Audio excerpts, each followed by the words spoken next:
Oras sa Bombo Philippines Standard Time, 45 minutos makaligad ang las 4 sa aga.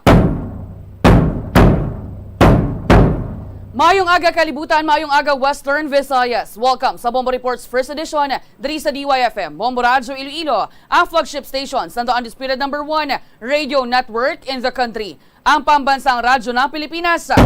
Adlaw kita sang Biyernes, Oktubre 7, 2022.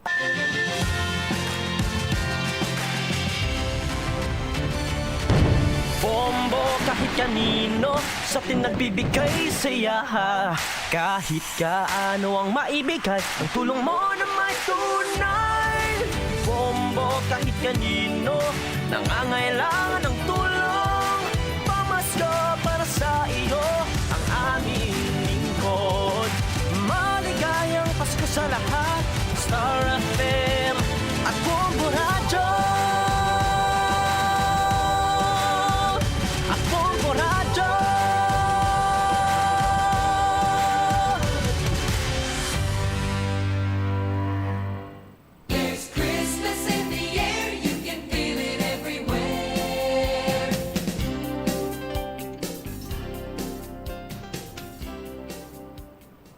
Mga kabombo, 79 days na lang kag Pasko na. Akong inyo nga alagad, Bombo Lindsay Ermitan Yubade. Kabombang Bombo Radyo Iloilo, mahimo mo nga malantaw sa Facebook Live at DYFM Bombo Radyo Iloilo o kung i-type mo lang ang Bombo Radyo Iloilo Live. Mahimo mo man kami nga malantaw sa YouTube channel sang Bombo Radyo Iloilo kag mabatian sa imong nga cellphone paagi sa Bombo Mobile application. Mangin-updated ka man sa pinakauling nga mga balita kung ikaw mag-log on sa www.bomboradio.com, ang official website sa Bombo Radio Philippines, ang pambansang radyo ng Pilipinas. Gani ka Bombo, i-share mo na ining maayong balita sa mga Ilonggo ka mga Pilipino diri sa Pilipinas kag sa luwas ang pungsod. Sa aton nga mga nagapanguna nga balita, President Marcos hindi mag-release sang report sang iya 100 days accomplishment. Samtang ano ba yung update sa ungka kag sa aganan flyover. Sa iban pa naton nga mga balita, Department of Health kag ang Provincial Health Office nagapadulong sa mga kabanwahanan nga mayara sang kaso sa acute gastroenteritis kag sang cholera. Samtang sa iban pa naton nga mga balita, Homeowners Association ginreklamo ang anay treasurera sang pagpakatigas sa pag-turnover sang asosasyon sa ilaya nga pondo. Oras sa Bombo Philippines Standard Time, 48 minutos makaligad ang last 4 sa aga. Istoryahan tabla ini anay.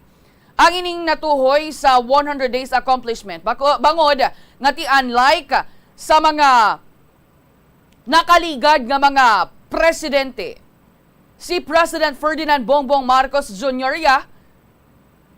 doon nagapang alang-alang nga i-release, ipagwa sa publiko ang report sang iya nga first 100 days sa opisina. Kaya tinagawonder dari siya kung bala. Ano? Necessary gid bala ini? Kinahanglanon gid bala ini? Nga ipagwa? Kaya actually, it's a tradisyon na sa mga nakaligad nga mga presidente. Ang ining pagpagwa sa first 100 days sang ilang nga accomplishment. Tiini actually ang ginpahayag ni newly appointed Executive Secretary Lucas Bersamena. Nga do wala iya sang plano ang presidente nga magpagwa sang report sa sulod bala sang 100 days. May ara bala sang ipabugal nga accomplishment ang Marcos administration, ang iya nga administrasyon. Tisubong sa pagsiling-sining nga do nagapang alang-alang nga magpagwa sang report, ti madamo giniya sang naga-question subong sa publiko. Ti anong ginakakulbaan, abi? Kung nga nagapang alang-alang, ano ang rason? Kung nga ado wala iya sang plano ang presidente nga magpagwa sang report sa iya nga nangin accomplishment. Iban to yang nga mga presidente, mga anay presidenta.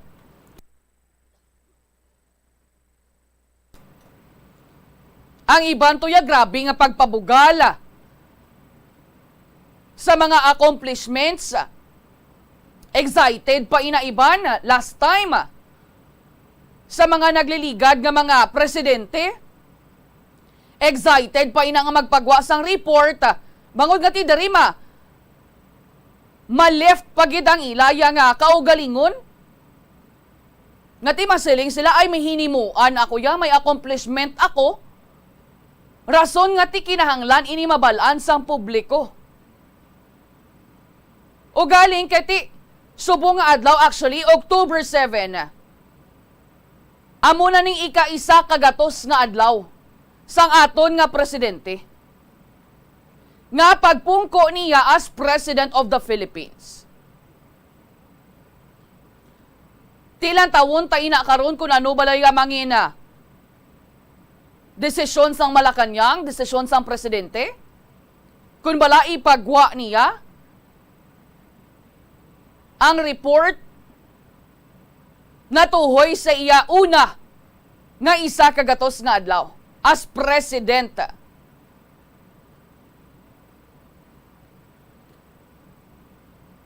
Namangkot actually ang presidente.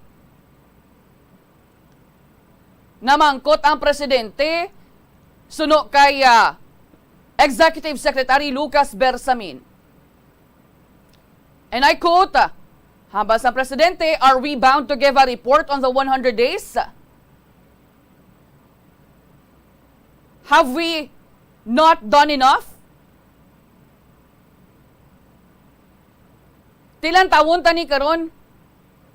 Kay ti wala man kuno sang basihan kun nga ako no kinanglan nga ti mag-report sa first 100 days. Ti nagpabor man diri. Nagpabor man kuno mga gabinete, mga cabinet members niya. Ay nano ni man. Dapat kung tani ti siyempre alinton, hibalo sang Marcos administration nga kung ano ang mga hinimuan nila sa sulod sang isa kagatos kaadlaw.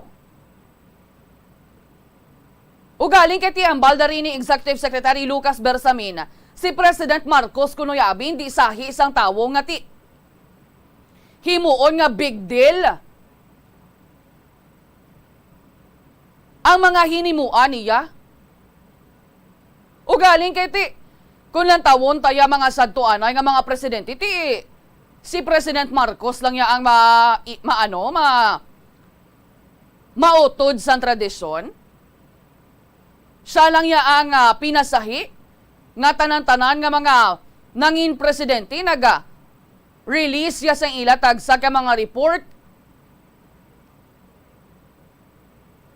Tido hindi kuno amo sini nga sahi ang aton nga presidente nga maga-emphasize sa 100 days.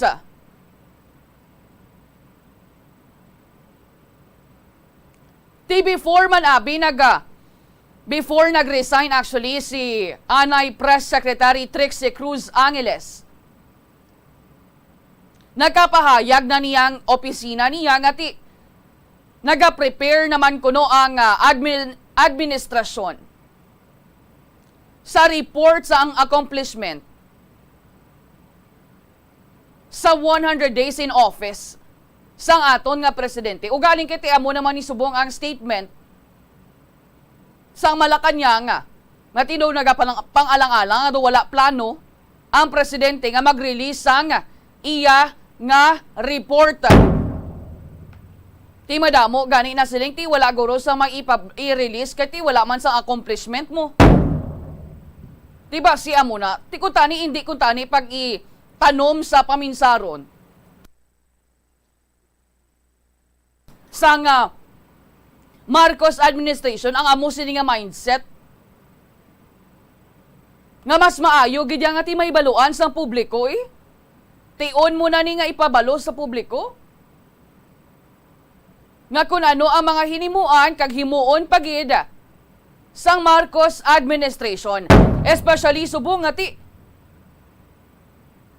halos tanan nagasaka ng presyohanay sa inflation 6.9% kita. Inabangod sa mga factors sabi like pagtaas sa presyo sang food items, pagtaas sa presyo sang gatong, pagtaas sa presyo sa mga serbisyo, paghina pagid sa value sang Philippine peso kontra US dollar. Amo na ang pipila ka mga problema nga ginapangatubang sang hindi lamang sa Marcos administration kundi sang bilog nga pumuluyong Pilipinhon dari sa pungsod Pilipinas. Ti para naman niya kay Executive Secretary Lucas Bersamin, gindescribe na rin niya actually ang first 100 days sang presidente bilang inspiring. Very inspiring kuno ang first 3 months sang presidente.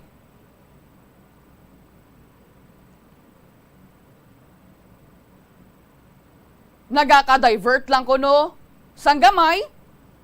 Bangod nga ti may ara sa mga turbulence, may mga pagpanghangkat, may mga problema, o galing kay ti common na inikuno kun may ara sa bago nga administrasyon. Ti ginakabig dari ni Executive Secretary Bersamin nga ang most significant achievement sang aton nga presidente para sa iya amo ni ang pagpadulong ni President Marcos sa New York City para sa pagtambong sa United Nations General Assembly last month. Ginpanginbulahan man rin niya ang presidente for being consistent sa iya nga panawagan para sa unity. Kagti hindi mag-engage sa iya nga mga detractors nga mga luyag abi magpakamalaot sa iya, luyag nga magpabagsak abi sa iya. Ti angkol halin actually sa kampanya sa campaign period pa lang niya. Amo na niyang panawagan sa presidente naton, unity lang kita nga unity, ma-unite lang kita nga ma-unite, maisa lang kita nga maisa. Ti hasta ko no subong, ti very consistent suno kay Executive Secretary Bersamin ang panawagan ni President Marcos. Kagtigi na dayaw man rin niya kay ti wala kuno ya sa may ginahambal abi nga pagkalain ang aton nga presidente sa mga luyag nga mag-attack sa iya. Apisar nga ti sadto sang kampanya damo kuno sa mga pagpang-atake, pagpakamalaot. Ti subo nagapabilin lang sa gyapon nga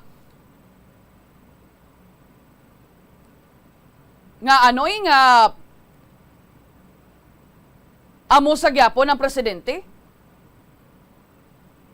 nga hindi kuno scripted ang tanan-tanan nga ginaobra niya, nga ginapakita niya sa publiko. Ti kabay pa nga sa subo nga October 7 nga among ika 100 days. Hindi 100 days in heaven lain na ya.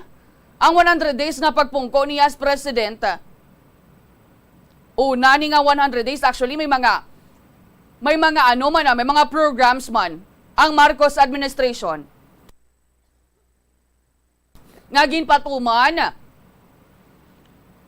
may kaangtanan sa iya nga pagpungko or serbisyo kung sa diin ining pinaslakas bala ang vaccination nga kung sa diin ang primary diri nga katuyuan sang pagpangbakuna sa pag-launch diri nila sang pinaslakas. Amo nga mabakunahan sang booster shot, maka-avail sang booster shot ang mga pumuluyo. So amo ni ang isa masiling naton isa sa priorities sang Marcos administration. Ang pag-launch last time sang Pinas Lakas. Ano ni mo? Nationwide in is actually. Ti lang tawon tama na karon ang masaling naton accomplishment or assessment dari sa may Region 6 sa Western Visayas nga sa sulod sang 100 days umpisa sang pagpungko ni President Marcos sa mando niya nga magpangbakuna abi nga pasang karon ang pagpangbakuna, especially ang pagbaton sang booster shot. Lantamutan na kung may aragid man sang kinalain or pagtaas abi sa vaccination rate. Kung ipaanggid naton sang wala pa siya nakapungko as president sa Pilipinas. Kay ti isa ini sa pagpangingganyo man niya. Dumduman nyo sang last time sa nangin speech man niya, nga ti sa November, ginalantaw na nga daan nga mangina full face-to-face classes na. Ang mga estudyante, rason nga ti dapat pasangkaron man, padasig-dasigon ang pagpangbakuna. Kaya ti hindi na ya ma-afford pa sa administrasyon suno kay President Marcos nga mabalik kita liwat sa lockdown. Amo na nga gin-launch, gin-implementar, gin-patuman ang ining Pinas Lakas. Nga pagpangbakuna, hindi lamang sa mga kabataan, sa general public, especially sa mga senior citizens, kag may comorbidities. Oras sa Bombo Philippines Standard Time, 2 minutos. Makaligad ang las 5 sa aga. Iban pa nga mga balita aton balikan pagkatapos lang sa mga pahanumdoma. Help is available. Pinaagi sa pag-istorya, paghatag sang suporta, kag direkta nga bulig sa nagakinahanglan, mahimo mugid nga mapunggan ang suicide kag makasalbar sang kabuhi. Pila ka mga warning signs ang makabulig sa imo agud matetermina kung ang imo nga kilala. Himata mo man o kung abyan ang mayaras ang ginatuyo nga pag-utas ang iyang kabuhi, ilabi na kung ang pangginawi sini ang hindi kinaandan. Santo sa World Health Organization, ang suicide ang 4th leading cause of death sa mga kabataan nagaedad 15 to 19 anyos. Kung ikaw o kung may kilala nga nagasuprer sa depresyon, mahimo nga mag-contact sa National Center for Mental Health Crisis Hotline sa numero 0966-351-4512. Nagapangita kabalas ang tourist spot sa Iloilo City nga perfect para sa imo pamilya kagabihan nga mag-hangout. Ang Iloilo River Esplanade ang lugar nga para sa inyo. Ini ang favorite spot sang mga Ilonggos sa pag-ehersisyo kag paglantaw sang sunset. Madamo man sa mga local cafes kag restaurants nga malapit sa Iloilo River Esplanade nga makasatisfy gid sang imo nga kagutom. Ang Iloilo River Esplanade ang nakadaog na sa madamo nga mga awards, lakip na diri ang 2017 Gantimpala Excellence Award. Nabaton man sini ang haligi ng Dangal Award para sa Landscape Architecture category sang 2018 National Commission for Culture and the Arts o kon NCCA haligi ng Dangal Awards. Ang leptospirosis ang isa ka bacterial infection nga makuha halin sa sapat. Ining nagalapta pinaagi sa ila nga ihi, ilabi na sa ido, ilaga kag farm animals. Ang leptospirosis ang tugas ng bacterium nga ginatawag nga Leptospira interrogans. Kung mayara ikaw sang open wound kag mag-ubog sa tubig, dako ang posibilidad nga ikaw ma-infect sang leptospirosis.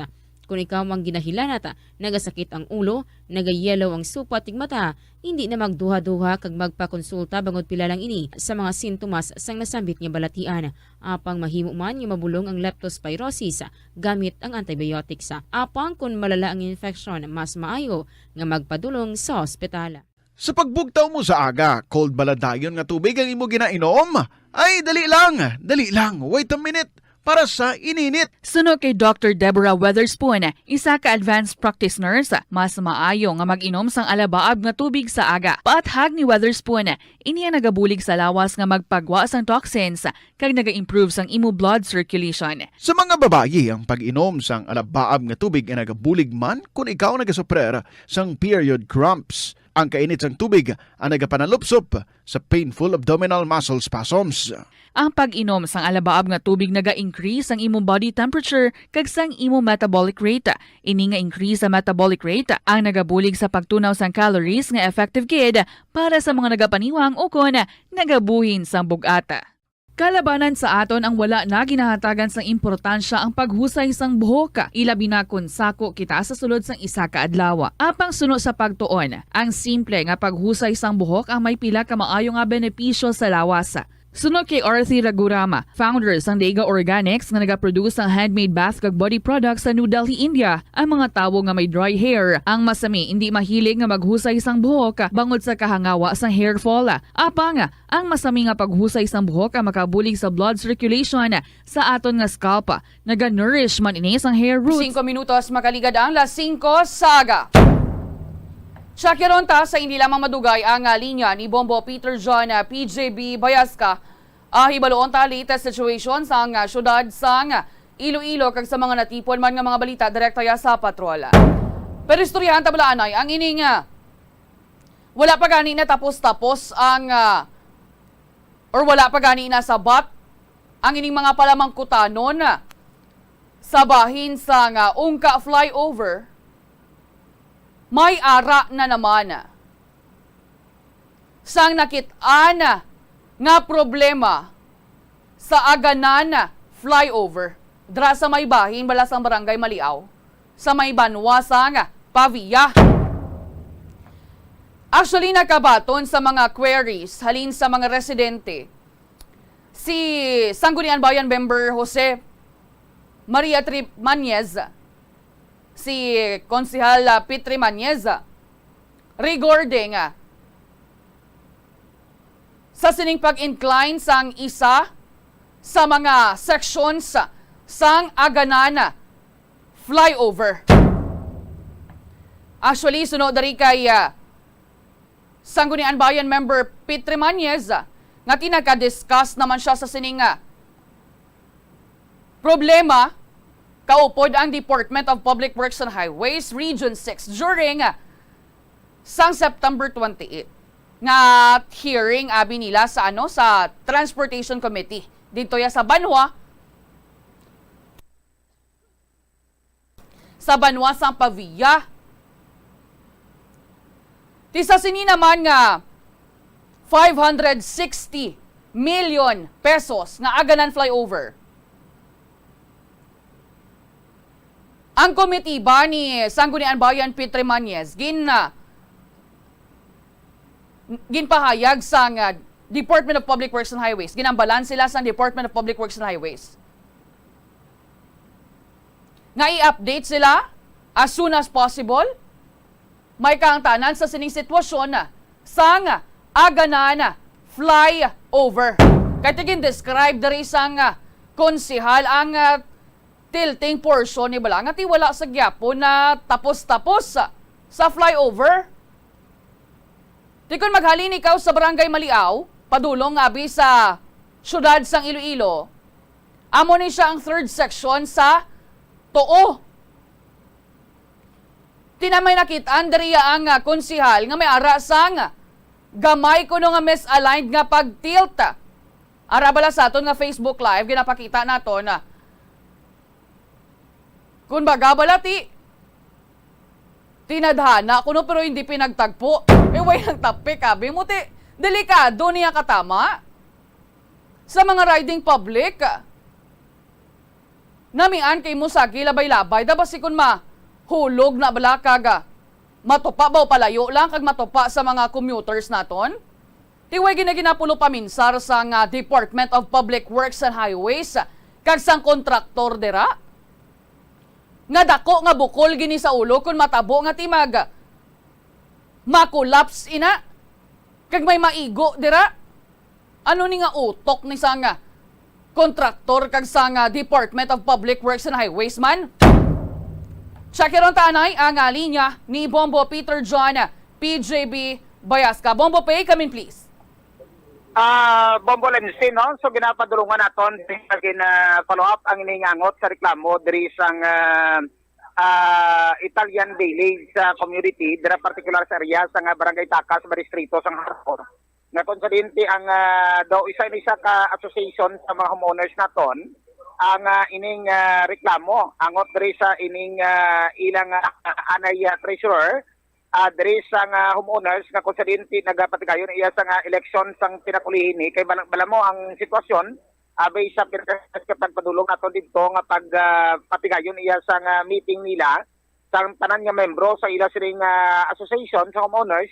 So may pundo nga kwarta ang ila sining asosasyon ang ining mga outgoing officer bala diri sa karon kag may base siya nakasaad sa ilang sila nga baylo, so daw dapat iya may ara sang duwa lang gid ka tuig ang dapat iya makapungko ang tagsa ka mga officers nila sa asosasyon. Ang ining village kani may ara sa napulo tanan ka mga village bala, mga villages dira kag may napulo man tanan ka mga presidente ang naga pungko dira kag under maini siya sa supervision sa nga punong barangay dira sa barangay San Isidro sa distrito sang Haro, karon ni Kapitan Felix Dorisa nga kusa din sa base sa pinakalita sa Kalabot man siya ang ining impormasyon sa nabi sa sining reklamo kay ang nasugdan sa nabi nga kung paano nagalugtad ang reklamo kay may isa dira sa mga membro nila nga gindala iya sa hospital bala nga ginpa idalom sa dialysis bala Bombo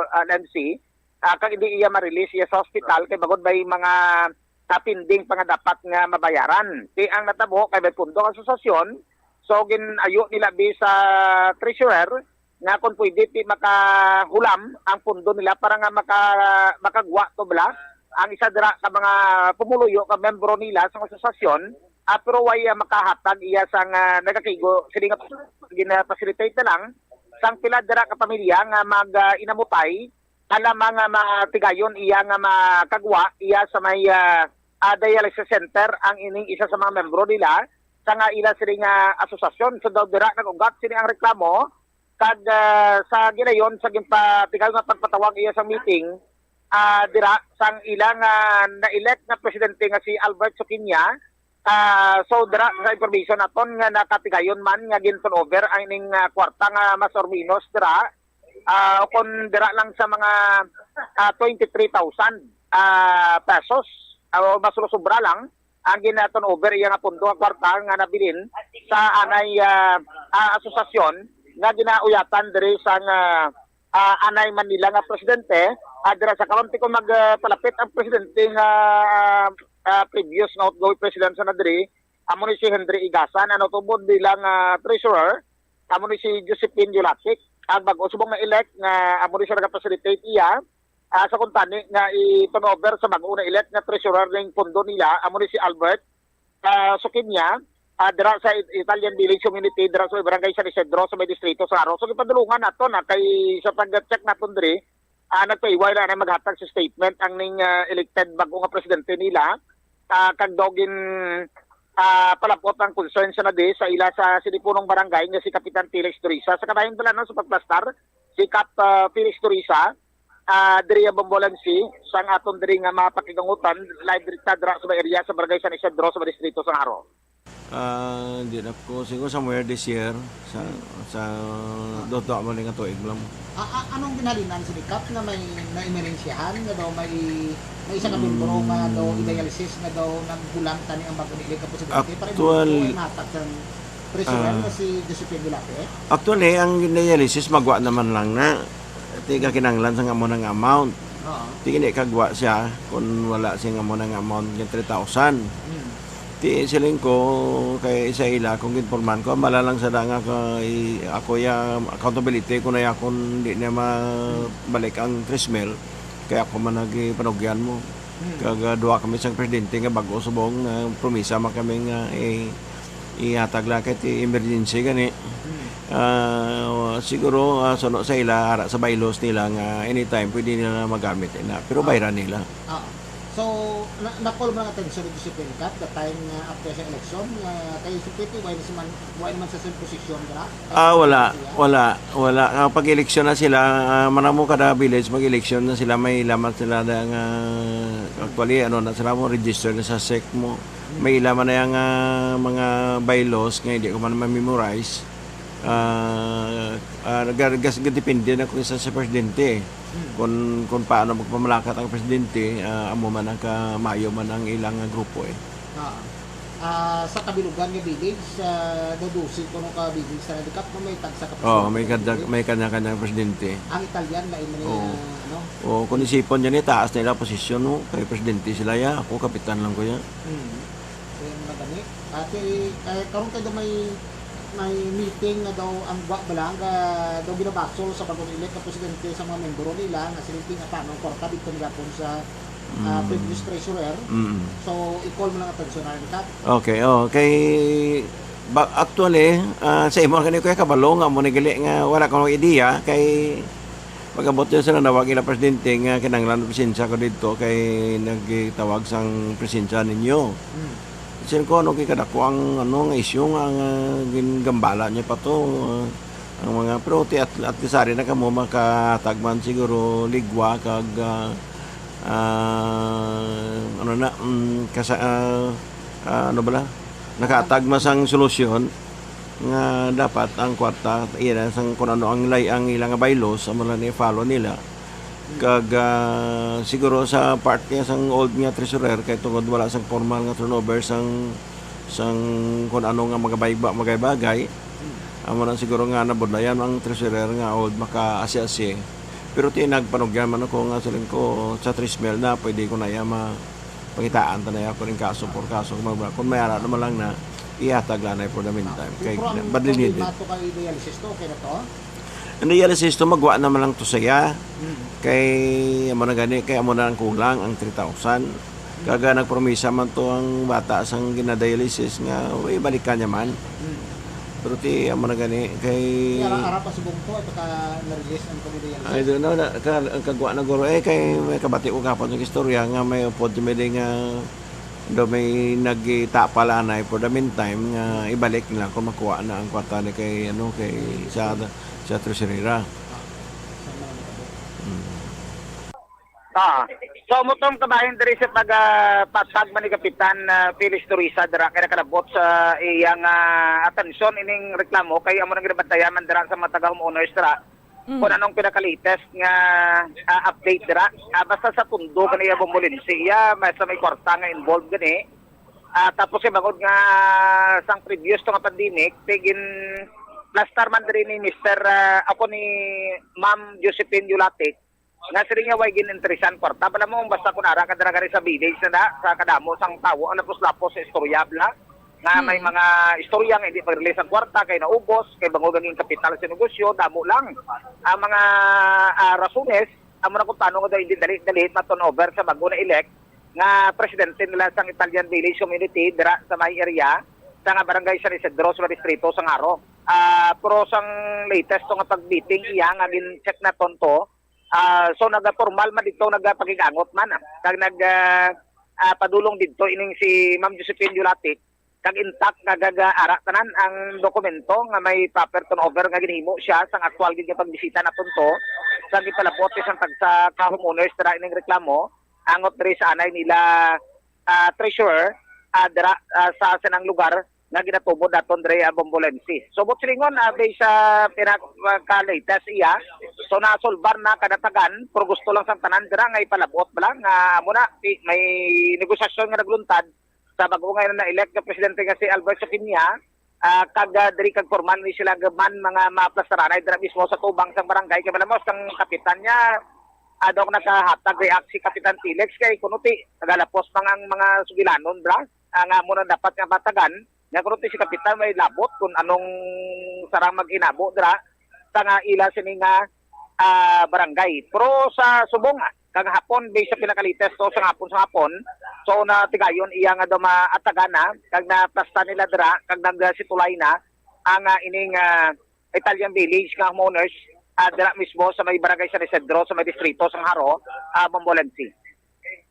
Sige. Wal timado na itong report, tiwat para sa pagpagalagad sa Bombo Report sa first edition. Inigilaman sa Bombo PJB kag para sa pambansang radyo ng Pilipinas, consistent overall number 1 sa Ilo. Basta radyo. Bombo! Madamo gid nga salamat Bombo Peter John PJB Bayaska. Oras sa Bombo Philippine Standard Time just in 9 minutos makaliga na nga las 5 sa aga. Balik-balikan ta bala ang ining Aganan flyover. Ang ining issue naman sa Aganan flyover wala pa to gani matapos-tapos ang sa ungka ari naman may nakita naman nga problema sa bahin sa Aganan flyover sa may barangay Maliaw. Di syempre hindi man luyag nga maeksperiensyahan sa mga pumuluyo, residente, commuting public ang ining natabo o kung ang na-eksperyensyahan nila sa may ungka flyover. Rason nga ti conscious man ang publiko, especially ang mga officials ang banwa sa Pavia. Kung bala, safe bala ang ining aganan subong, aganan flyover o kun hindi. Kagti siyempre dapat may baluan Manila ang design amo na gani sa bahay ni Governor Arthur Defensor Jr. Ginpangayuan maniya sa report ang Bureau of Design with regards naman niya sa Ungka flyover. O galing do naglip na lipasan ng isa ka semana, wala pa yung sa gyapon nakapasa sa report ang Bureau of Design sa Department of Public Works and Highways. Tibangod nga sa patigayon sang hearing, committee hearing dito sa may sangguniang bayan sang Banwa sang Pavia, wala man to actually ang presensya sa mga kinahanglanon gid kuntani sa amo nga hearing.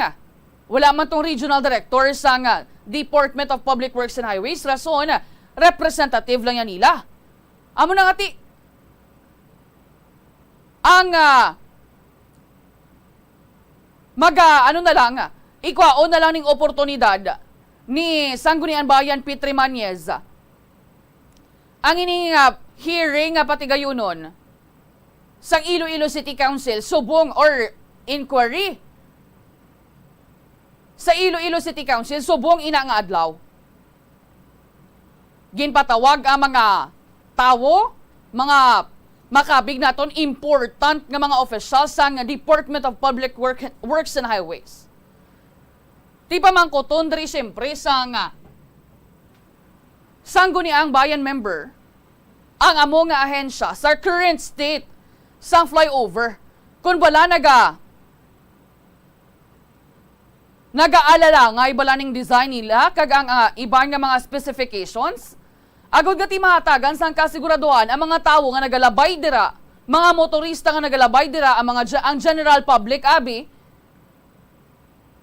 Syempre luyag nila nga siguruhon nga safe ina ang structure para sa mga motorista naton kag sa publiko especially. Tiyang ining ungka kag ang aganan flyovers, ang kontraktor sini amo ang International Builders Corporation, ang IBC. Isa ini siya ka local company. Ti palpak na to nga daan sa ungka, palpak pagid sa aganan. Anong pulos sa minilyon nga budget nga pondo nga ginpondohan sang gobyerno nga kwarta sang tawo? Ano ginpangipuslan nyo pa ni? Ginatagan nyo pa ni sang tiil? Ang kwarta? Kay hindi ni kuntani mag-amuni hindi ni kuntani magwaam ang ining mga problema. Kung husto lang ang pagkaayo, kung wala gintipid-tipid, kung wala kickback, kung wala sang may ginbulsa. Ti subong nga adlaw, Biyernes, may inquiry nga patigayunon ang Iloilo City Council. Sa sining issue sa ungka flyover, kag ti kabay pa nga madala na lang pating aganan flyover. Ti syempre diri erase diri nila ang ilatag sa mga concerns both sa among nga ahensya sa Department of Public Works and Highways, Region 6, kag sa International Builders Corporation. Kabay pa nga ti ara didto ang Regional Director or mangin ang Assistant Regional Director si Engineer Jose Alfruto sa Department of Public Works and Highways Region 6 nga matagan sila abis ang status sa rason kag sa timeline sang ungka kag sang aganan flyover. Di mas maayo pagiguro sa mga local government units balang nga concerned. Mas maayo pagiguro nga magpadala pag ini sila sang request sa National Office sang Department of Public Works and Highways.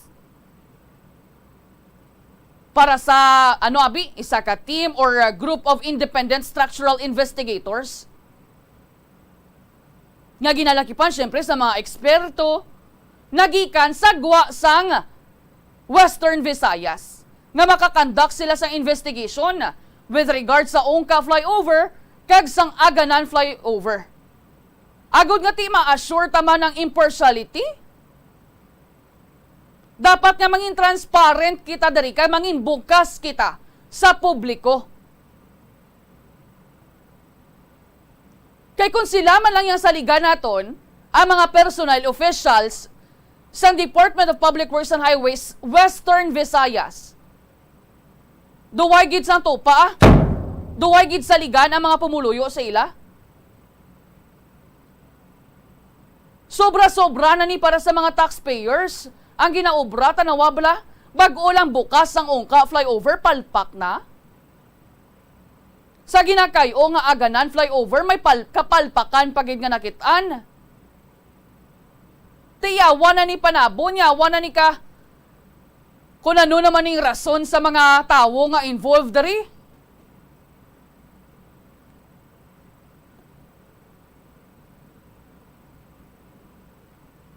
Ahaw nga tiara na gid anga Department of Public Works and Highways, wala gid sila naga kadak abis ang periodic inspection kung ginasunod man sang International Builders Corporation ang plano, kung sakto man ang mga specifications, mga materyales na ginagamit, samtang ginahimo ang amo nga flyover.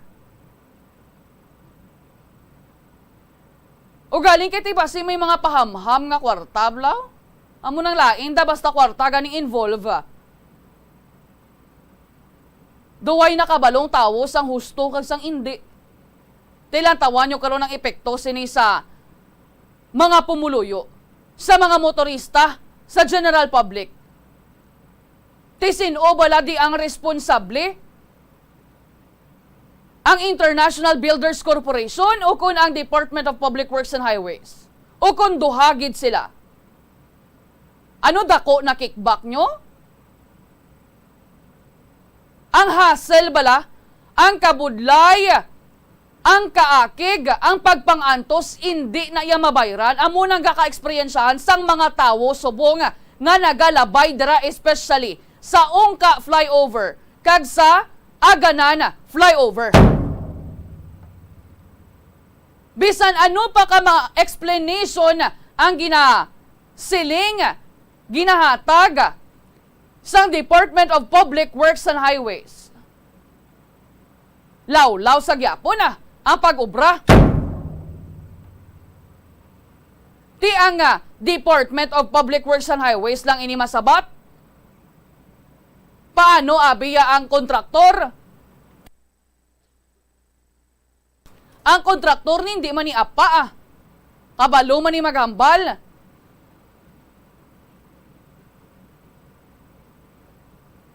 Ti kinahanglan dariya, hindi man pwede nga ti masuri-suri lang kamo sa publiko.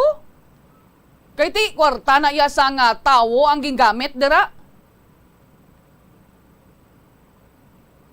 Kwarta na iya sa nga pumuluyo ang gingamit dira sa pagkaayo nga dapat kuntani gin kayo nyo man sa maayo trabaho nyo.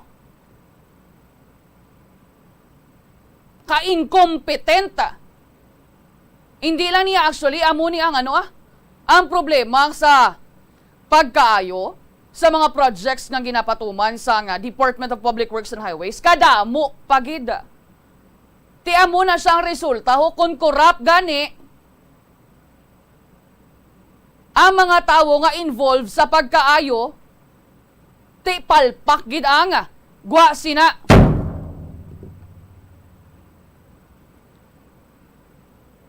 Ti ano ni how? Ang ining International Builders Corporation, ano first time nyo himo sang flyover? Ano ka tuon-tuon pa lang kamo? Basi sa online nyo lang ni na hibaluan magtukod sang flyover?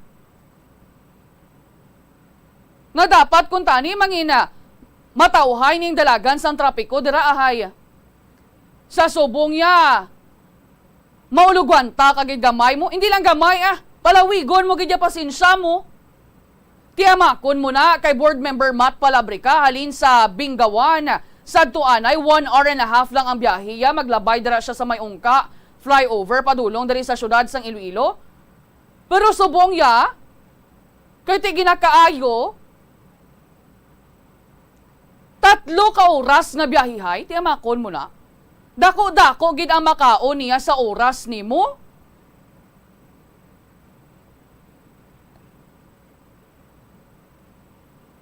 Mas maayo ni kung makwa pagid sang third party bala nga team or grupo nga makandak sang inspeksyon sa mga project o kung consultant abi malantaw hindi lang tanan bala official sa nga Department of Public Works and Highways kasi syempre damo naman na sa mga palusot-lusot.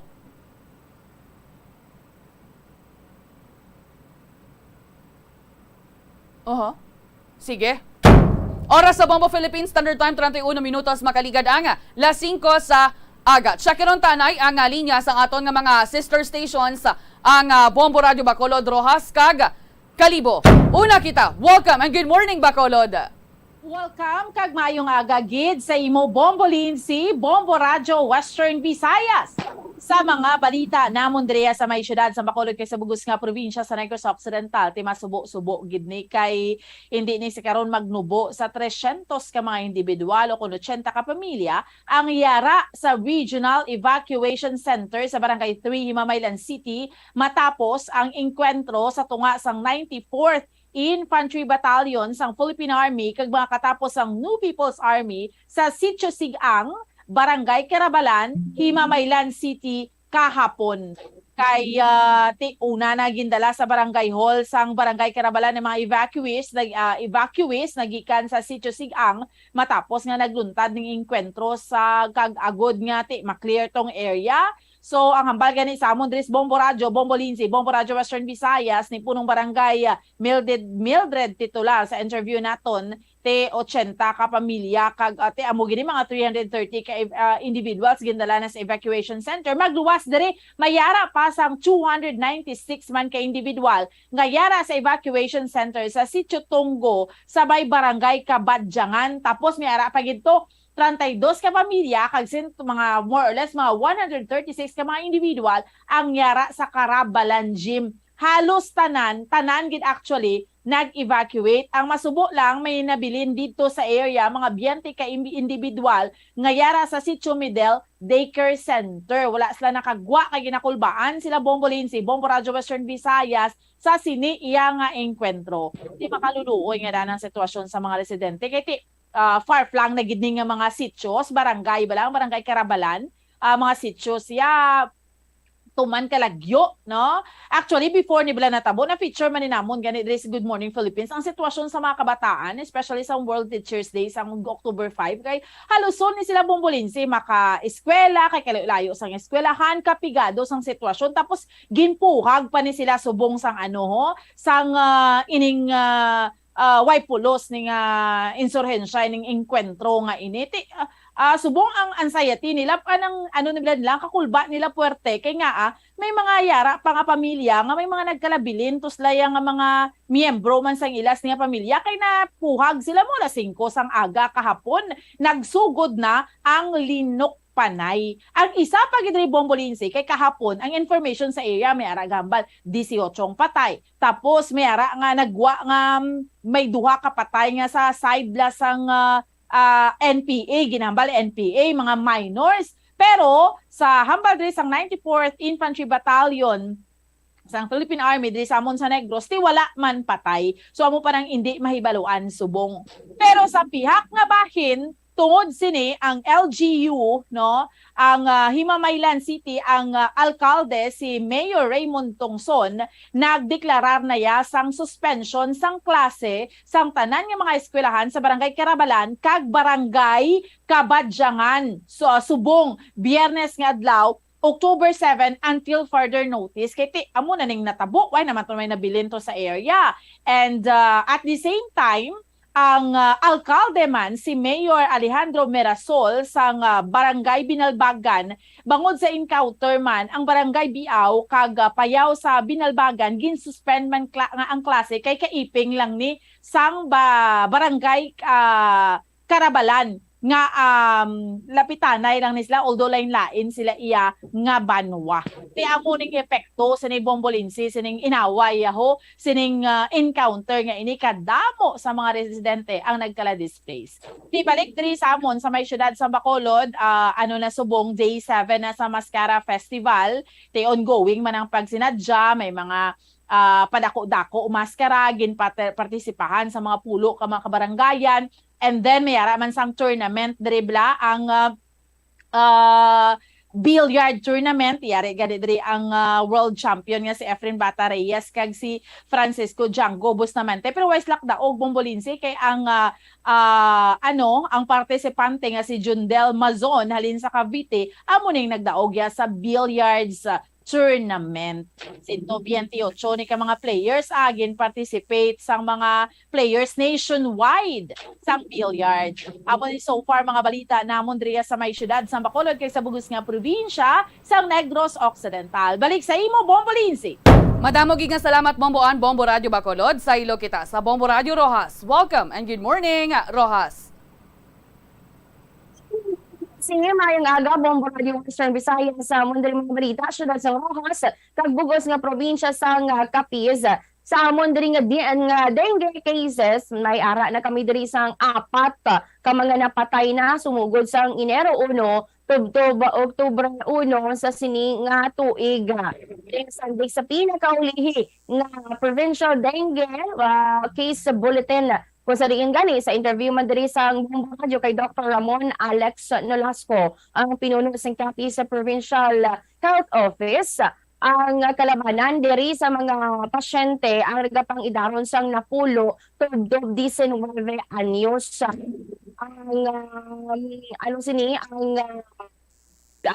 tawag sini ang populasyon ang ara sa 30.57% nga sa sina nga nagapang idaron nga masami nga ginaanhan gid ginalatnan sang balatian nga dengue. Kag so far diri sa amon may 749 ka mga kaso sa nasambitahan nga balatian.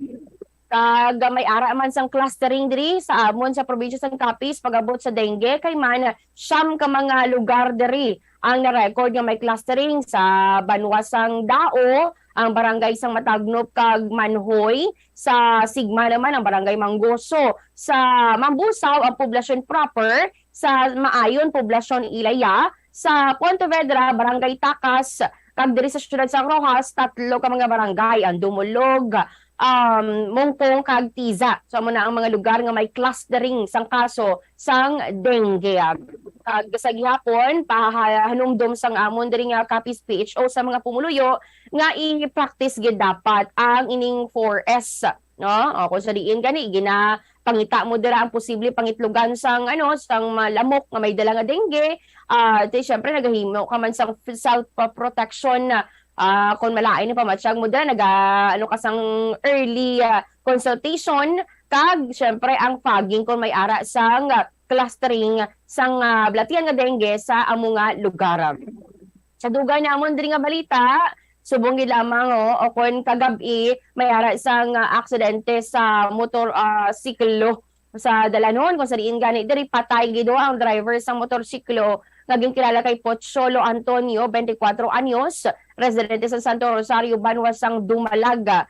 Kung sa diin, nakabunggo ini siya, aksidente nga bumbunggo ang iya sa ginamanehong motorsiklo sa kasugata nga van nga ginamaneho naman iya ni Terso Villas, nga residente ini siya sang barangay Punta sa probinsya or sa Banwasang Halahala, probinsya sang Rizal. Dead on arrival gidining si Antonio matapos gani nga nakangkon sang patal nga pilas bangod sa iya nga aksidente nga pagkabunggo sa kasugata nga van.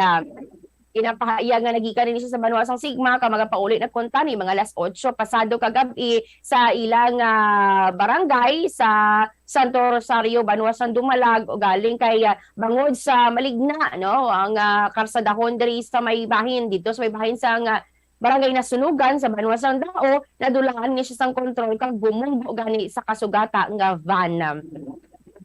Kag inibalahong nga nagluntad kahapon nga mass shooting sa may bahin sang Thailand. Kung sa diin gani ti supungo nga aga ang update ti 38 na ka mga persona ang napatay bangod sa sining pagpangluthang kag pagpangbuno sining anay katapos ang Thai police nga suspect nga si Pania Kamrab kung sa diin nagsulod sa daycare center dito sa may probinsya sang Nong Bua Lampu sa may Thailand.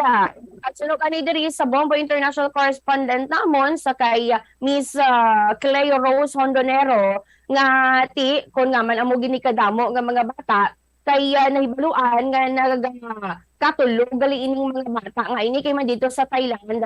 Sunod diri kay Hondonero nga mula ang mga tinaknagid mga alas 2 to alas 3 ang hapon laki pinaiyak sa kumbaga sa flow sang ilang pagtulunan dito nga patulogon ang mga bata. So nagakatulog ining mga bata kag pukawon lang sang ilang mga manunodlo mga alas 3 mga alas 4 agud nga klase naman sila.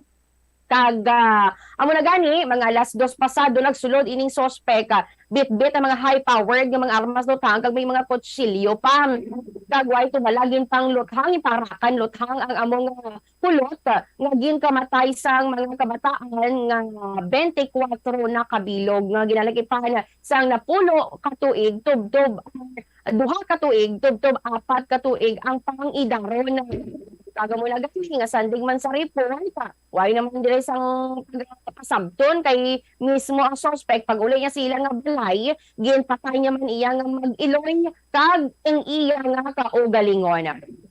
Ang ila dito sa mga gobyerno nangin alerto na kag hindi naman ini bag-o sunod dire kay Hondonero kay isang tuig 2020 may man natabo man nga kaangay nga insidente kung sa riin isa man tuya ka anay soldado ang nangakig bangod sa property deal kag ginpangluthang naman ang 81 ka mga persona nga gintunaan sa kamatayon sang 29 ka mga individual.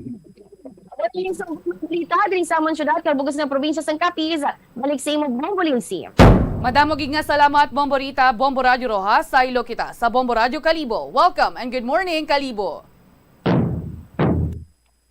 Welcome man kag good morning Bombo Lindsay, Bombo Radio Western Visayas ang amon man nga managapanguna nga balita diri sa banwa sang Kalibo Isla sang Boracay kag bugos man nga probinsya sang Aklan. Una diri dito sa Isla sang Boracay ginkalipay sang amon nga Malay Tourism Office ang inibalang pagkilala sa amon nga bantugan nga isla sang Boracay bilang nagapanguna nga isla sa bilog nga Asya base na sa Condé Nast Traveler Reader's Choice Award. Sunod to kay Sir Felix de los Santos ining Chief Tourism Operations Officer sa amon nga Malay Tourism Office nga makabig nila nga isa ini ka mabahol nga kadalagan para sa isla sang Boracay. Ti magluwas to sa Boracay nang kunman sang Palawan ang ikawalo nga pwesto ay ti siling panu ni Sir Felix de los Santos nga nagapasalamat sila sa among mga klase sang international awards nga ginahatag para sa Boracay nga ini naka-base sa opinion kag experience sang mga travelers gikan sa nagkalain-lain nga bahin sang bilog nga kalibutan. Ti abalan man naton nga once or subong no nga daw naghaluga na ang mga protocol ti agin focus gid sang amon nga Malay Tourism Office ang ini nga pagtutok sa pag-umwad sang turismo sa isla sang Boracay kag paghatag sang dugang nga kumpiyansa sa mga nagabisita para sa maayos nga pagbiyahe kag maayos man nga pagbakasyon sa nasambitan nga isla. Samtang dugang man nga balita diri sa amon ti subong October 7 opening salvo sang Makato Ati-Atihan Festival 2023 dito man na sa may bahin sang amon nga banwa sang Makato, may pila man to ka mga event nga gin-prepare sila. Pero buwas Sabado nga adlaw, October 8, opening salvo naman sang ginakabig nga Mother of All Philippine Festival diri sa amon sa banwa sang Kalibo. Tibwas mag-hat-hat man sang iyang State of the Municipal Address ang amon nga alkalde diri sa banwa sang Kalibo, pagplastar sang iyang mga achievements, sang iyang mga nahimo nga proyekto, kag iya pagid nga gusto nga ma-achieve sa sulod sang 3 ka tuig nga pagpungko bilang alkalde. Ti kagabi na si Platan to sang amon nga patrol si Mayor Juris Bautista Sucro nga nag-supervise sa ini nga pag ayos ang mga iwag kag preparar man sang opening salvo buwas nga adlaw. Ti pero subong or kagapon kagabi nagumpisa na ining food fest diri sa amon. Ti damo to mga naka-display sa may bahin sang amon nga Kalibo Pastrana Park, kapin sa 20 size ka mga stall diri sa amon sa banwa sang Kalibo ang nag-participate sa ini nga food fest. Kung gusto nila magbakal sa mga pagkaon nga ginapabugal sang amon nga banwa sang Kalibo, bilog nga probinsya sa Aklan, didto ina naka-display sa may bahin sang amon nga Kalibo Pastrana Park. Umpisa or nagsugod kagapon kagabi tubtubi na sa October 9 adlaw sang Domingo. Amo lang ini so far ang amon nga managapanguna nga balita diri sa banwa sang Kalibo, isla sang Boracay kag Bugos man nga probinsya sang Aklan. Balik sa imo, Bombo Lensi. Madamo gid nga salamat Bombo April, Bombo Radio Kalibo sa amon diri nga mga nagapanguna nga balita. Ti wala pa sa may nabaton nga guidelines ang Department of Health Region 6 may kaangtanan sa ginanunsyo sang Central Office nga coronavirus disease benefits para sa healthcare kag non-healthcare workers. Ti sunod diri sa kay Arnold Celestino, ang Chief Administrative Officer sa Department of Health Region 6, announcement pa lamang ang ilang nga nabaton kag ginahulat pa ang guidelines nagikan sa Central Office agod nga ti mahibaluan nila kung ano ang coverage sang amo nga budget. Sa iban panamon diri nga mga balita ti hindi kontento si Police Regional Office Director Police Brigadier General Leo Francisco sa investigasyon sang Special Investigation Task Group Pali Bosfer o kung ining paruhinog Libaw Bosque Fernandez. Tisuno sa iya, mahinay nga dalagan sang or mahinay ang dalagan sang investigasyon sang amoya nga task group. Ti sa masunod nga semana masukat sa isa ka bulan ang natabo nga krimen apang titubtob subong Bombo Radio Western Visayas, wala pa nagkakuha ang 30-member task group sang pahayag sang pamilya sang mga biktima. Samtang sa iban pa dari namon nga mga balita, ti wala diri sa Quiapo nakasabatho ang Department of Public Works and Highways Region 6 sa ginapangayo man nga paathag sa mga officials sang banwa sang Pavia kun nga nga ti ang aganan flyover ang girder sininag liwas ti wala pa gani natapos to sa ungka flyover nga issue. Are na naman sa aganan flyover na naman. Tidako na giniya nga huol sa amon dari Bombo Radio Western Visayas ang ginaobra sang Department of Public Works and Highways kag sang International Builders Corporation. Kahit isa nasiling ko na magluwas sa ungka flyover, may aganan flyover pagidya nga titanan ni ara sa may banwa sang Pavia. Ang sa aganan flyover nagliwas ang isa sa mga girders, wala nagangot sa isa ka porsyon ti tuman niya kadelikado. Ang silingganis ang kilala kung Uswag Iloilo, nanginwasaag Iloilo na kunuyagwa ya dari Bomboan. Ay, actually, bala Bombo Lindsay, nagabilib kami sa, sa Iloilo. Grabe, gitya nga development. Pero mag-amo sina yang suska delikados ng flyover nyo. Kay in fairness, kamo may pinakamadamo nga flyover, pero grabe man. Ano ni man? Dok ka-substandard, dok ka ginaginansahan. Ganyan ano na nga pagkasistema nga kadelikado man sina katama, Bombo Lindsay?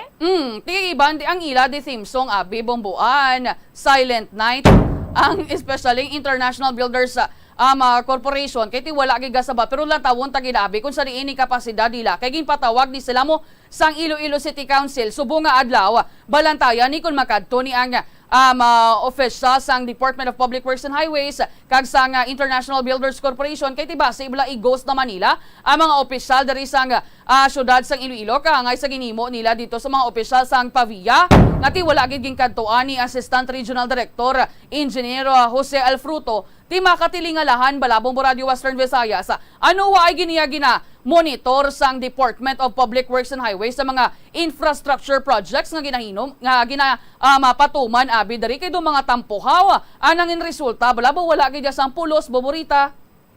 May dira maglay sa inyo, Bombo Lindsay. Diri gali sa amon, kung ipatawag man lang katapos ang DPWH, padala lang sang representante nga white hinunanon bala or wala bala sang madalom gid nga pagintindi sa ginapamangkot sa ila. O magali dira sa inyo. Ining IBC dong kilala man ni Bombo Lindsay nga gumaayo man nila nga hinimuan kag pakita sila sang hindi maayo nga proyekto ay Bombolinsi. Di may mga information kita darin nga nabaton nga ti hindi na yan nila hindi sila specialized ng International Builders Corporation kuno sa infrastructure projects especially sa mga flyovers, sa mga taytay. Ti ba si galaway-laway guro sa kwarta Bombo April?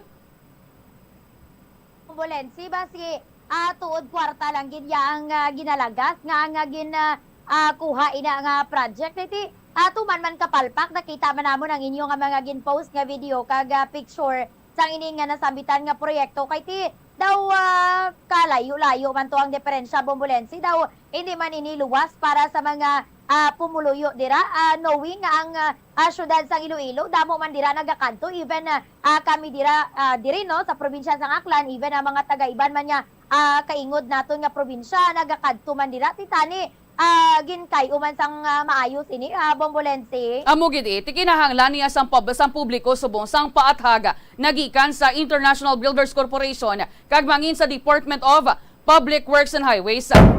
Kay tinagaantos kag padayon nga nagaantos ang commuting public bangod ya sa ila nga pagka-incompetent. Sige lang ala na gid ang akon nga tiyempo hindi ko na pagbalik sa inyo madamo gid nga salamat Bombo Radio Bacolod Rojas kag kalibo kag sa aton nga Christmas countdown. There's Christmas in the air, you can feel it everywhere.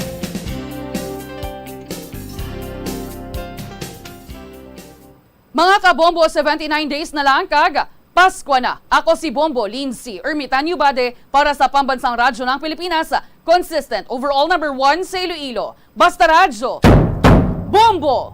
Ang ginulsol bangod sa imo sala nga desisyon kon kaisa bangod sa imo nga kaakig stress kag disappointment sa kabuhi nagadesisyon kamo nga wala ninyo ginapalibugan kag ginapadalman gani likawi nga maghimo sang desisyon kon ikaw ang akig hatagi sang oras ang imo nga kaugalingon bangod ang imo nga first idea ang hindi mo man kon kaisa makabig nga best idea makabulig man nga magpangayo sang perspektibo sa ibang nga tawo ilabi na kon siya ang nagapangatubang man sang kaangay nga sitwasyon sa ilang nga kabuhi kun ang desisyon nga imo ginhimo ang wala nangin madalagon hindi napagbasulon ang kaugalingon. Ang tambo o kung bamboo shoots manggaranon sa dietary fiber, low in calories kag power-packed sa essential nutrients. Suno sa pagtuon sa comprehensive reviews in food science and food safety, bugana ini sa protein, carbohydrates, amino acids, minerals, fats, sugars, fibers kag inorganic salts. Suno sa pila ka research, ang phytosterols kag phytonutrients sa tambo ang ideal sa pagtunaw sang harmful LDL cholesterol sa lawas. Ang vitamins kag minerals sa bamboo shoots ang ideal para sa pag-improve sang immune system sang lawas. Ang antioxidant sa tambo ang essential man sa pagpabaskog sa sulod kag sagwa sang lawas. Suno naman sa pagpanalawsaw sang Journal of Ethnopharmacology, ang bamboo shoots mayara sang anti-inflammatory kag analgesic ug pain-killing properties. Kanami gidya magtulog. Pero kung sa imo pagbugtaw, magpalanakit man lang ang imo lawas, basi hindi ka naman namian magtulog. May panugyan ang pain medicine specialist nga si George Gergis. Simple lang. Una, maglikaw sa pagkaon nga nagapromote sang inflammation. Piliun mo ang madamo nga utan, prutas, whole grains kag seafood bangod ginapataas sini ang antioxidants nga nagabulig sa pag-reduce sang inflammation. likawan ang pagpanigarilyo, bangod ang sigarilyo nagapugong sang oxygenated blood nga makalabot sa tulan kag tissues. Mag-exercise apang hindi man pagpatamaan, ang movement nagalubricate sang joints gani nga makalikaw sa pain kag stiffness. Apang maghalong bangod ang pag-exercise kung malapit ka na lang magtulog, ang mahimo nga magresulta sa insomnia. Kauntasang La Paz Batchoy. Ang Iloilo ang kilala bilang home of La Paz Batchoy. Mahimo kagid nga maglibot sa Iloilo, mag-food trip, kag ikaw mismo ang maghusgar kung ano ka namit ang La Paz Batchoy. Pwede mo gid ma-enjoy ang La Paz Batchoy nga may pandesal kag puto. Butangi man sang gamay nga paminta kag patis ang sabaw. I-mix sang maayo. Kag enjoy. Kung kulang pa kag wala pa nabusog, pwede gid nga magpadugang sang sabaw. Molo Plaza ang central landmark sang Molo, isa sa 7 ka mga distrito sa syudad sang Iloilo. Diri mo makitaan ang madamo nga mga iconic tourist spots sang syudad, lakip na ang Molo Church kag Molo Mansion. Ang nasamit nga distrito ang birthplace sang Pansit Molo, popular nga Filipino wonton soup dish. Kilala man ang Molo Church ako ng St. Anne Parish Church bilang feminist church, bangod sa duwa ka mga raya sang 16 ka mga female saints nga nakalinya sa tagsa kakilid sang altar. Sang tuig 1886, ginbisita ni Dr. Jose Rizal ang Molo Church bangod sa biblical painting sini kag nagserbe pa nga evacuation center sang World War II. Ang nasamit nga simbahan ang gindeklarar nga national landmark sang National Historical Institute sang 1992. Tanan kita mayara sang mabulig agud pakibatuan ang climate change.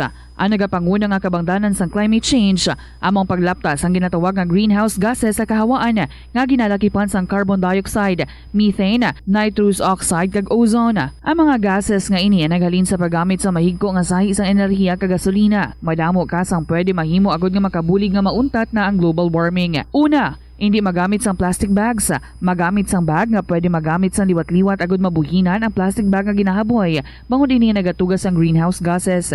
Ikaduha, hindi masumi magamit sang computer. Kung 4 ka oras lamang sa isa ka adlaw ang imo nga paggamit sang computer, makabuhing ka na sang carbon dioxide emission nga 83%. Ikatatlo, kung malapit man lang imo nga kaladtuan, mas maayo nga maglakat o kung magsakay na lang sa bike. Magluwas sa makakinot ka na, mabuhinan pang polusyon nga nagatugas ang climate change. Tanan kitang may mahimo. Gani, protektahan ta ang aton nga planeta. Isa ka man bala sa mahilig magsuksok sang skinny jeans? Manami ini nga isuksok bagod nagahurumagi ng kanami sang legs sang isa ka tawo. Suno kay Dr. Hillary Jones, Tena Brand Ambassador sa Texas, may dako man nga epekto sa lawas ng lalaki ang pagsuksok sang skinny jeans. Iyaring pila kamalain nga epekto sa pagsuksok sang skinny jeans. Makatugas ang permanenteng muscle damage. Mahimo nga mangin infertile ang lalaki. Ang pagsuksok sang skinny jeans na nag-apekto sa reproductive health nga amo nagatugas ang UTI kag iban pang health issues. Mas maayo suno sa eksperto nga maggamit sang cotton fabrics agud mangin komportable kag magkalikaw sa hindi maayong epekto sa lawas sang skinny jeans. Nakahibalo ka bala nga ang color ang makaapekto sang imo nga modo? Santo sa pagtuon sang American Home Shield, mayara sang correlation ang color kag mood. Ang nagkalain-lain nga color combinations ang nagapagwa sang nagkalain-lain man nga personalidad sang tawo. Suno sa mga psychologists, ginapanugyan sa pagtuon nga mas makapasangkad sang modo sang tawo ang mga bright colors ipaanggid sa mga dark colors. Kaangay sang pula nga nagapataas ang blood pressure kag heart rate. Apang mas maayo ang duag nga pula kunyara ini sa kusina bangod mas nagapagana ini sa pagkaon. Ang shades nga blue kag green ang ginaabiso sa mga psychologist nga nagakadapat yara sa sulod sang imo kwarto bangod ini nagapakalma sa paminsaron sang tawo. Kabombo! Subong nga naghalog na ang restrictions, madamo na nga mga physical activities ang ginabalik, ilabi na mga sports events. Apang maghalong lang ha, bangod kun ka isa, hindi malikawan nga may injury gid nga maangkon. Makabulig ang pagbutang sang ice o kun yelo sa bahin sang lawas nga nagasakit bangod sang injury. Suno kay Michael Vincent Kayanan, physical therapist, ang ice ang mahimo nga ma-apply sa bahin sang lawas nga masakit sa sulod sang duha ka adlaw. Ang masakit nga bahin sang lawas kaangay sang tiil o kun kamot, ang ihulom sa ice o kun direkta nga butangan sang ice. Pagkatapos ng 2 ka adlaw, ang injury ang mahimo na nga mabutangan sang mainit naman nga tubig. Nakasimba ka na bala sa Miagao Church? Ini ang kilalaman sa tawag nga Church of St. Thomas of Villanova. Ang construction sa nasambit nga simbahan ang nakumpleto sa tuig 1797. Sa subong, ang Miagao Church ang isa sa mga tourist spots sa Iloilo. Popular ang Miagao Church sa detalyado kag artistic sculpture sini nga nagapakita sang Spanish, Muslim kag Chinese traditions. Ang Miagao Church ang gindeklara bilang UNESCO World Heritage Site sang Desyembre 11, 1993.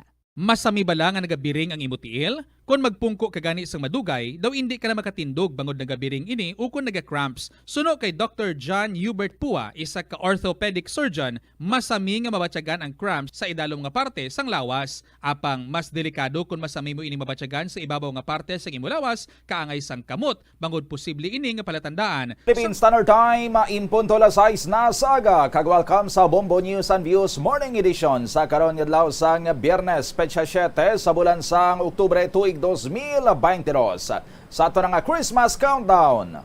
There's Christmas in the air, you can feel it everywhere. Mga kabombo, mayarasang 79 dias ang nabilinan tesang Paskwa. Kagkaroon na sa ato mga headlines sa top story of the day, Presidente Bongbong Marcos hindi magsunod sa tradisyon sa nagligad ng mga presidente sang pungsod. Hindi mag-release ang first 100 days report sunod sa Executive Secretary. Sa balita lokal, mahinay nga investigasyon sa Stanton Massacre. Mahiggo nga estasyon kag hindi ma-account nga police personnel. Lakip sa mga rason sa pagkakas kay Police Lieutenant Zubert Amado bilang hepe sang Estancia Municipal Police Station. Sa balita nasyonal, pagbalik sang face-to-face classes sa basic education, ginakabig ni Vice President kag Education Secretary Sara Duterte Carpio nga major achievement halin sang nagpungko sa pwesto. Sa luwasang pungsod, hari kag reyna sang Kingdom of Thailand, magabisita sa mga biktima sang Child Care Center Massacre. Samtang ang ex-policeman nga responsable sa pagpatay sa halos 40 ka mga tawo. Ginapahayag nakatambong pa sa hearing sa korte kangot sa kaso sa illegal nga droga. Inoras antes ginhimo ang krimen. Sa balita espesyal, lonely boy nga wala gid nakatilaw date sa sulod sang 23 ka tuig. Ginpa billboard ang kaugalingon. Sa negosyo, Department of Budget and Management ng pasarig nga pondohan ng Special Risk Allowance ang healthcare workers sa pisara sang gamay nga budget sa 2023. Balita sa hinampang, magadaog nga team sa upcoming Premier Volleyball League Reinforced Conference sa pilion nga magatiglawas sa Pilipinas sa 32nd Southeast Asian Games sa Cambodia. Kag sa entertainment, shows ang British rock band nga Coldplay gin-postpone matapos na diagnose nga may serious lung infection ang frontman nga si Chris Martin. 2 minutos na nakaligad sa atak ng alasay, saga kami Banwa ang inyong mga newscasters. Bombo Gisa Padios. Kag Bombo Donnie Digala, ang detalye sa mga balita balikanta pagkatapos sa mga pahanumdom. Na-eksperyensyahan mo na ba lang nga mabuli o kung ikaw mismo ang nagapang-bully online? Ang cyberbullying among paggamit sang offensive kag masakit nga mga tinaga online na ukon pinaagi sa text. Ang bullying ang nagatuga sang kasubok kag depresyon sa biktima. Magluwas ni, magabatyag siya sang kaakig, kahuya, pagkadula sang interes sa mga butang nga iya naluyagan kag kakapoy. Kung ikaw ang ginbully, una nga tika nga imo himuon, amo nga magpangayo sang bulig sa tawo nga imo masaligan, ilabi na sa imo nga ginikanan. Paano ka bala makabuli nga mauntat na ang bullying? Simple lang, don't be a bully. Hindi mag-post online nga makahatag sang sakit sa balatyagon sa isa ka tawo. Sa aroma kag soothing feeling sa pag-inom sang tea, ang rason sang kadamaan nga paborito nga imnon ang tea. Suno kay Ansley Hill, registered dietitian sa Western Oregon sa Estados Unidos, ang mas sobra 3-4 katasa nga pag-inom sang tea sa isa ka adlaw ang makadala sang hindi maayong epekto sa lawas. Ang sobra nga pag-inom sang tea ang makapatas sang anxiety, stress, kag restlessness. Hindi man manami nga pagtulog, bangod, kaangay sang kape, ang tea ang naga-contain man sang caffeine nga Minutos na nakaligad sa atak ng alasay, saga pabalik sa Bombo News and Views sa Morning Edition. Sa top story of the day, posible nga hindi magpagawas ang report si Presidente Ferdinand Bongbong Marcos Jr. May kantanan sa isa kagatos nga unang adlaw sa pagpungko bilang presidente sang Pilipinas. Suno kay Executive Secretary Attorney Lucas Bersamin, nagapamangkot pa mismo si Presidente Marcos kung importante pa ba lang amo ang report. Ginpahayag ni Bersamin nga si Marcos hindi amo ang tipo sang tawo nga himuon gid nga dako nga bagay ang ini nga milestone o kun isa-isahon gid kun ano ang natabo sa nagligad nga 3 ka bulan. Madumduman nga antes nag-resign si former Press Secretary Attorney Trixie Cruz Angeles. Ginpahayag sining nga ginapreparar na ang 100-day report sang administrasyon. Apan konsiber sa naman ang pahambalon, inspiring ang unang 3 kabulan sang presidente. Ang pinakaimportante nga natabo sunod sa iya amo ang biyahe ni Marcos sa New York agon magtambong sa United Nations General Assembly. Para naman kay Senate President Juan Miguel Mig Zubiri, ginapabutlag-bulagan lang sa mga kritiko ang maayo nga mga hinimuan sang presidente. Suno kay Zubiri, regular nga naga-meeting si Marcos sa gabinete kag nagpili man ini sang maayo nga economic team. Suno pa sa senador nga kalyado man ni Marcos, number 1 kag top salesman sang Pilipinas ang presidente. Sus, nagbubulag-bulagan siguro sila, hindi nakikita. Eh, dami natin nagawa ng presidente na groundbreaking, yung metro, yung subway the other day. The formal opening of the subway. Itutuloy na lahat ng build projects ng ating dating Pangulong Duterte. And the road shows, he just spoke in front of all the CEOs in New York Stock Exchange para mag-invest dito. He's got investment pledges of about $20 billion for the country. In the last 3 foreign trips, he is going to go to Davos to represent the Philippines. And Davos is for all the G20, all the big economies meet up to discuss policy issues. I think he's doing a great job in the last 100 days. Si Senate President Juan Miguel Zubiri. Samtang kung si House Speaker Martin Romualdez naman ang pahambalon yara sa husto nga dala ng Pilipinas sa idalom sang pagpamuno sang iya nga pakaisa. Gindayaw man siniyang best economic team nga ginpili ni Marcos kagang metikaluso nga pagtukod sang medium-term fiscal framework agud nga magsebe nga roadmap sa pagbangon sang pungsod. Apang para naman kay Senate Minority Leader Aquilino Coco Pimentel III, dapat nga likawan sang presidente ang mga aktibidad nga makasaklaw sa sensitivity sa mga tawo, ilabi na nga sa tunga sang krisis ang Pilipinas. Ginatumod siniya mo ang kontrobersyal nga pagkado sang presidente sa Singapore. Upod ang iya asawa kaganak sang weekend agud nga maglantaw sang Formula 1 race. Sunod naman kay House Deputy Minority kag kon ACT Teachers Party List Representative Franz Castro, failure ang grade ni Marcos sa iya. Ginpahayag man sining ang pagka-dejavu ang Marcos Jr. administration sa Duterte administration bagod sa kadamo sang promesa nga wala man nagatupa. Lakip sa mga isyu nga ginpang isa-isa ni Castro mo ang harassment kag pagpatay sa kritiko sang administrasyon, ang kontrobersyal nga trip ni Marcos sa Singapore, ang confidential kag intelligence funds lodged sa idalom sang opisina sang presidente kag vice president, kag iban pa nga problema kaangay sa ang pagsaka sa bayad sa kuryente, mataas nga inflation rate, manubo nga sweldo sa mga mamumugon, nagatimbok nga presyo sa mga panguna nga produkto, kakulang sang trabaho kag kakulang sang duta para sa mga mangunguma. 7 minutos na nakaligad sa atak ng alasay sa aga sa balita lokal. Hindi lang isa kundi 3 ang nangin rason ni Police Regional Office 6 Director Police Brigadier General Leo Francisco sa pagkakasahepe sang Estancia Municipal Police Station nga si Police Lieutenant Jobert Amado. Kahapon nagpadulong ang direktor sa istansya god nga hibalaon ang dalagan sang investigasyon sang Special Investigation Task Group Palibosfer kaangod sa natabo nga istansya massacre sang Setyembre 14. Sa interview sang Bombo Radio kay Francisco, iyagin pahayag nga sa iya pagabot, nakita niya nga mahigko ang istasyon sang Estancia Municipal Police Station. Suno pa sa direktor, hindi pa ma-account ni Amado ang iya nga mga personnel. Dugang pa niya sang ginapangayuan ini sang update sa dalagan sang imbestigasyon sa natabo nga shooting incident sa barangay Villa Panian sa mga Banwa. Wala nakahibalo si Amado bangod ginpahayag nga yara sa Special Investigation Task Group ang tanan nga pag-ukon papeles. Dito pa sa headquarters sang Iloilo Police Provincial Office nagpadulong ang direktor agud nga magpangayo sang update. Sunod sa direktor, sang Setyembre 23 pa ang katapusan nga paghatag sa iya sang update sang task group. Bangod sini gilay niya nga ginkaka sa pwesto si Amado kag iga-assign sa regional headquarters. Mahimo sa gihapon nga magbulig si Amado sa imbestigasyon sang task group sunod sa opisyal. Ginbaton man ni Amado. Si Amado ang talusan ni Police Lieutenant Arnel Boraga. Nebuloan nga una nang agin pahayag ni Francisco nga hindi siya kontento bangod mahinay ang dalagan sang imbestigasyon sang Special Investigation Task Group Palibosfer. Naging tukod agud tutukan ang among krimen.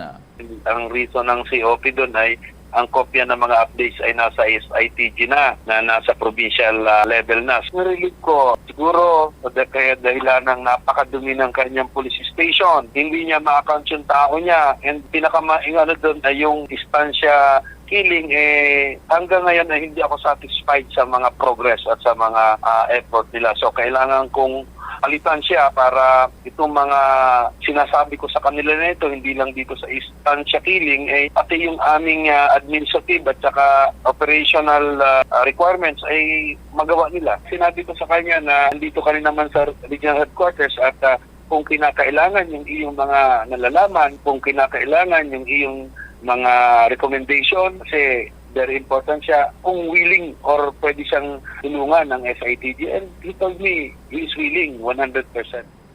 Si Police Brigadier General Leo Francisco. Sa iban pa naton nga mga balita lokal, madamo sa gihapon ang mga proyekto sa probinsya sa Iloilo nga wala natapos o kung na-delay ang pag-obra. Ini ang nadiskubrihan sa Committee on Infrastructure sa Sangguniang Panlalawigan base sa ginpasang report sa Iloilo Provincial Engineering Office. Sa interview sa Bomba Radio kay Iloilo 4th District Board Member Rolando Distura, nga mong chairman sa nga mga komitiba iyagin pahayag nga pila sa mga rason sa atrasado nga mga proyekto among malain nga tiyempo, hindi available nga equipment kag kakulang sang materyales kaangay sang aggregates. Dugang paniya nagarason pa ang iban nga kontraktor nga atrasado man ang bayad sa ila. Apang suno kay Distura, mahapos lamang ang pagpagwa sang budget kung kumpleto na ang dokumento sang contractor. Bangod sini tawgon ang atensyon sang Iloilo Provincial Engineering Office agon nga mapatadlong sa mga kontraktor ang ilang nga trabaho. May makita kita diri nga mga projects nga somehow may mga negative slippage. But again, and then gina-call nato ng ila atensyon nga kung pwede ma-rectify ini siyang kontraktor kag ma-kuan sila. Madamo pa. Actually, madamo. May mga ari ako din nga mga nakita sa report, hindi lang siguro sa report lang, mga iban may negative 36 na, may aranganin negative 59%. Ang ilang slippage. So, but I will be checking this every now and then. I mean, remind si Engineer Andig. Si Board Member Rolando Distura. Samtang nakuhaan sang masobra 1 million pesos nga balor sang shabu ang apat ka construction workers sa drug bypass operation nga ginpatigayon sa Village 2, Anaro Subdivision, Barangay Kalahunan, Mandurriao, Iloilo City. Ang mga nadakpan na Mosanday, Reynaldo Cabintoy, 34 anyos, residente sa Barangay Veterans Village sa Iloilo City proper, Nicanor Tremucha, 41 anyos, residente sa Barangay Guzman, Mandurriao, Iloilo City, kag Ivan Tacadoro, 33 anyos, residente sa Barangay Soc, Arevalo, Iloilo City, kag Richard Celerio, 30 anyos, residente sa Barangay Guzman, Mandurriao. Sa interview sang Bombo Radio kay Police Major Ray Sumagaysay, ang hepe sang Mandurriao Police Station iyagin pahayag nga sanday Cabintoy kag Tremucha ang ginatag nga main target sa operasyon kag parehas man nga high value individuals. Sanday Chodoro kag Celerio naman ang makabig nga street level individuals. Ginapahayag nga nakaginapreso si Cabintoy sang Oktubre 2018 sa kaso nga may kantanan man sa illegal nga droga. Na-recover sa mga nadakpan ang 35 ka mga sachet sang suspected shabu na ginabanta na gabugat sang 150 grams, isa ka 22 caliber pistol, 13 ka mga bala, 12,000 pesos nga bypass money, kagiban pa nga mga drug paraphernalia. Detained na ang apat sa Mandurriao Police Station kag natala na nga pasakahan sang kaso nga paglapas sa Republic Act number 9165 ukon na Dangerous Drugs Act of 2002 kag paglapas sa Republic Act number 10591 ukon Comprehensive Firearms and Ammunition Regulation Act. So, ang estimated value, 1,020,000 ang street value sa na-recovered nga suspected siya po sa ito. Wala sila nato na indicate diri no kung saan sila nga construction company. Pero tatlo daw laborers kag ang isa muning daw ila nga door runner nila sa construction. Si Police Major Ray Sumagaysay. Sa katapusan na nga balita, nangin palaagyan ng Bombo Radio sa malino nga pagsungka sang isa ka sospek sang pagpangbuno Ang nag-surrender mo si Jobert Porras alias Bolanoy sang Barangay Boulevard Molo, Iloilo City. Sa interview sang Bombo Radio kay Rizal Palapalados, punong Barangay Noel Soliman, iyagin pahay nga nagpakigangot mismo ang Iloy sang suspect bangod gusto sini nga magsungka. Gilayon nga gin pakigangutan ni Soliman ang Bombo Radio Iloilo, agad nga mga pasiguro ang safety ni Porras sa iya nga pagsungka. Upod sa Bombo Radio News Team, nagpadulong sa Molo Police Station si Soliman agad nga pasungkaon si Porras. Naibaluan nga si Porras upod sa iya pila ka abyan ang nag-inom-inom sa Barangay Rizal Palapalados.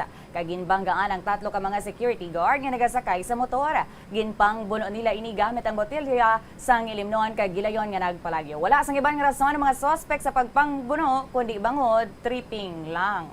Nagkadto ini si nanay ni Nonoy Bulanoy nga gusto ya masurrender. Di ang akon ginimo, gintawgan ko ang Bombo para tong at least bisan paano may protection man siya. Kay nagambal siya kay nanay ang gusto ya nga sa akon gid sa masurrender, kinadlock sa masurrender sa iban. Gin-facilitate na akon, nagtawag ko sa Bombo para magupod sa akon dito sa Boulevard Molo. Ginupod namon si BGB para tong at least bisan paano safety siya kay ara ang taga-Bombo. Si punong Barangay Noel Soliman sang Rizal Palapalados. 15 minutos na nakaligad sa tak ng alasay sa gayban pa nga mga balita balikan ta pagkatapos sa mga pahanumdom. Nagahalog na ang mga pagsulundan. Apang hindi magkalipat nga ang COVID-19, ara pa. Be the solution against COVID-19. Magsuksok sang face mask, ilabi na kung yara ikaw sagwa. Maghugas ang kamot gamit ang habon kag tubig, ukon mag-sanitize. Maglikaw sa mataw nga lugar kag magpabakuna. Kung nagalain ang imo pamatyag, magpabilin sa sulod sang balay. Pinaagi sa pagprotekta sang imo kaugalingon, maprotektahan mo man ang mga tawo sa imo nga palibot.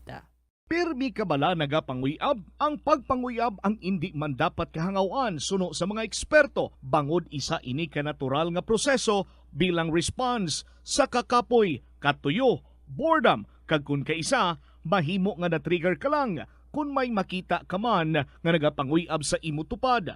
Apang ang ginpaandam sa mga eksperto, amo ang sobra-sobra nga pagpanguyab sa diin masobra ka isa ang pagpanguyab sa sulod sang isa ka minuto. Mahimo man ini nga indikasyon sang brain tumor, heart attack, epilepsy, multiple sclerosis, kag liver failure. Bilang panugyan sa mga eksperto, mas maayo gid nga magkonsulta gilayon sa doktor kung may nanutisyaran nga increase sa pagpanguyab, ilabi na gid kung wala man lang sang matumod nga rason. Summer Times, 16 minutos na nakaligad sa tag ng alasay sa aga, pabalik sa Bombo News and Views Morning Edition. Sa Balita National, ginakonsiderar ni Vice President kag Education Secretary Sara Duterte nga ang pagbalik sa face-to-face classes ang basic education students amo ang makabig nga major achievement sa iya unang isa ka 14 kadlaw sa opisina. Buwas man Oktubre 8 na tala na nga magsukat sa isa ka 14 kadlaw ang pagpungko sang Vice Presidente sa pwesto. Agosto 22 sang ginpatumaan ang face-to-face classes nga kadungan man sang pagbukas sang school year 2022 to 2023. Apang hindi tanan nga eskwelahan ang nakabalik na sa pagtudlo sa physical classrooms. Sa Nobyembre 2 pa natala na nga mag-umpisa ang 5 days ang face-to-face classes sa tanang eskwelahan. Magluwas lang sa very specific areas kung saan pwede mapatuman ang mga exemptions. Pareho nga ginkumpirmar sa Department of Education kag Department of Health nga may na-record nga mga kaso sang COVID-19 sa mga eskwelahan apang wala pa nagaplastar kung pila ang infected. Ginpahayag naman ni Duterte nga natural lamang ini nga hitabo kadungan sang pagbalik sang face-to-face classes. Samtang ginkumpirmar man sang Vice Presidente nga ginaisuryahan na sa cabinet level meetings kung pahanugutan sa gihapon ang pila ka mga eskwelahan nga nagpatuman o kung magpatuman sang blended o kung distance learning sa Nobyembre pananglitan hindi pagyapon masarangan ang full face-to-face classes. Sunod kay Duterte Carpio, magapasa sila sang report kay Presidente Ferdinand Marcos Jr. agod madesisyonan ang mandatory kag full in-person classes. Samtang sa iban pa nga balita national nag-apelar si Senate President Juan Miguel Mig Zubiri sa Office of the Ombudsman nga magpatigayon sa dialogue may kangtanan sa anti-red tape law. Kasunod inisang ginaduso ni Ombudsman Samuel Martires nga i-repeal ang mga lahi. Mas maayo suno kay Zubiri kung makaistoryahanay sila ni Martires sagud mahibaluan sinikon sa diin nagalin ang anti-red tape authority ease of doing business law. Baliskag sa opinyon ni Martires nagapati naman si Zubiri nga kinahanglanon ini nga lahi ilabi na subong nga gina-promote sang Pilipinas sa foreign direct investments. Ginpatag man sini nga kun i-repeal sang Pilipinas ang ease of doing business law nga nagamyendar sa Anti-Red Tape Act of 2007, posible nga pilion na lang sang iban nga nasyon nga mag-invest sa iban nga gobyerno. Clearly, my personal opinion, if we repeal the law, if we abolish ARTA and repeal the law, it is 1,000 steps to the wrong direction. Pabaliktad tayo. Ibig sabihin yan, hindi na po matatakot yung mga ahensya na sabihin sa'yo, bumalik ka na sunod na buwan. Ayoko sa'yo. Hindi ko type mukha mo. Bumalik ka sa susunod na buwan. Pwede nilang gawin yun. Without the law, they can do that. Kaibigan ko si Ombudsman Martires, and ang gusto po sana namin mangyari ay magkaroon po tayo ng dialogue as authors of the measure with the Office of the Ombudsman para malaman niya saan pinanggalingan itong ARTA at Ease of Doing Business Law. Umaapela po ako sa ating mahal na Ombudsman na mag-dialogue po tayo para hindi naman maging sayang ang ating mga hakbang na ginawa para sa anti-red tape. Kung business as usual po, katulad ng dating red tape law, I'm sorry to say, for 20 years, walang ginawa ang anti-red tape law. Si Senate President Juan Miguel Zubiri. Sa katapusan nga balita nasyonal, kompleto na ang 7-member anbang sang Commission on Elections matapos gin-appoint ni Presidente Ferdinand Marcos Jr. bilang commissioner ang seasoned election lawyer nga si Ernesto Maceda Jr. Si Maceda ay katatlo nga appointee ni Marcos sa poll body upod ganday Chairman George Garcia kag re-appointed Commissioner Nelson Celis. Mag-expire ang termino ni Maceda sa 2029. Apang antes ini, kinahanglan anay nga atubangon ang Commission on Appointments para sa confirmation hearing kung mag-resume na ang Kongreso sa sesyon sa Nobyembre. Si Maceda Jr. amo ang anak ni anay Senate President Ernesto Maceda nga nangin ambassador man to the United States. Ang amay nga Maceda ang nakapungko man bilang Secretary of Commerce and Industry sa idalom sang administrasyon ni anay Presidente Ferdinand Marcos. Samtang sa ilota sa balita sa luwasang pungsod, magabisita ang hari kag Reyna sang Thailand sa ospital kung sa diin ginabulong ang mga biktima sa isa ka massacre nga natabo sa Child Care Center sa Nong Bua Lampu Province. Sa diin 36 ang patay, lakip na ang 24 kakabataan kag isa ka nagabusong nga babayi. Subong nga aga ginabati-bati nga mag-aabot sa King Maha Vajiralongkorn kag Queen Sotira. Magabisita man si Thailand Prime Minister Prayut Chan-o-cha sa mga probinsya agud nga magpakig-unong sa mga pamilya sang napatay. I-half staff man ang tanan nga flag sa Thailand umpisa subong nga adlaw. Magluwas sa mga napatay, ginapahayag nga napulo ka tawo ang pilason kag anom diri ang yara sa kritikal nga kondisyon. Sandig sa una nga statement sang Prime Minister, mass shooting ang natabo, apang kun basehan naman ang statement sang pulis napatay ang kalabanan nga mga biktima bangod sa pila sa tugas sang pagbuno. Kung balikan kahapon sang udto, nagapahuway-huway ang mga kabataan sa nursery sang natabo ang mga massacre. Gina-identify ang suspect nga si Panya Kamrab, 34 anyos, isa ka anay Police Lieutenant Colonel nga ginpahalin sa trabaho sang Enero 20, bangod man sa paggamit sang illegal nga droga kag serious disciplinary violation. Suno kay Bombo player Rose Sandonero, international correspondent sa Thailand, hindi pa subong matag kung ano ang motibo sa krimen apang posible nga tuga ini sang personal stress ukon epekto man sang illegal drugs. Suno sa Central Investigation Bureau, inoras antes ginhimo ang mga massacre. Nakatambong pa ang suspect sa hearing sa korte sa kaso nga ginaaligar pagbaligya sang illegal nga droga. Ginapahayag nagabot ang suspect agod pangitaw ng iyang stepson sa mga child center. Kag sang wala nakita ng bata, ginpangbuno sini kag ginpangtiro ang mga tawo.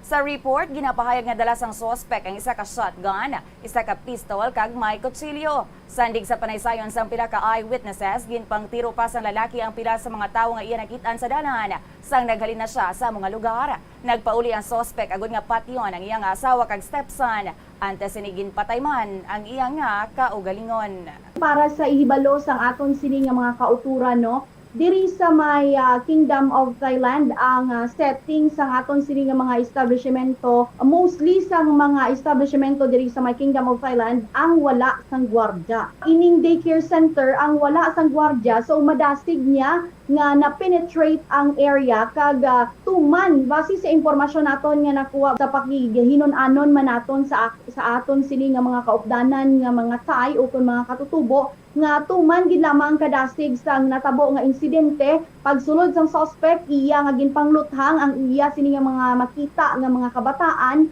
kag iban pa nga mga persona nga yara sa pasilidad kag madasig man di nga nagpalagyo sakay sang iya sini nga salakyan kag nagpadulong didto sa ila sini nga puloy-an. After sa insidente, madasig man nga nagresponde ang aton sini nga mga kapulisan apang ulihi na sila bangod sa ila sini nga pag-abot didto sa may area sa puloy-an sang suspect. Iya na nga ginpatay ang iya sini nga asawa kag mga anak kag iya man nga gintapos ang iya sini nga kabuhi. Si Bombo Cleo Rozon Nanero, direkta sa Thailand. Samtang nagtingob ang warships ng Estados Unidos, South Korea kag Japan sa pag-perform sang missile defense exercise sa Sea of Japan. Duha kadlaw matapos ginpalupad sang North Korea ang ballistic missile sa Japan. Sa statement sang US Indo-Pacific Command ang ginpadala sang Estados Unidos amo ang guided missile cruiser ka guided missile destroyer nga kabahin sang USS Ronald Reagan Aircraft Carrier Strike Group. Ginpadayon man ini pila ka lang ka oras matapos nga nagpalupad pagid ang North Korea sang short range ballistic missiles, ang pinakawali sa missile launches nga ginhimo sang Pyongyang sa nagligad nga duha ka semana. Sunod pa sa US Pacific Command, ini nga exercise sa nagapabaskog pa sang interoperability sang tingob nga puwersa kag nagapakita sang kapag-on sang collective forces trilateral relationships sa Japan kag Republic of Korea. Una na nga nagpandam ang National Security Council sang South Korea nga may mapag-on nga sabat batok sa ginhimo sang North Korea nga pagpalupad sang intermediate range ballistic missile sa Japan. 25 minutos na nakaligad sa atak ng alasay, sagayban pa nga mga balita, balikan ta pagkatapos sa mga pahanumdom. Sa halos tanan nga prutas nga aton ginakaon sa masami ginahaboy nato ng ilaliso, apang panumdumaliwat kay may liso sang paborito mo nga prutas nga dapat hatagan mo sang tsansa nga buligan ang imo ikayong lawas. Ini amo ang liso sang abukado nga suno sa National University of Singapore. Nakitaan nga mayara sang 70% sang antioxidant content. Ang incredible fiber content nga may upod nga natural oils, vitamins kag minerals ang makabulig sa pag-improve sang digestion, naga-reduce ang inflammation kag naangot man sa paglikaw sa development sang cancer cells. Ang liso mahimo mo nga kihadon kag tuktukon kag isimpon sa imo nga pagkaon o kun ilimnon. Sunod kay Dr. Tom Wu, isa ka physician nga ginpasidunggan sa American Cancer Society kag United Nations, nakumpirma niya nga ang liso sa abokado nagatanyag sang most intense amounts sang soluble fiber. Ang soluble fiber nagabulig sa pagkakasang kolesterol sa cardiovascular system, gani makabulig ini sa paglikaw sa heart disease, heart failure kag stroke. Ang intense bursts sang antioxidant sa abokado nagabulig sa pagpanubo sang oxidative stress nga tugas ang harmful UV rays sang adlaw kagamuman sa pollution kag chemicals.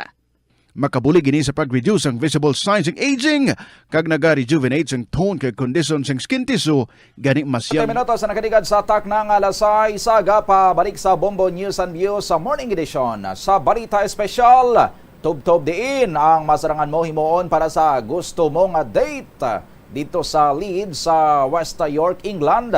Hindi basta-basta nga gasto ang ginimo sang isa ka 23 anyos nga lalaki nga desperado pagid o kung desperado na gid nga maka-eksperyensya nga mag-date. Ang lalaki amo si Ed Chapman nga ginapahayag wala pa ginakagi girlfriend, apisar gintilawan naman niya ang konvensyonal nga paagi pareho sang pagpakigabyan o kung pag-upod man sa mga bar. Gintilawan man sini ang paggamit sang dating apps pero daw wala gid nagagana. Tubtog nga isa kadlaw, napinsaran sini nga ipa-billboard ang iyakaw galingon.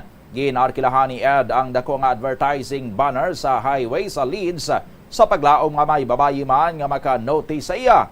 Kung masiling ka nga desperado ini, okay lang para kay Ed, ilabi na kung positibo man ang resulta sini. Sunod pa kay Ed sa una pa lang adlaw sang pagtapik niya sang billboard. May mga nag-message na sa iya nga Ang edad yara sa 18, tubtob sa 48 anyos.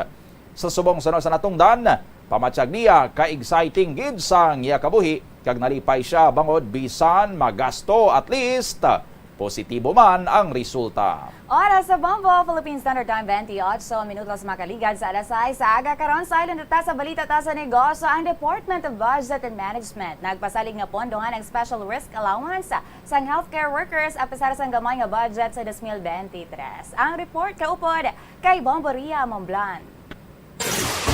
Bombo Business News. Tinguhaan sang Department of Budget and Management nga maka-allocate sang pondo para sa special risk allowance sang healthcare workers apisar sa mas madubo nga budget para sa 2023. Ini ang suno kay Budget Secretary Amina Pangandaman. Sa 2023, mayara gid lamang sang 19 billion pesos nga gin-allocate para sa healthcare allowance kag 38 billion pesos sa unprogrammed appropriations nga mahimo man nga matap. Apangin pa siguro niya ang publiko nga ang Budget Department ang magatinguha nga mapondohan ang allowance ng healthcare workers pinaagi sa pag-coordinate sa Department of Finance kag Bureau of Treasury agud nga makapangita sang dugang nga pondo. Dugang pa niya nakabato ng ahensya sa proposal nga masobra sa 8 trillion pesos. Apang ang proposed budget ang yara lamang sa masobra sa 5 trillion pesos sa 2023. Ang Department of Health ang mayara gid lamang sang 24.4 billion pesos nga approved budget nagikan sa proposed 95 billion pesos para sa COVID-19 response sa mosunod nga tuig nga ginpanubuan sa masobra sa 70 billion pesos. Sa subuang nga tuig ginaprubahan sa Department of Budget and Management ang pag-release ng 11.5 billion pesos para sa one COVID-19 allowance claims nga maga-cover sa masobra sa 1.6 million nga mga eligible public kag private healthcare workers. Mayara sang dugang nga 1.04 billion pesos nga ginaprubahan agud mag-cover sang unpaid special risk allowance sang 55,211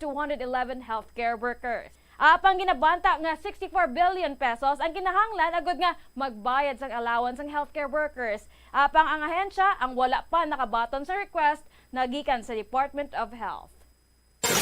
Bombo Foreign Exchange Update.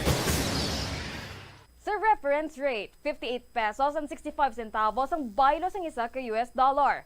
41 pesos and 17 centavos ang Singapore dollar. 7 pesos and 47 centavos ang Hong Kong dollar. 57 pesos and 96 centavos ang euro. 15 pesos and 59 centavos ang Saudi Riyal. Kag 66 pesos and 39 centavos ang British pound. The Bombo Foreign Exchange Rate Update is brought to you by Queen City Development Bank. Sa presyo sang gatong sa distrito sang Mandurriao, sa Shell, 74 pesos and 65 centavos ang diesel, 67 pesos and 35 centavos ang regular gasoline, kag 68 pesos and 25 centavos ang premium gasoline. Sa Petron, 69 pesos and 15 centavos ang diesel, 66 pesos and 35 centavos ang regular gasoline, kag 67 pesos and 30 centavos ang premium gasoline. Sa Caltex, 69 pesos and 60 centavos ang diesel, 66 pesos and 80 centavos ang regular gasoline, kag 67 pesos and 75 centavos ang premium gasoline. Amo yadtong balita sa negosyo, ini si Bombo Ria Momblan para sa Pambansang Radyo ng Pilipinas, consistent overall number 1 sa Iloilo. Basta Radio, Bombo! 32 minutos. Bombo Business News is brought to you by Queen City Development Bank. Philippine Standard Time, 32 minutos na nakiligad sa atak ng alas 6 sa aga. Karon na sa balita sa Hinampang, magadaog nga team sa upcoming Premier Volleyball League Reinforced Conference. Pilion nga magatiglawa sa Pilipinas sa 32nd Southeast Asian Games sa Cambodia. May detalye si Bombo Ayan Gahete. Sa balita na sa Hinampang, mas makahalawat-hawat kag mas dako ang pressure sa samtanan ka participating teams sa Premier Volleyball League Reinforced Conference. Bangod nga ang mangin kampyon diri ang matagan sang kagahinaan nga itiglawas ang Pilipinas sa 32nd Southeast Asian Games sa Cambodia sa Mayo sa masunod nga tuig. Magasugod ang tournament sa Santa Rosa Sports Complex sa Laguna buwas nga adlaw Oktubre 8. Sunod kay Premier League President Ricky Palo, ining nga development sa tournament ang mas magapuspagid sa mga teams nga papag-uno ng ilang lineup kag i-improve ang performance. Mangin mabudlay naman ini para sa ibahan nga teams bangod sa reigning champion nga Creamline Cools Masters nga naghampang man sa Asian Volleyball Confederation Cup for Women kag Association of Southeast Asian Nations Grand Prix ang nagligad nga duha ka bulan gani inisubong ang ginakabig nga top favorite nga magdaog. Magluwas sa mga local players nga maghahampang sa tournament, isa lang ka-import ang pahanugutan nga maghampang sa kada team. Ini nga development ang nagawarant man sa coaching staff nga mag-invite sang dugang nga players nga makakompleto sang team agud malabot ang handom nga mangintig lawas sang Pilipinas sa international tilt. Balita sa inampang ini si Bombo Ayan, kahete para sa Pambansa Radio ng Pilipinas. Consistent overall number 1 sa Iloilo, Basta Radio, Bombo! Kagaron, balita na natin sa entertainment. Ang show sa British rock band nga Coldplay gin-postpone matapos na diagnose na may serious lung infection. Ang ilang nga frontman nga si Chris Martin. May detalye si Bombo Rezi Bordon.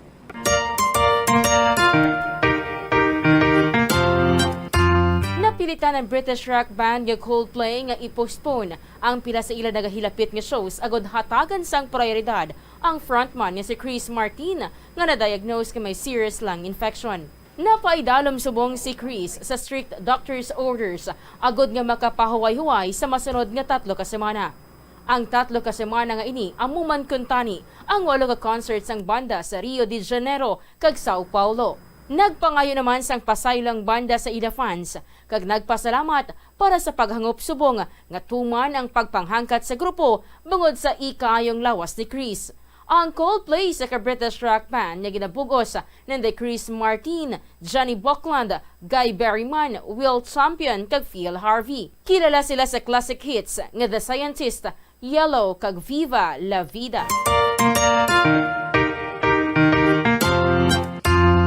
Tagamayadong balita sa showbiz, ini si Bombo Rezi Bordon para sa Pambansang Radyo ng Pilipinas kag consistent overall number 1 sa Iloilo Basta Radyo. Bombo! Philippine Standard Time, 35 minutos na nakaligad sa tak ng alasay. Saga, balikan tadugang nga balita sa lakad sang panahon pagkatapos sa mga pahanumdom.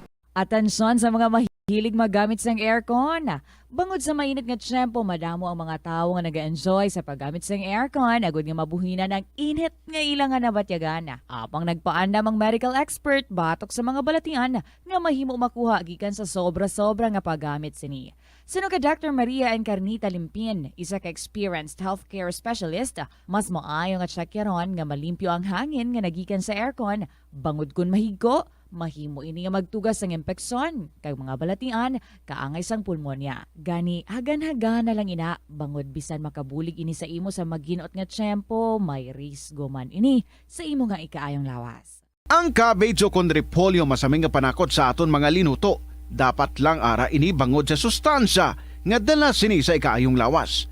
Suno kay Vanessa Voltolina, renal dietitian sa Fresenius Medical Care North America, yari ang mga benepisyo sang repolyo. Ang cabbage isa ka excellent source ng vitamin C nga importante para sa pag-maintain sang strong immune system.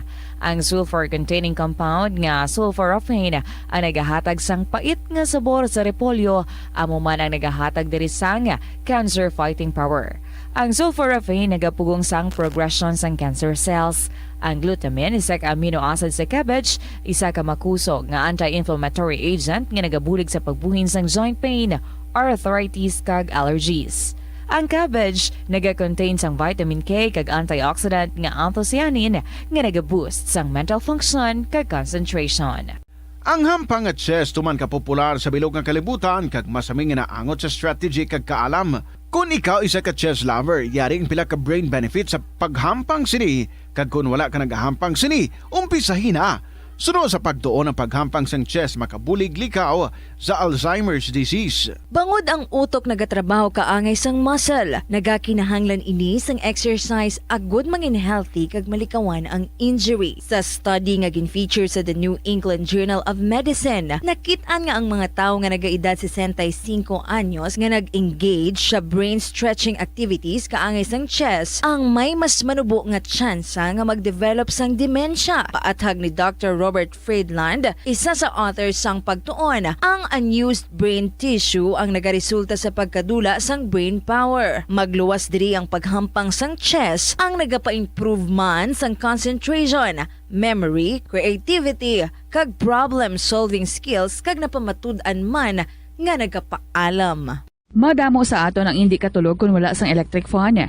Suno kay Dr. Raj Dasgupta, isa ka sleep medicine expert, wala sang seryoso nga risgo ang paggamit sang electric fan apang pila ka mga tawo ang maka-eksperyensya sa mga ginakabig irritating symptoms. Yari ang pila sa hindi manaming epekto sa paggamit sang fan kada gabi. Congestion, ang naga-circulate nga hangin halin sa mga fans, ang makapadry sang baba, ilong kag tutunlan. Allergies, masami nga madala sa hangin ang mga yabok na naga-trigger sang allergies. Gapamalaman ini sang mata kag panit. Muscle aches, makatugas ang muscle cramp ang hangin nga naghalin sa mga electric fan. Amo nga kun kaisa, may eksperyensyahan lang masakit nga lawas kung magbugtaw. Nagakadapat nga ibutang ang electric fan 2 to 3 feet away, agod nga maprotektahan kamo sa concentrated airflow. Importante man nga regular nga tinluan ang fan blades, agod masigurado nga hindi ini pagkiniran sang yabok. Ang sesame o kuno nga ang isa ka tanom nga ginapadamo para sa oil sa iyang aliso kag native ini sa tropical areas sa Asia, Africa kag South America. Ining manggaranan sa protein, vitamins, minerals kag antioxidants. Sino kay consultant nutritionist Dr. Rupali Duta, ang sesame seeds ang nagapanabo sang cholesterol bagod nagakontain ini sang phytosterols nga ginapatihan man nga naga-enhance sang immune response kag nagapanabo sang risgo sang pila ka cancer. Ang oil sa sesame seeds ang nagakakasman sang bacteria nga nagatugas sang plaque sa ngipon. Nagabato man ini sa type 2 diabetes. Ang antioxidant sa sesame oil ang nagabuhin man. 39 minutos na nakaligad sa atak ng alas 6 sa aga, pabalik sa Bombo News and Views Morning Edition. Here now is the Bombo Weather Forecast. Weather Forecast. Para sa balita sa panahon, nagikan sa Bombo Weather Center, live ang ato na in-house weather reporter si Bombo Christian Losada. Bombo Chris, report please, go ahead. Yes, happy Friday mga kabombo, bombo doni, kaga bombo G sa magulugol umon, diri sa bahin subong sa nga syudad sang Iloilo, kag pilamana, kabahin sang Iloilo province, kaga mangina mga kabombo ang gimaras ang magulugal umon man ang panahon samtang ang kalalawra naman nga napatungan sang Iloilo City kag Gimaras ukon Iloilo Strait ang sa subong Makanay Tubtoba kasarangan mga kabombo samtang magaluumon man sa bahin sa nga probinsya sang Antique. Ang baybayo naman sa nasambit nga lugar ang Makanay Tubtob kasarangan mga kabombo samtang ang Intertropical Convergence Zone naman ang nagaapekto sa bahin sang Palawan, kag Visayas, kag bahin sa nga Mindanao man mga kabombo sa subong wala sang bagyo diri sa bahin sang Philippine Area of Responsibility. Diri kita sa bahin sang Visayas sa Iloilo City, 8% ang chance sa magulan, 8 kilometers per hour ang kabaskugon sang hangin, 24 degrees Celsius ang pinakanubo kag 32 degrees Celsius naman ang pinakamataas nga temperatura sa bahin sang Kalibo, Aklan, Magulugan, Umon, 76% ang chance sa magulan, 5 kilometers per hour ang kabaskugon sang hangin, 26 degrees Celsius ang pinakanubo kag 30 degrees Celsius ang pinakamataas nga temperatura sa bahin sang Luzon. Magulagul Umon naman sa bahin sang La Union, 2% ang chance sa magulan, 6 kilometers per hour ang kabaskugon sang hangin, 26 degrees Celsius ang pinakanubo kag 31 degrees Celsius ang pinakamataas nga temperatura sa bahin sang National Capital Region Masanag subong mga kabombo, 4% ang chance sa magulan, 3 kilometers per hour ang kabaskugon sang hangin, 26 degrees Celsius ang pinakanubo kag 33 degrees Celsius naman ang pinakamataas nga temperatura sa bahin sang Mindanao. Tuman ang galom sa Davao City, 3% ang chance sa magulan, 5 kilometers per hour ang kabaskugon sang hangin, 23 degrees Celsius ang pinakanubo kag 31 degrees Celsius ang pinakamataas nga temperatura sa bahin sang Cagayan de Oro City, Masanag mga kabombo, 2% ang chance sa magulan, 3 kilometers per hour ang kabaskugon sang hangin, 24 degrees Celsius ang pinakanubo kag 32 degrees Celsius ang pinakamataas nga temperatura. Sa liwat mga kabombo, wala sa nga bagyo diri sa bahin sang Philippine Area of Responsibility. nagikana sa Bombo Weather Center. Ini ang inyo in-house weather reporter ni si Bombo Cristian Hetchanova Lusada para sa Pamasang Radyo ng Pilipinas, consistent overall number 1 sa Iloilo, Basta Radyo, Bombo! Maraming salamat sa kay Bombo Christian Lusada. Kag-inyo nabatian banwa mga balita sa Bombo News and Views Morning Edition sa karon nga adlaw sang Biyernes petsa 7 sa bulan sang Oktubre tuig 2022. Sa aton nga Christmas countdown. There's Christmas in the air, you can feel it everywhere.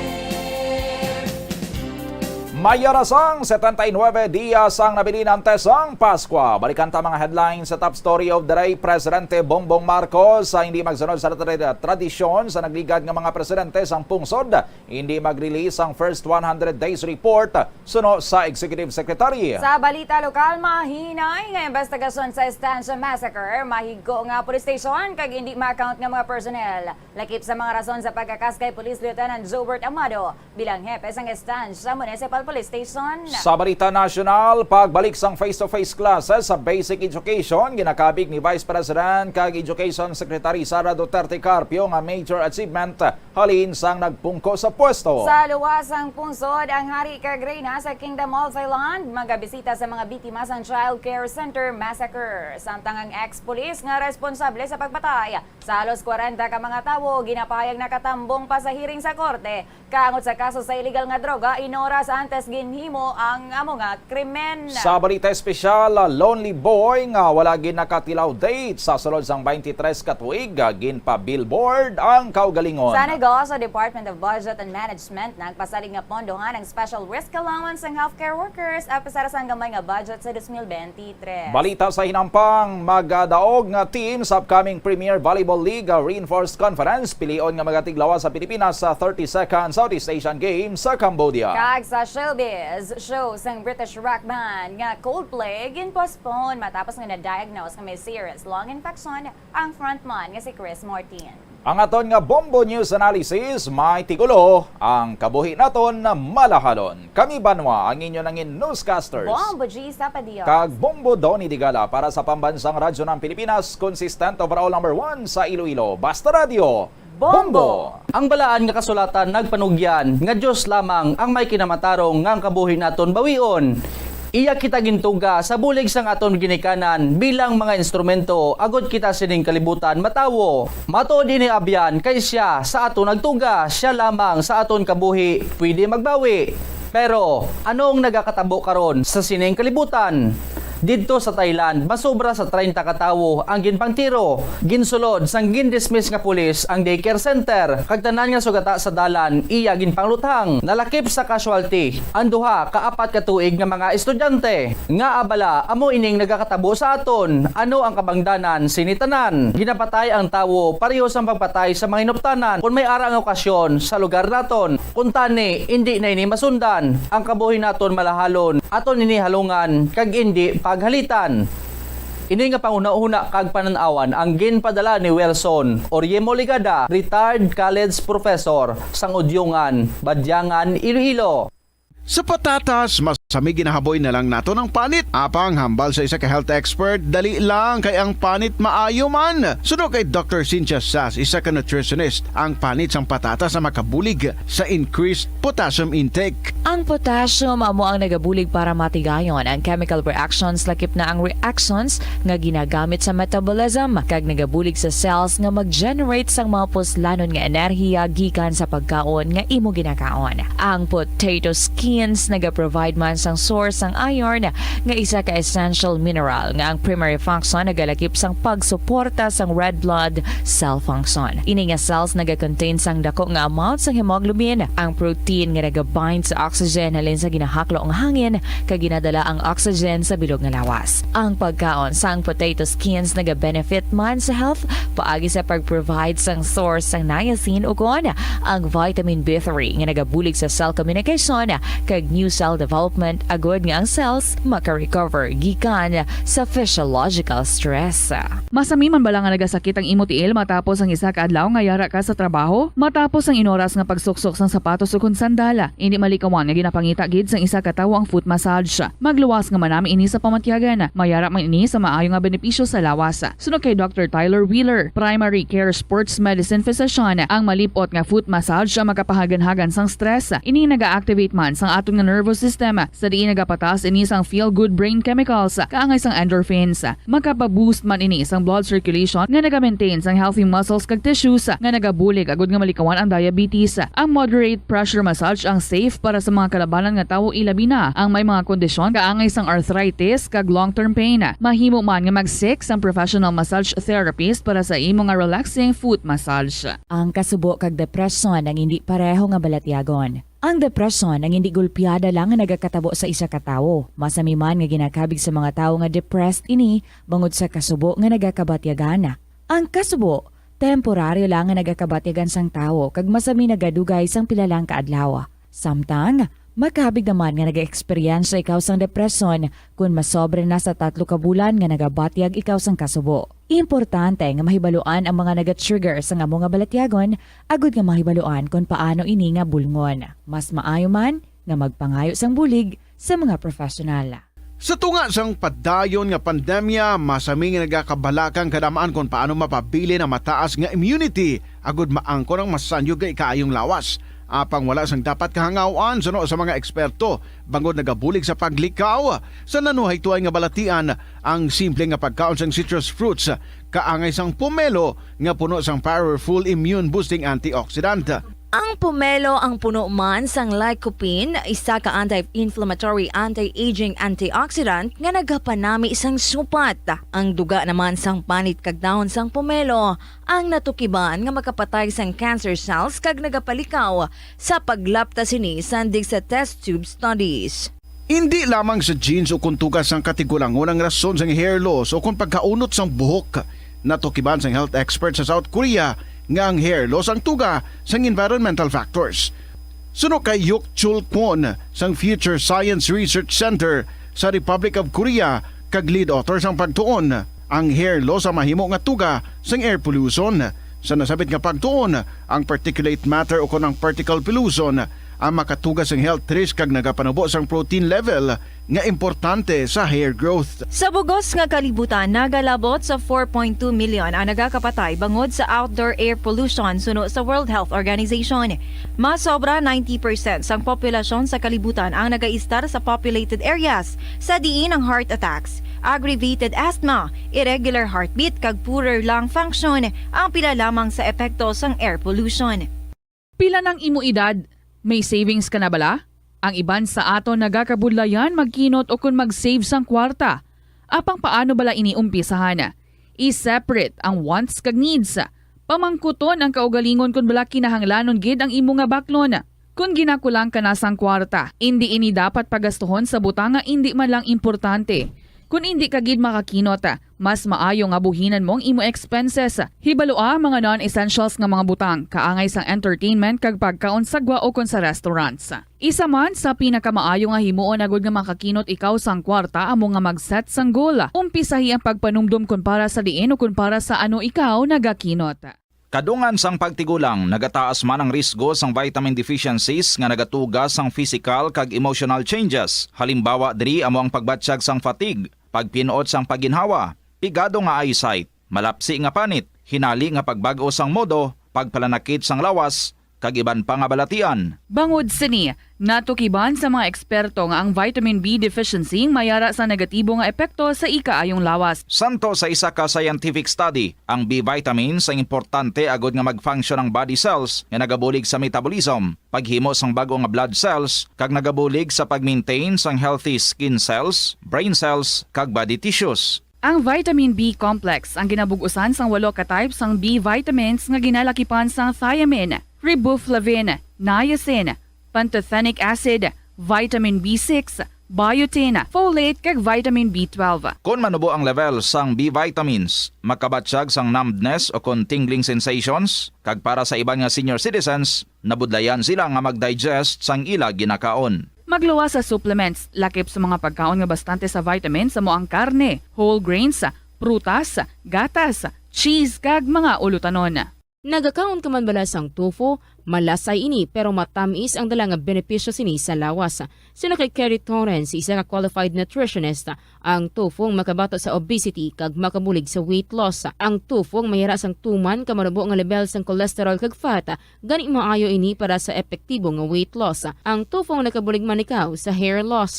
Ang human hair ang ginabugusan sang protein, ganing ini nga nutrient ang required agod mag-maintain sang hair health, volume kag quality. Magtipid sa paggamit sang kuryente, pinaagi sa mga masunod. Maggamit sa mga energy-efficient nga bumbilya, kaangay sang compact fluorescent bulbs ukon LED lights, imbis nga incandescent bulbs. Patsyo ng mga suga nga wala ginagamit. Tingbon ang mga bayo sa pagpamlansya. Himuon ang pagpamlansya isa lamang kabes sa isa ka semana.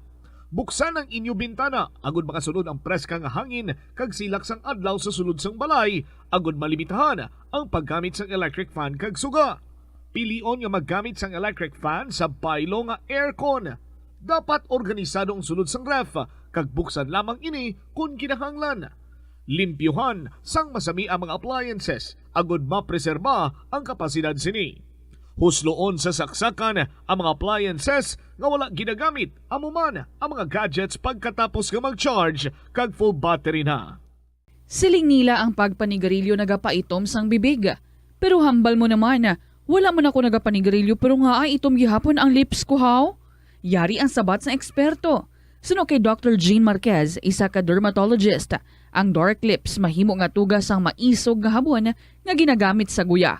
Bangod manipis ang panit. Philippine Standard Time, 54 minutos na nakaligad sa atak ng Alasay Saga. Welcome sa Bombo Report Second Edition. Upod sa inyo anchorman Bombo Donny Digala. Check naton report ni Bombo Peter Jan Abayaska kahapon na may ara sa mga nagladakpan sa anti-drug by basta operation diri sa syudad sang Iloilo. Ang duwazen dito ginapahayag ng mga high-value individuals, lunsay mga construction workers ining apat. Ang isa ka high-value individual, taga Barangay Guzman sa may distrito sang Mandurriao. Sakta si Bombo Peter John Bayaska sa report. Bombo Pay, please go ahead. Okay, standby, no? Check naton ang linya. Anong hamahambal diri sang ila sining po ng barangay sa may area sang Guzman. May ara gali sa nagapuyo dra sa ila sining high value individual. Kagamotong nangin target kapon sang anti-drug operation sang Mandurriao Police Station Subong man sang regional anti-drug unit, no, or drug enforcement unit sang aton sini nga mga otoridad. Sakta si Bombo PJB sa report. Please go ahead. Kasi tayo dari Bombo Doni, no? Sang barangay Kalahunan, dari sa distrito sa Mandurriao, matapos dari nadakpan dari ang ining mga ginakurukuno una pa lang, mga nagaduso dira sa illegal na droga, dira sa ila sa barangay, particular dira gid sa kop sang area sa barangay Anaros o kung Anaros sa division, sakop ni sa barangay Kalahunan, Mandurriao, kag sunod rin kay Kapitan Efrain Tagaytayan.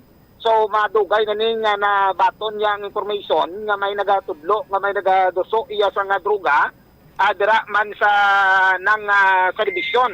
Moto kung paano agin panabot rin sa talupangon sa mga pulisya naton, kag operatiba, kag patigayon diri nga gina-operate diri ang ining mga subject na kusilin tirakuan diri sa mga 100 o kung mga 1,020,000 worth iya sa kabilugan iya nga siya 150 grams ini. Aka tigayon diri sa makuha sa sining mga subject na karon ti ara na sa aton sining mga kapulisan. Sa kabayan bala, no, si Kapitan Efrain Tagaytayan bala kay siya gina pa project sila Bombo daw ni sang sining apat na ka subject kada kaladakpan. Presidente sang Kalaunan. Oo. So bali dira lang nagkandak pero ang inang mga tawo nga na iya hindi na area. Oo. Hindi na sakop sa imo barangay. Hindi. Sila residente, no? Oo. Pero ang mga tawo nga kapamilyar ka man sila, hindi? Kalapitay mo na sa Guzman? Sa to lang ako na ang nagkuhan kay Duro report lang muna base manghalit pa sa akong barangay. Ako na ang nagkuhan sa mga operative. Napanilagan na sila. Ako na mo ang presensya na may best ka kadto may anaros. No, Oo. So baligin transaksyon nandira sa naros sila pero ina nga mga tao hindi nga residente mo gid. Hindi. For my information kap na may gaduso di banda nga lugar. Amo na sila kani. Amo na siya. Di mo na nga gin pa ano yun gin pa project nyo nga gin pa lapot ang concern dira nga mo na. Gin pa himos ko na para nga hindi na bla malitan ang tanan nga mga pumuluyo ko dira. Pero na-clear na imbo barangay kap no? Sa drugs? Dugay na ko yan nag-clear.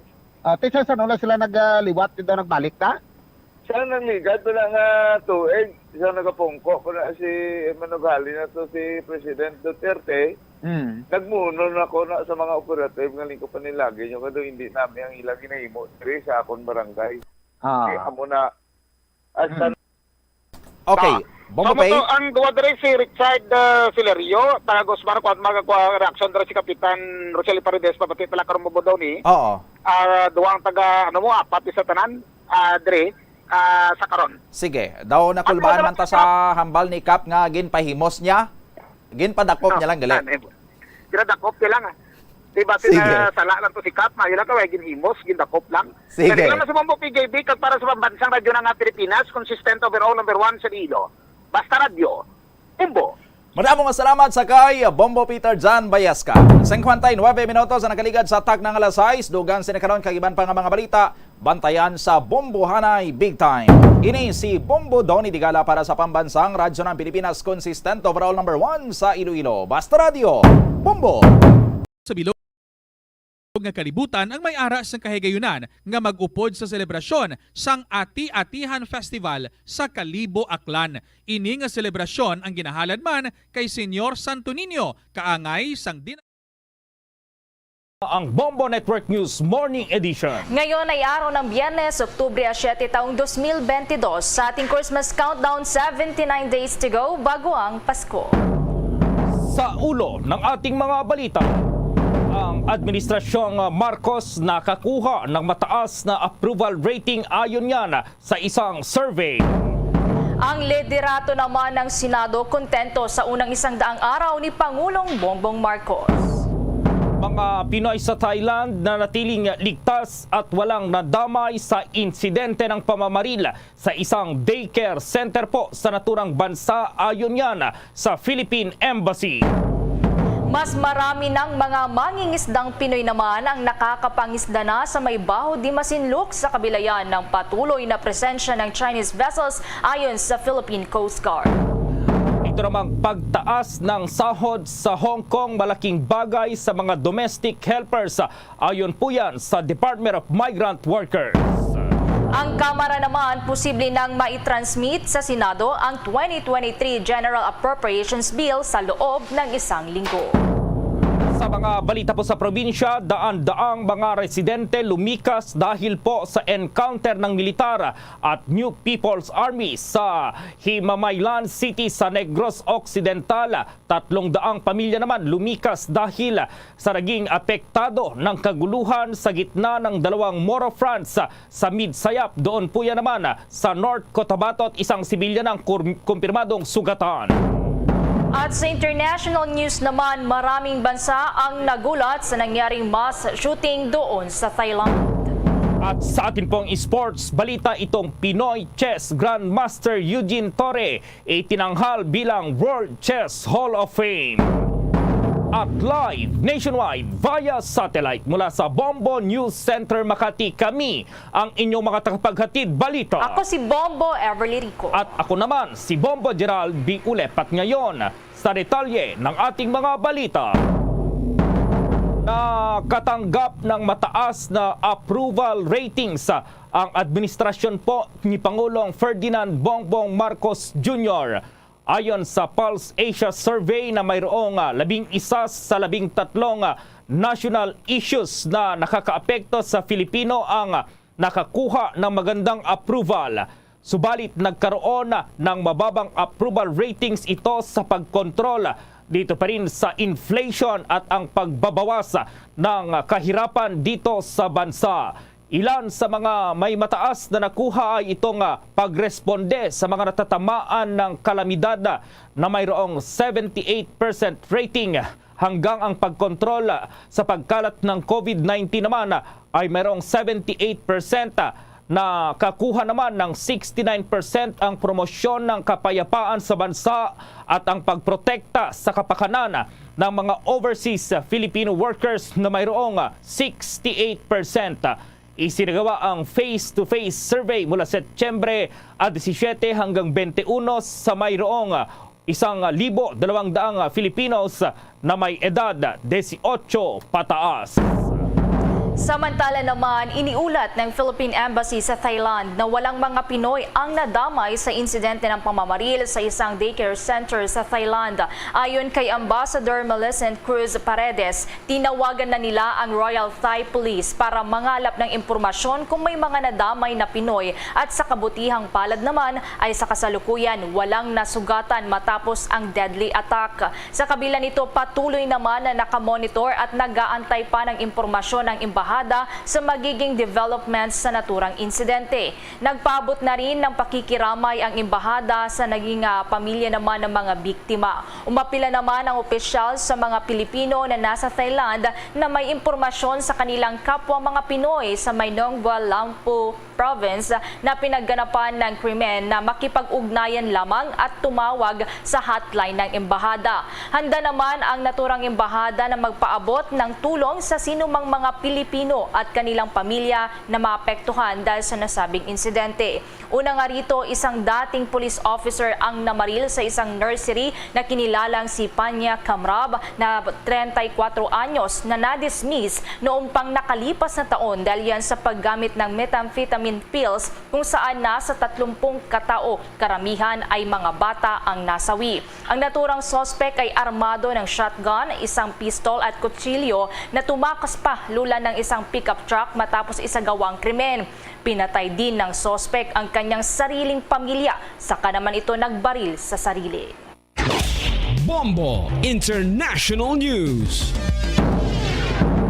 Nanguna si United Nations Secretary General Antonio Guterres na nakondena sa pag-atake sa isang daycare center sa Thailand. Sinabi ng kanyang tagapagsalita na si Stephanie Dujarric na isang nakakalungkot na pangyayari ang naganap na mass shooting. Nagpaabot na rin ito ng pakikiramay sa mga kaanak ng nasawing biktima. Ilan pang mga bansa naman ang nagpaabot na rin ng pakikiramay, gaya na lamang ni British Prime Minister Liz Truss na ito ay nagulat din nang marinig ang naturang balita. Habang hindi naman lubos maisip ni Australian leader Anthony Albanese na nangyari ang naturang insidente. Magugunitang aabot sa 38 ang mga katao ang nasawi. Kabilang dyan ang sospek ng pagbabarilin nito ang isang daycare center sa Nong Bua Lampu Province. Matapos kasi na pagbabarilin ng 34 anyos na sospek na si Panya Kamrab, ay binarilin din ito ang kanyang sariling anak at asawa bago nagpakamatay. Ang suspect na dating pulis ay sinibak sa pwesto dahil sa paggamit ng iligal na droga. Naniniwala naman ang mga otoridad na nasa ilalim ng ipinagbabawal na gamot ang naturang suspect na mangyari ang insidente. Agad naman na ipinag-utos ni Thailand Prime Minister Prayut Chan-o-cha ang mabilisang investigasyon sa insidente. Nakatakda ring bisitahin ni Thailand King Maha Vajiralongkorn at Queen Suthida ang mga sugatan, biktima sa paggamutan kung saan tiniyak nila ang tulong ng gobyerno para sa mga biktima.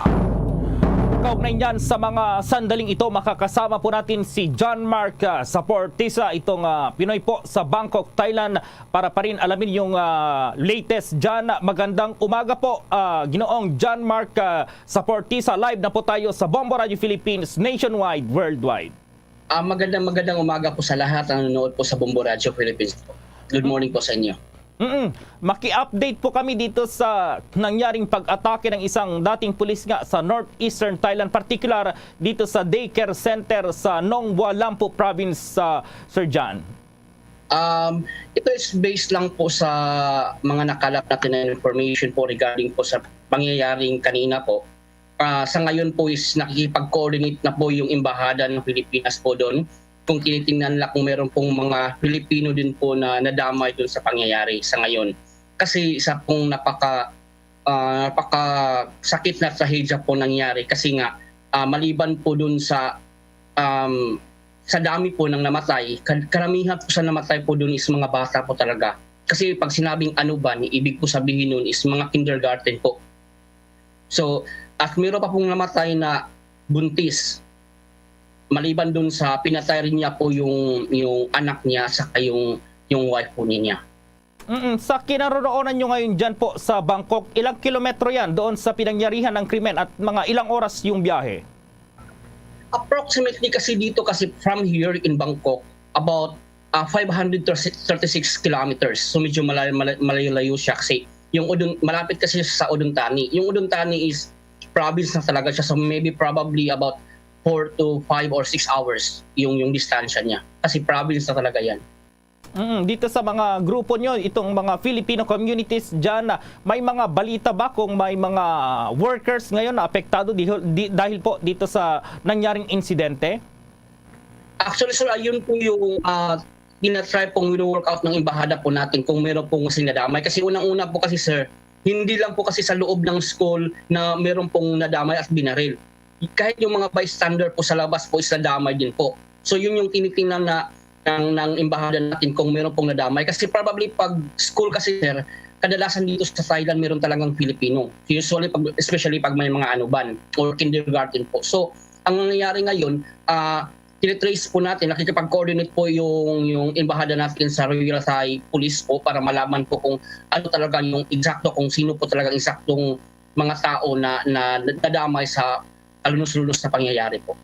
Bombo John Mark, may idea ba kayo kung ilang mga Pinoy yung nandoon sa naturang parte po ng Thailand?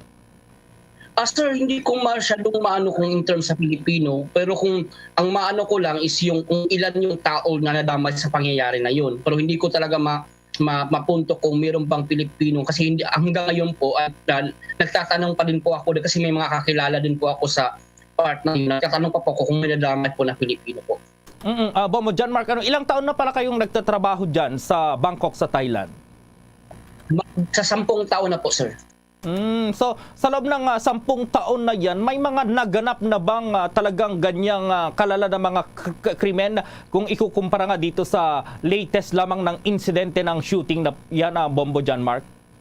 Meron naman pong mga shootout na pangyayari po, pero sa naano ko po, hindi naman dun sa katulad na ganitong sitwasyon na alam mo yung mga bata na nadamay na sa school pa talaga. Usually kasi dito pag may mga shootout, mga ano lang ba yun, mga robbery po dun sa mga jewelry store, yung mga ganun lang. Pero in terms po sa ganitong klase po na pangyayari, this is the first time sa pagkakaalam ko po.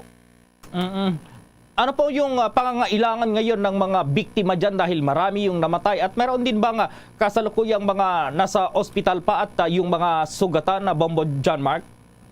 Ang una-una pong hinihingi ngayon po, sir, is kasi may mga sugatan din po is yung sa blood nga po. Kaya nga po kanina, nag-comment din po ako dun sa isang post po na magdo-donate po din po ako ng dugo ko kasi yun din kasi yung hinihingi nila doon. Ang medyo ano lang kasi ngayon dito, sir, in terms po sa pag-donate ng blood, malayo nga po since it's about 5 to 6 hours hours from Bangkok. So, pero sa pagkakaalam ko, gumagawa din sila ng paraan na yung mga hospital din po, pwede nang doon na lang mag-donate at saka dadalhin na lang yung mga dugo doon. So parang nakikita ko po yung yung way sa kanila na para makatulong po. Saka yung embahada naman po natin dito sa Thailand po is ginagawa naman po nila yung magagawa nila po para po mag-support kung anong po yung pangangailangan at kailangan gawin po regarding po dito sa shootout incident, sir. Itong aking partner si Bombo Everly may katanungan din, Bombo John Mark. Bombo Everly, go ahead. Okay, Bombo John Mark, nabanggit mo itong embahada dyan, handang tumulong. Kayo namang mga Pinoy dyan, ano po yung mga tulong na ibibigay po ninyo kung sakali man, maliban po sa sinabi po ninyo mga magdodonate po ng dugo, Bombo John Mark? Usually kasi, sir, napakabago pa. Nangyari pa kasi siya kaninang hapon pa. So, alam ko yung mga leader din dito na nakikipag-coordinate na sa kanya-kanya pong mga kakilala din po dun sa sa specific na lugar na location po para po kung sakaling may mga mga kailangan pong maitulong po kami pong Pilipino dito is kami naman po ay willing na matutulong sa kanila. Sa ngayon lang po sir, wala pa tayong mga eksakto po na alam mo yung usapan o yung mga gagawin po kasi nga hindi ko lang din masigurado sir for me dito lang po hindi pa kami nakakapag-coordinate sa ano man po. Kumbaga nasa nalaman ko lang po, yung embassy lang po muna yung nakikipag-coordinate po sa Royal Cyprus ngayon po. Okay. So, Bombo John Mark, kumustahin na rin namin itong mga OFWs dyan, lalo't rare lang talaga mangyari itong ganitong shooting incident dyan sa Thailand. Kamusta po ngayon itong mga Pinoy naman dyan? Nag-aalala o nabigla din po ba sila dito po sa nangyari, Bombo John Mark? Opo sir, kasi unang-una po sir, hindi lang din kasi yung nagbibigay ng malaking pagsubok dito sa buhay namin bilang isang Pilipino, bilang isang guro po rito sa Thailand po, is hindi lang po kasi yung pangyayari. Kasi ngayon po kasagsagan po na ang dami pong baha dito sa Thailand po. So, lahat ng province, hindi lahat ng province, may mga province po na kumbaga mataas yung tubig at saka mahirap pong gumalaw yung kung paano pupuntahan yung location, especially kahit yung place nga po yung pangyayari na yan, before ka makapunta dyan, may malaking baha po. So it's about 1 week na po at nagkakaroon ng malaking tubig po dito sa Thailand. So in terms po sa medyo pahirapan nga po, tsaka nangyari pa yung mga pangyayari na yan, so mas alam mo yung malaking suliranin o pagsubok na dumadaan sa buhay namin dito bilang isang Pilipino. Saan po pala kayo dito sa Pilipinas, Bombo John Mark? At kung may mga mensahe po kayo sa mga kamag-anak nyo dito sa Pilipinas, mga kaibigan, lalo't siguradong marami ring mga Pinoy yung nag-aalala ngayong dito dahil ito nga, hindi maganda itong nangyari dyan. Go ahead, Bombo John Mark. From po ako, sa Misamis Oriental po, sa Mindanao po, sir. Ang mensahe ko lang po sa lahat, sana po sa mga pagsubok, kasi lahat naman tayo dumadaan sa mga pagsubok, sana po mag-ingat po tayo palagi, lalong-lalo na po ngayon palaging maulan yung mga area po natin. Sana po magdubli ingat po tayo. Saka wag po nating kalimutan na kahit ano pong mangyari is maniwala pa rin tayo sa buhay na may kapal. So magbuhay na Diyos po. Tayo po manalangin palagi para maging safe tayo sa pang-araw-araw natin na ginagawa po. With that, maraming salamat po sa oras na ibinigay nyo sa Bombo Radio, Bombo John Mark sa Fortisa. Magandang umaga po. Maraming salamat po, sir. Balik tayo sa mga balita dito sa Pilipinas. Dumarami pa itong mga Pilipinong pwede na raw mangisda at nangingisda na, nakakapangisda sa bisinidad ng karagatan ng Baho de Masinloc o kilala rin sa tawag na Scarborough Shoal o Panatag Shoal sa kabila ng patuloy na presensya ng Chinese Coast Guard vessel sa naturang lugar. Ayon po sa Philippine Coast Guard, sa kanilang aerial surveillance sa Baho de Masinloc, mayroong 20 Pinoy mayroong fishing vessels itong namataan. Naglagay din ang Philippine Coast Guard malapit sa bangka ng mga Pinoy habang nasa malayo naman ang Chinese Coast Guard vessel. Sinabi naman po ni Philippine Coast Guard spokesperson Commodore Armand Balilo na ito ang kanilang pamamaraan ng pagsasabi sa ating mga kababayang para hikayatin ang mga Pilipinong mangisda na malayang mangisda po sa lugar at tiniyak na sila ay kanilang tutulungan at poprotektahan anumang oras. Una rito, mayroong 2 CCG itong vessel ng China ang namonitor sa loob ng territorial waters ng Pilipinas. Iniulat naman ng Philippine Coast Guard na walang challenge na nangyari sa pagitan ng Philippine Coast Guard at itong Chinese fishing vessel, itong Chinese Coast Guard sa aerial surveillance na isinagawa lulan itong Cessna 208 Caravan. Nangako naman si Balilo na kanilang gagawin ang lahat para maprotektahan ang Baho de Masinloc at gayon din ang iba pang pinagtatalunang bahagi ng West Philippine Sea. Samantala naman, malaking bagay daw para sa mahigit 180,000 na domestic workers sa Hong Kong ang dagdag na sahod na ipinatupad doon. Kasunod na nga ito ng anunsyo ng gobyerno ng Hong Kong na ipatutupad ang pagtaas ng minimum allowable wage at food allowance para sa mga foreign domestic workers epektibo ngayong buwan ng Oktubre. Batay kasi sa bagong minimum allowable wage ng Hong Kong para sa mga domestic workers, nasa $4,730 o Hong Kong dollar na ngayon o katumbas yan ng 35,475 pesos. Ito ay may mas mataas na 100 Hong Kong dollar mula yan sa nakaraang minimum allowable wage na 4,630 Hong Kong dollar o kaya naman ay 34,725 pesos ang katumbas niyan na itinakda naman noong September 2019. Dahil dito, sinabi ni Department of Migrant Workers Secretary Susan Ople, ang dagdag na 100 Hong Kong dollar o 750 pesos wage hike ay biyaya para sa ating mga Filipino domestic workers matapos ang 2 taong wage freeze dahil sa pandemya. Anya, dahil dito magiging kaakit-akit na bansa ang Hong Kong para sa mga individual na nais magtrabaho bilang kasambahay. Kumpara kasi sa minimum wage ng mga kasambahay dito sa Pilipinas, nasa 6,000 pesos lamang ang sahod ng mga ito kung sila ay nagtatrabaho dito sa Metro Manila. Samantala yung PhilHealth nakipagkasundo na raw sa grupo ng mga senior citizen para mapabilis itong pagiging miyembro nila. At ma-report si Bombo Jovino Galang. Yes, Bombo Jov. Balikan natin mamaya itong linya ni Bombo Jovino Galang. Samantala sa iba pang mga balita naman ay umaasa nga, or balikan na natin itong linya ni Bombo Jovino Galang. Ng Corporation of PhilHealth sa mga mamamayan na maging membro bilang napapaloob sa Universal Healthcare Law. Ayon kay PhilHealth OIC President CEO Attorney Eli Dino Santos, na para mahikayat ang mga mamamayan na maging membro ay nakikipag-ugnayan sila sa iba't ibang grupo.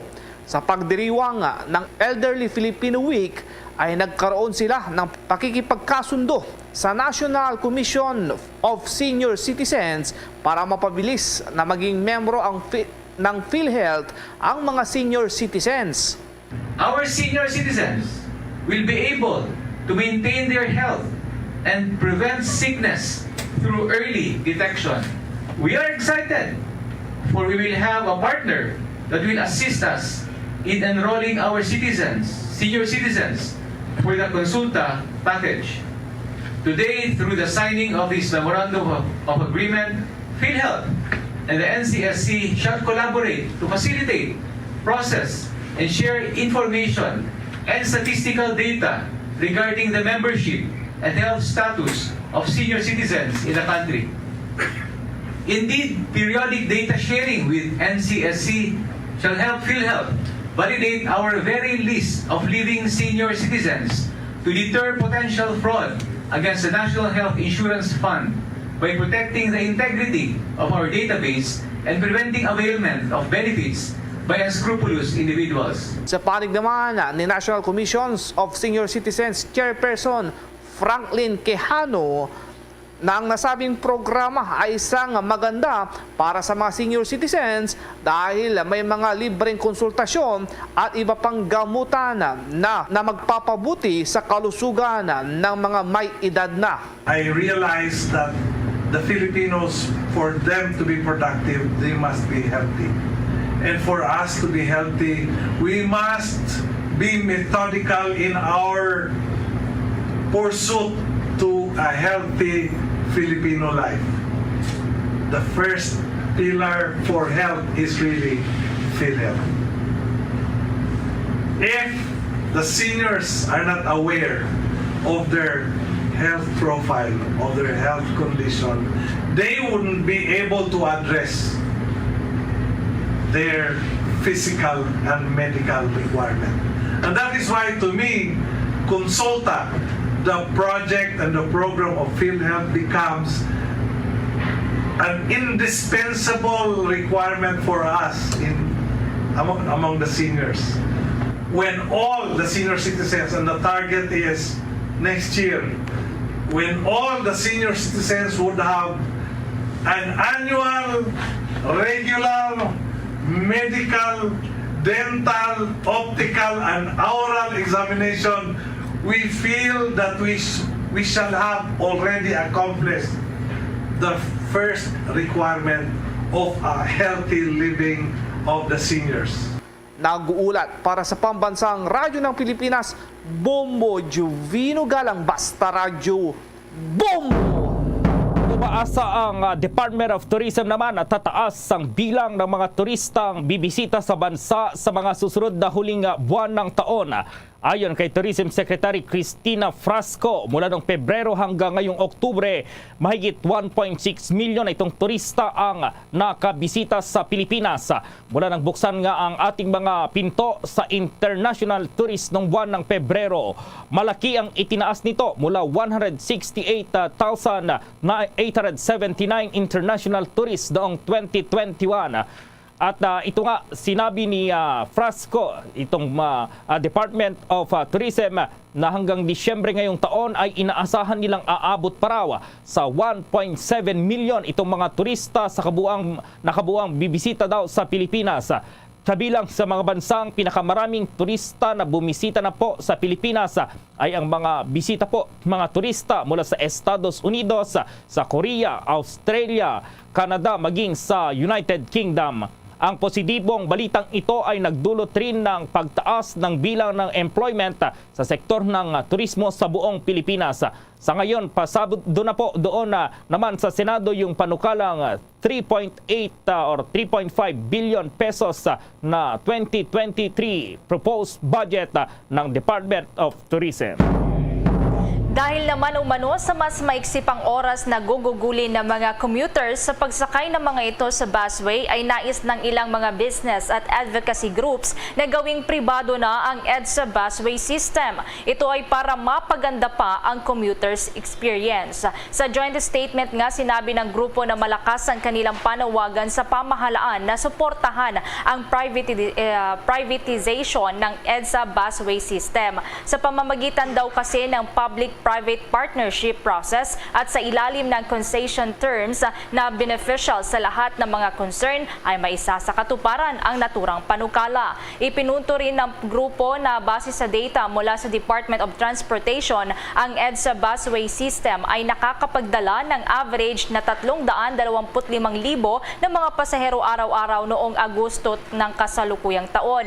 Naitala pa rin daw na kahit na nasa 550 buses lamang ang kanilang nakumit na operasyon kumpara naman noong pre-pandemic level na nasa 3,300 units. Dahil naman sa nasabing EDSA busway ay nalimitahan ang oras ng biyahe mula Monumento sa Caloocan City hanggang sa Parañaque Integrated Terminal Exchange o PITX na mula sa dating 3 oras ay naging 1.5 oras na lamang. Ilan pa sa mga grupo na pumirma sa petisyon ay ang Federation of Filipino-Chinese Chambers of Commerce and Industry, ang Management Association of the Philippines, American Chamber of Commerce of the Philippines at marami pang iba.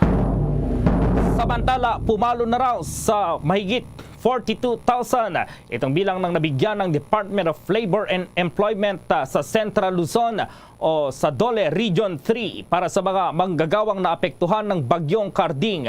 Ayon kay Department of Labor Employment Region 3 Regional Director Geraldine Panlilio, nasa 476 million itong inilaan ng ahensya para sa emergency employment program sa naturang rehiyon matapos manalasa ang naturang bagyo.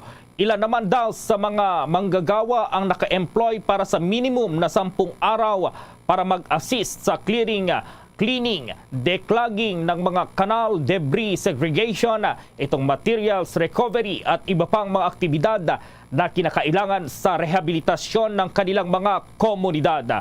Nakapamahagi na rin daw ang mga ito ng tulong panghanap buhay sa ating disadvantaged displaced workers or yung tupad para sa mga biktima ng bagyo.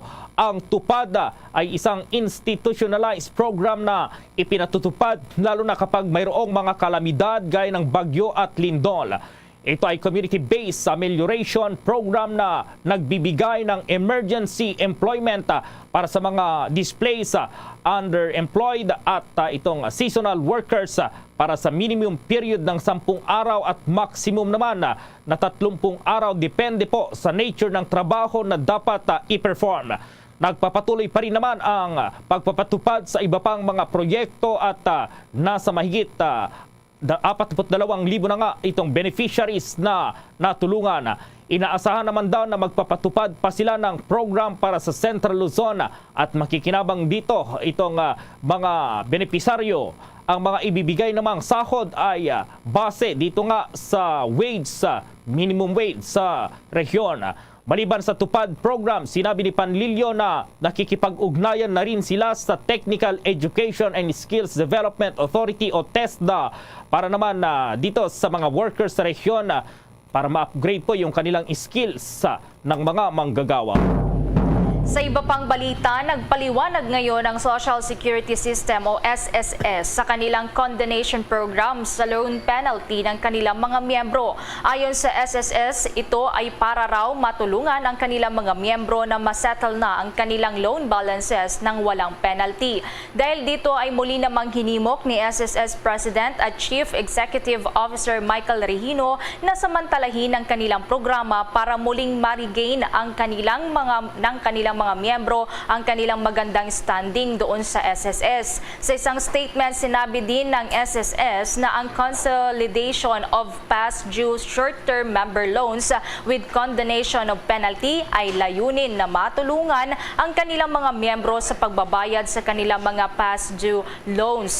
Nangako naman ang SSS na tuloy-tuloy pa rin ang pag-o-offer nila ng loan penalty condonation programs para makatulong pa sa kanilang mas maraming miyembro. Kwalipikado naman sa naturang programa ang mga miyembro nga mayroong outstanding salary loans, kabilang na dyan ang salary loan, early renewal programs, calamity, emergency loan at restructured loan.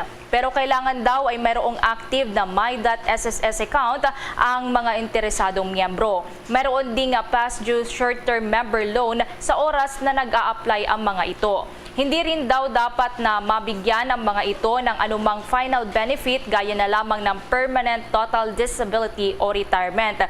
Hindi dapat na nadiskwalipika ang mga miyembro dahil lamang sa mga fraud incident laban sa SSS. Kaugnay niyan, pwedeng magbayad itong kanilang mga miyembro sa kanilang consolidated loan sa pamamagitan daw ng one-time payment sa loob ng 30 calendar days matapos matanggap ang kanilang approval notice o pwede ring bayaran sa pamamagitan daw ng installment. Para sa installment scheme, kailangang magbayad ang mga members ng down payment na katumbas ng kahit na 10% po ng consolidated loan sa loob ng 30 araw matapos matanggap ang approval notice.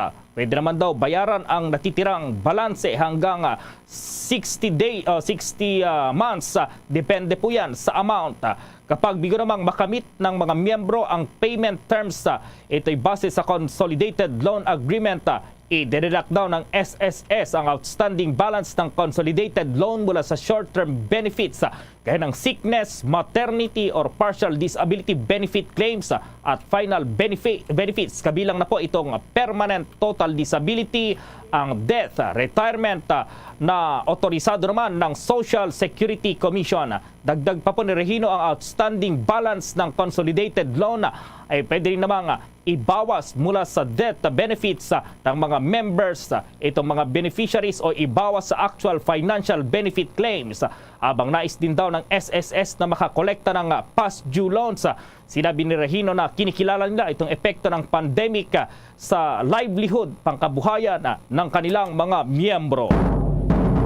Samantala naman doon sa Kamara, posible nang maitransmit sa Senado ang 2023 General Appropriations Bill sa loob yan ng 1 linggo. Yan at iba pang mga balita, may nakalap pang detalye si Bombo Annalise Soberano. Kumpiyansa si House Speaker Martin Romualdez na sa loob ng isang linggo ay maaari nang mai-transmit ng Kamara patungong Senado ang 2023 General Appropriations Bill o GAB. Ito ay matapos magkasundo ang small committee sa House of Representatives na i-realign ang nasa 77.5 billion pesos na pondo. Ayon kay Speaker, trabaho ng Kongreso na reviewin ang isinumeteng National Expenditure Program ng Executive at magpatupad ng pagbabago sa mga probisyon nito na sa tingin nila ay hindi magagastos ng tama o buo pa ang budget. Dagdag pa ni Speaker Romualdez, very transparent ang isinagawa nilang realignment sa mga pondo sa pamamagitan ng institutional amendments. Hindi naman sinabi ni Romualdez kung mayroong confidential o intelligence fund ang nabawasan. Ayon sa pamunuan ng Kamara, ang mga programa o expenditure na hindi naman kailangang pondohan ng buo sa ngayon ang siyang pinagkuhanan ng realigned fund para sa mas mahahalagang programa. Una na rin hiniling ni Independent Minority at Albay 1st District Representative Edsel Lagman na alisin sa 2023 GAB ang anyay mga unnecessary confidential funds na aabot sa 9.29 billion pesos at ilagay na lamang sa mas importanteng programa at serbisyo ng gobyerno. Sa panig naman ng minority group, nagpadala na rin sila ng kani-kanilang mga individual na mga amendments. Ayon kay House Deputy Minority Leader at Northern Samar Representative Paul Daza, posibleng matransmit na ang 2023 GAB sa Senado at sa susunod na buwan ng Nobyembre, itatakda na ang bicameral sa pagitan ng Congress at Senate. Pakinggan natin ang pahayag ni Representative Paul Daza. Tapos namin, sasubmit sa Senate, normally yan, palaging merong pinagkakaiba yung version ng Senate tsaka yung version ng House.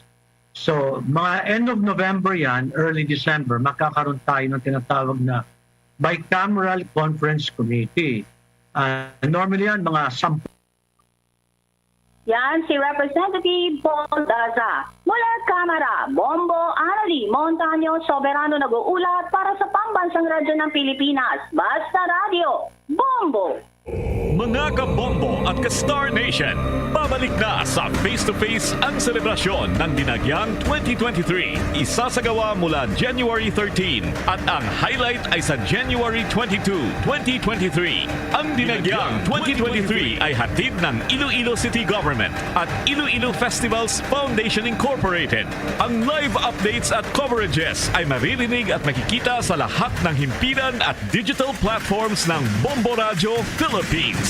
Viva! Viva! Viva! Viva! Senyor Santo Niño! Basta Radio Bombo! This is Mayor Jerry Treñas of the City of Iloilo inviting you to witness and celebrate the face-to-face Dinagyang 2023. Viva Senyor Santo Niño! Viva Senyor Santo Niño! Viva Senyor Santo Niño! At ngayon, sa pagpapatuloy ng iba pang pangunahing mga balita. Makikipag-ugnayan na raw ang Department of Agrarian Reform o DAR sa kanilang mga field offices para naman mapaganda pa ang kanilang data gathering mechanism, lalo na ang kanilang field at provincial offices. Lain kasi nilang makalikha ng credible at dependable database para sa ready reference. Sa isang press release, sinabi ng DAR Quezon na pinaghahanda na nila itong pagpapaganda sa kanilang mga database system sa pamamagitan daw yan ng paggamit or itong operational tool or op-tool mechanism na magagamit sa collection, itong inputting at monitoring ng status ng mga land holdings na sakop ng Comprehensive Agrarian Reform o CARP at itong Presidential Decree number 27. Sinabi po ni DAR Provincial Agrarian Reform Program Officer Cornelio Villapando na ang op-tool ay ang centralized repository system ng DAR Bureau of Land Tenure Improvement or yung BLTI. Naglalaman daw ang op-tool ng data sa target accomplishments at iba pang specifics ng ahensya gaya ng profiles ng mga landowners at agrarian reform beneficiaries, itong location at bilang ng mga ektarya na covered ng naturang programa. Sinabi nitong sa pamamagitan ng naturang sistema mayroong ipoprovide para sa DAR field offices na daily up-to-date reports mula sa central, regional at provincial offices. Makakatulong daw ang naturang report para mapaganda ang kanilang analysis at decision-making ng DAR management. Anya nakikipag-ugnayan na rin daw ang central office sa DAR field offices sa buong bansa para i-monitor naman itong progress ng bawat task para makalikha ang mga ito ng valid at accurate data para mapaganda pa ang overall efficiency ng DAR operations. Samantala, sinabi naman ni BLTI OIC Assistant Director Elizabeth Villapando na nakipagdialogo na raw ito sa DAR Quezon para sa pagbuo nila ng 5-year DAR Indicative Plan. Kabilang na ang pagpaprovide ng kumpleto at reliable supporting data. Target daw ng DAR kada taon na magkaroon ng reform agrarian na itong beneficiary profiles dito sa bansa. Samantala, naniniwala naman ang National Irrigation Administration o NIA na kayang-kaya ng ating mga magsasaka sa bansa ang triple cropping o pagtatanim niya ng magkakaibang pananim sa parehong lupain. Sa isang statement, sinabi ng NIA na ang triple cropping ay feasible sa bansa lalo na sa mga irrigated agricultural lands.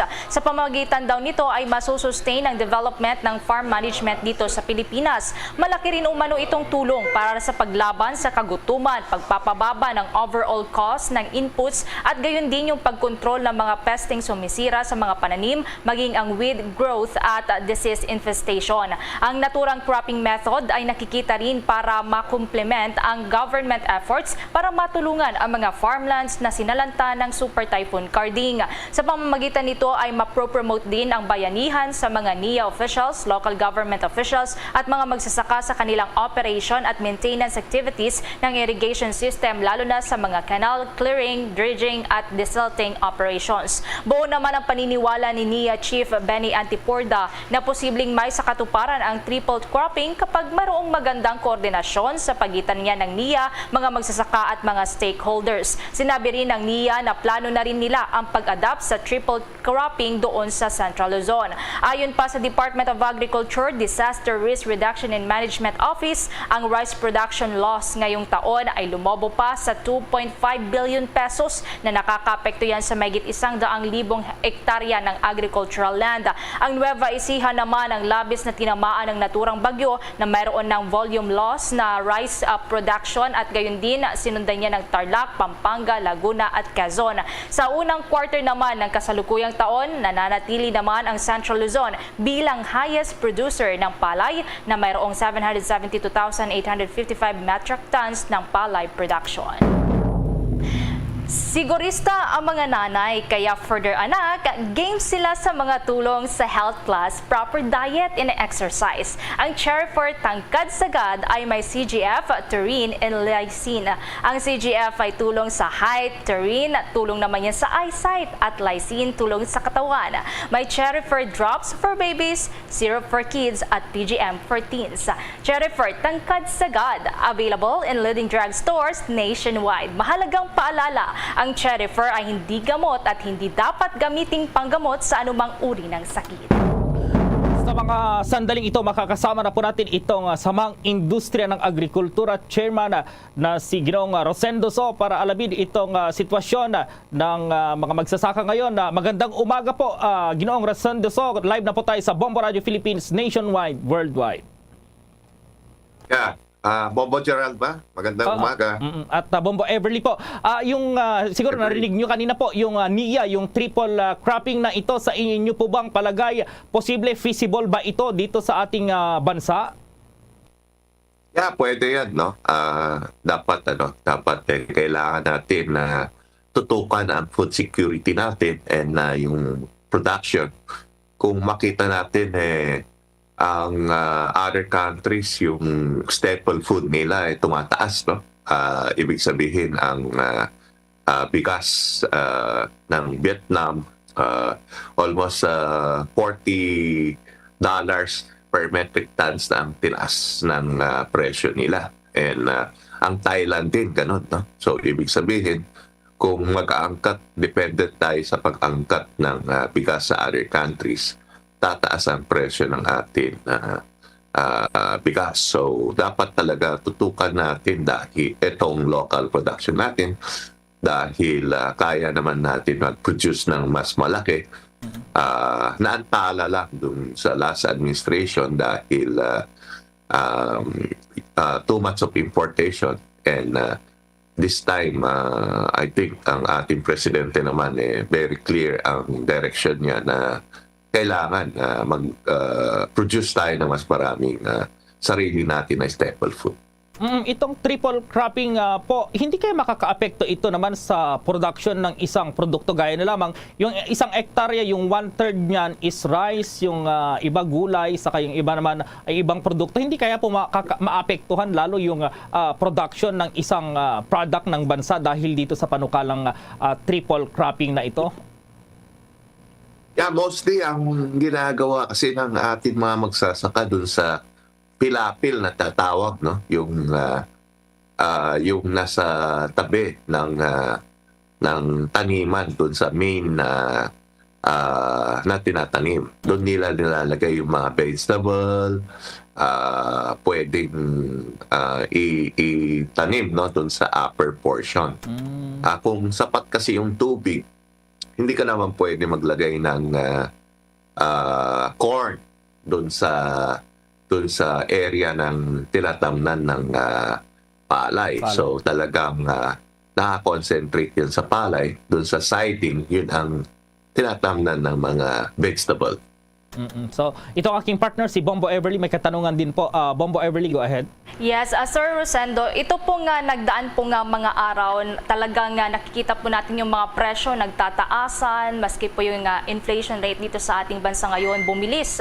Pero sa atin po ba nga nakikita ngayon sa ating po mga agricultural products, especially sa mga gulay, dahil naglibot din po kami sa mga ilang mga palengke, nakita po namin nagkulang po yung mga ilan po sa mga supply nila dahil sa nagdaang bagyo. Sa ngayon po ba, kamusta po yung supply po natin ng mga gulay at iba pa pong mga agricultural products ngayon sa bansa, Mr. Rosendo So? Yeah, bali, yung stocks na galing dito sa northern part, Pangasinan up, no, going Ilocos and going Benguet, hindi naman masyadong naapektuhan doon sa bagyo na dumaan, no. So nakikita natin yung recovery naman mabilis na marirecover. And ang gulay kasi mga 30 days to 45 days pwede nang mag-ani. So ang tingin natin naman makaka-recover ang vegetable, no? Kung titingnan natin yung presyo naman compare last year, same month, mas mababa pa nga yung mga vegetable natin itong taon na ito. Compare October 2021, no? So ang ano natin is dapat mainganyo lang atin na mga producers dito sa ating bansa na mag-produce ng mas marami. And kung makita mo yung food inflation kasi kung titingnan natin yung sa bigas, hindi naman ganun ka laki ang tinaas ng inflation, no? Yung sa etong baboy tsaka manok hindi rin na-mention. Ang na-mention doon is yung isda. So yung isda ang problema natin is yung kuruto na pupunta doon sa mga sea area, no? Pero dun sa area ng vegetable, tingin natin, tsaka yung pork, chicken, itong rice, nakikita naman natin na itong susunod na buwan medyo gaganda dahil ang presyo naman ng palay hindi naman mataas, no? Compared dun sa imported na darating na bigas. So we think na mga importer medyo laylo rin dahil mas maganda bumili ng palay natin dito and mag-produce ng bigas. Oo. Last question na lang po, dahil papalapit na itong Pasko, hindi talaga mapagilan, ilang araw na lang. Yung mga livestock din dyan sa Nueva Ecija, Tarlac, Pampanga, sa Bulacan, apektado. Sapat ba yung supply ng mga livestock, karne ng baboy at iba pang mga meat products pagsapit po ng Kapaskuhan?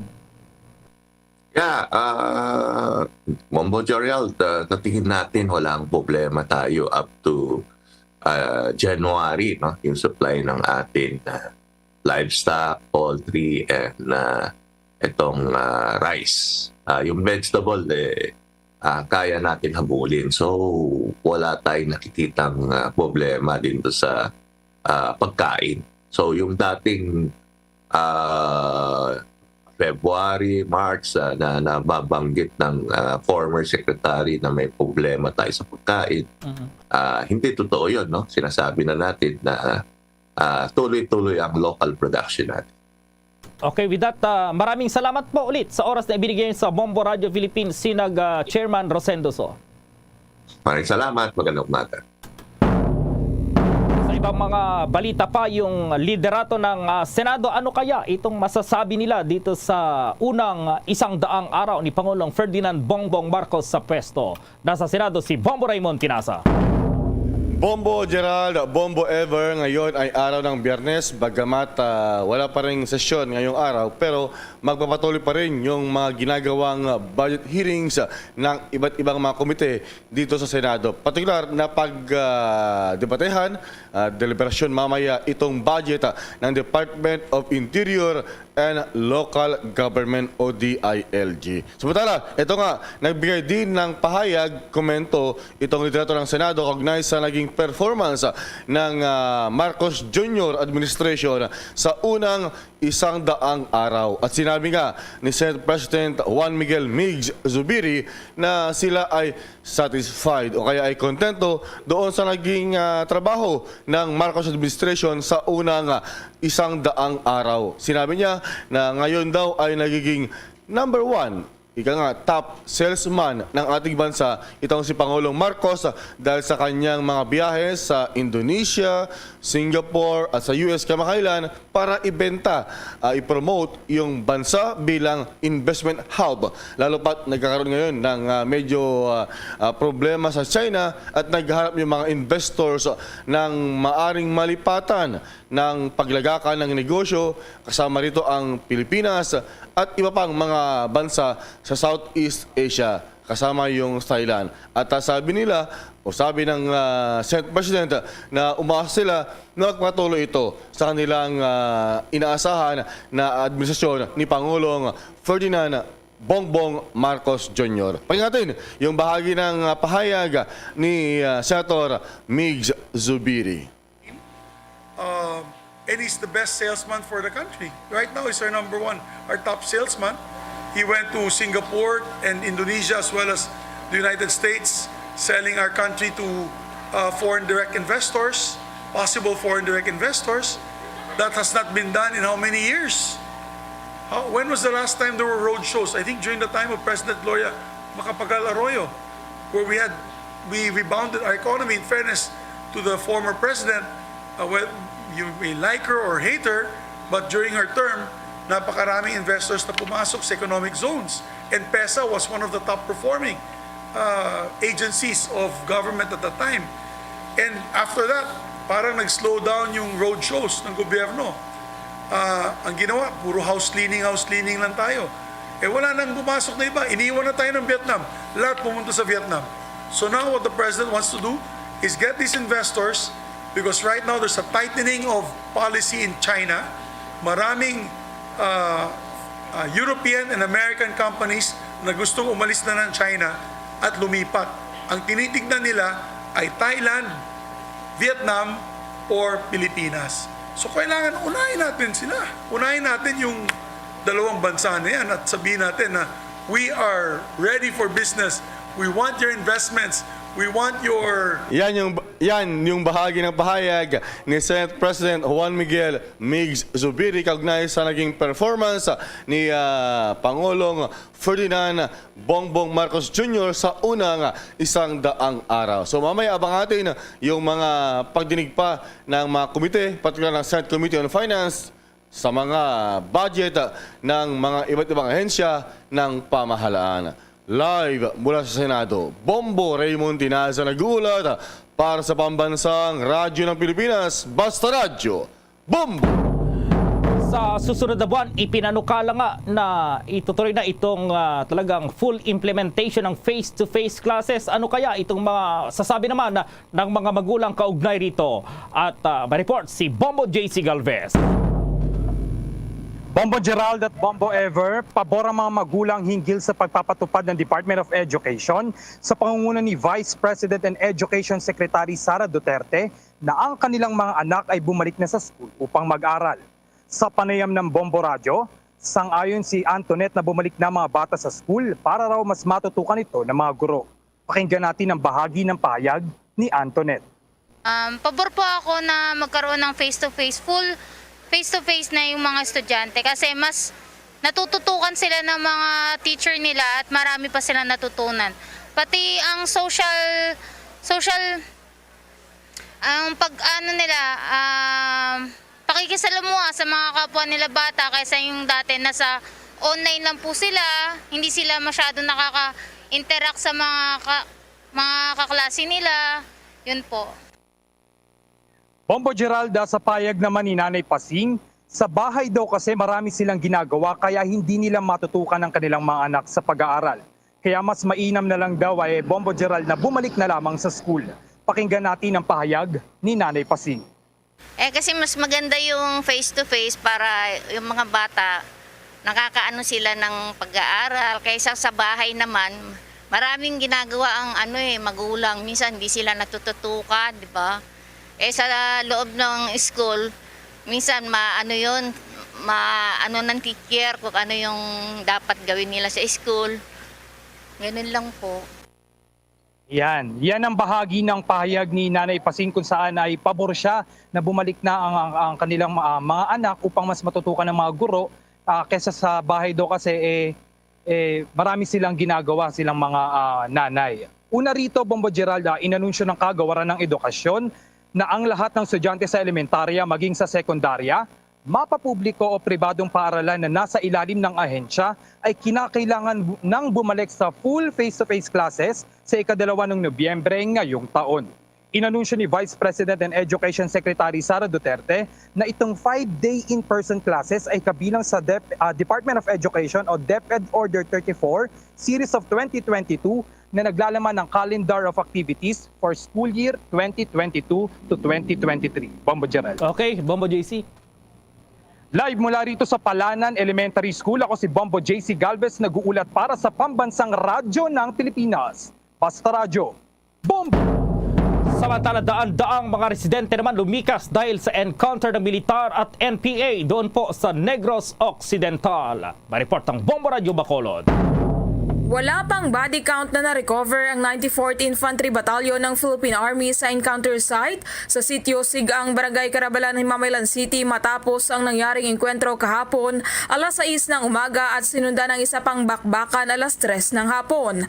Sa panayam ng Bombo Radio Bacolod kay 303rd Infantry Brigade Commander Brigadier General Incencio Pasaporte, nakatanggap ng report ang 94th IB mula sa mga residente na may presensya ng mga rebelde sa lugar kaya nagsagawa ng security operation ng mga militar upang i-verify ang impormasyon. Kahapon ng umaga, nakalaban ng mga militar ang tinatayang 20 mga armado at pinaniniwala ang miyembro ng rebeldeng grupo. Ang palitan ng putok ang nagtagal ng 40 minuto at wala namang casualties sa mga militar. Muli namang narinig ang putukan sa Barangay Carabalan alas 3 ng hapon at sa ngayon, wala pang impormasyon kung may casualties. Mahigit 9 na raang individual at humigit kumulang 200 pamilya ang nasa iba't ibang evacuation center sa Himamaylan. Kansilado naman ang klase sa Carabalan National High School ngayong araw, pati na rin sa mga paaralan sa Binalbagan Municipality na malapit lamang sa encounter site.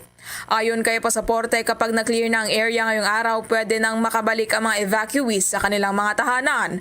Nagpapasalamat ito sa pinapakitang resistance sa mga residente sa insurhensya at muling nanawagan sa mga NPA na sumuko na at magbagong buhay. Yan ang aking mensahe, no? Bumalik na sila sa ating gobyerno. Handa naman ang gobyerno natin na tulungan sila, no? Especially para ang program ng Enhanced Comprehensive Local Integration Program para mag-assist sa kanila, no? Sa pagbalik ng normal nila na buhay. So again, I'm calling for them to grab the opportunity to return to the folds of law, and also we are willing to assist them. Pag hindi pa sila, again, we will continue hunting ang remaining members ng armado dito sa Negros Island.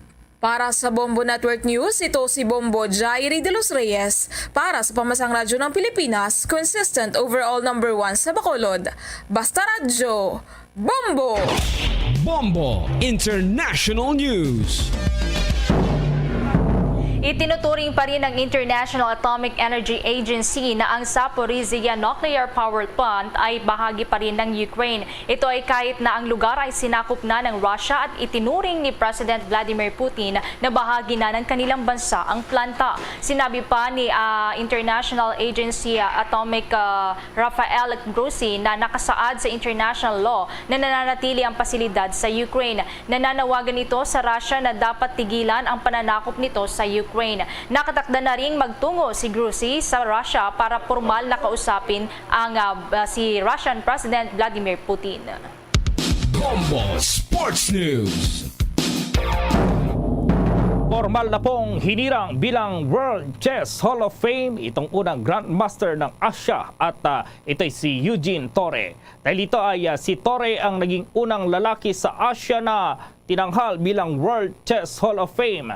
Sa talumpati po ng 72 years old na si Torre sa Union Station ng Missouri po at ay pinasalamatan niya itong asawang si Lina dahil sa buong suporta nito sa kanyang sports na napili. Katuwang kasi nito ang may bahay para makamit ang kanyang adhikain sa buhay at maging maganda ang resulta matapos sa maitanghal bilang World Chess Hall of Fame. Sa edad kasi nito na 22 years old ay naging unang Asian na naging Grandmaster. Siya ay nasa rank 2,437 sa FIDE rating. Bombo Foreign Exchange Update. Sa balita na po ng piso kontra pa rin sa dolyar, ang isang US dollar sa ngayon ayon sa Bankers Association of the Philippines ay katumbas ng 58 pesos 65 centavos. Para naman sa ibang currencies, ayon sa Bangko Sentral ng Pilipinas, ang isang Hong Kong dollar katumbas ng 7 pesos 46 centavos, ang Singaporean dollar 41 pesos at 16 centavos, ang Saudi Arabian Rial 15 pesos at 59 centavos, habang ang euro ay 57 pesos at 95 centavos. The Bombo Foreign Exchange Rate Update is brought to you by Queen City Development Bank.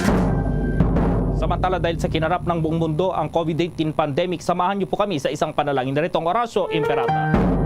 Merciful and compassionate Father, we confess our sins and we humbly come to you to find forgiveness and life. We come to you in our need to seek your protection against the COVID-19 virus that has disturbed and claimed many lives. We ask you now to look upon us with love and by your healing hand, dispel the fear of sickness and death, restore our hope, and strengthen our faith. We pray that you guide the people tasked to find cures for this disease and to stem its transmission. Bless the efforts to use the medicines developed to end the pandemic in our country. We pray for our health workers that they may minister to the sick with competence and compassion. Grant them health in mind and body, strength in their commitment, protection from the disease. We pray for those afflicted. May they be restored to health. Protect those who care for them. Grant eternal rest to those who have died. Give us the grace in these trying times to work for the good of all and to help those in need. May our concern and compassion for each other see us through this crisis and lead us to conversion and holiness. Grant all these through our Lord Jesus Christ, your Son, who lives and reigns with you in the unity of the Holy Spirit, God, forever and ever. Amen. We fly to your protection, O Holy Mother of God. Do not despise our petition in our necessities, but deliver us always from all dangers. O glorious and blessed Virgin. Amen. Our Lady, health of the sick, pray for us. Saint Joseph, pray for us. Saint Raphael the Archangel, pray for us. San Roque, pray for us. San Lorenzo Ruiz, pray for us. San Pedro Calungsod, pray for us. There's Christmas in the air, you can feel it everywhere. Mga kabobo, ka-Star Nation, ano kaya ang mararamdaman mo kapag walang katapusan ng Pasko? Para kasi sa mga residente doon sa Santa Claus Town, Indiana, ito ay nangyayari sa kanila as in Christmas all year round. Nagsimula ito sa alamat sa isang bisperas ng Pasko. Habang tinatalakay ang pagpipilian sa magiging pangalan ng lugar, may narinig ang mga tao na sleigh bell at tinawag ito ng mga bata na Santa Claus. At dito napagpasyang tawagin na Santa Claus ang lugar. At mula noon ay ginawa ng mga tao doon ang lahat ng kanilang makakaya upang panatiling buhay ang mahika ng Pasko sa buong taon. Sa ating Christmas countdown, 79 days to go bago ang Pasko.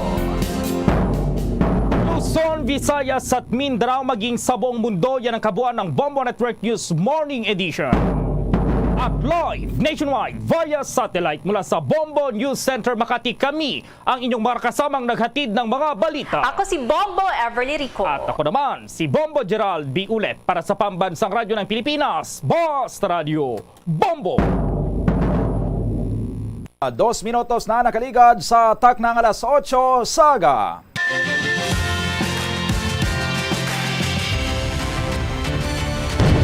Bombo kahit kanino sa atin nagbibigay saya. Kahit kaano ang maibigay, ang tulong mo na may tunay.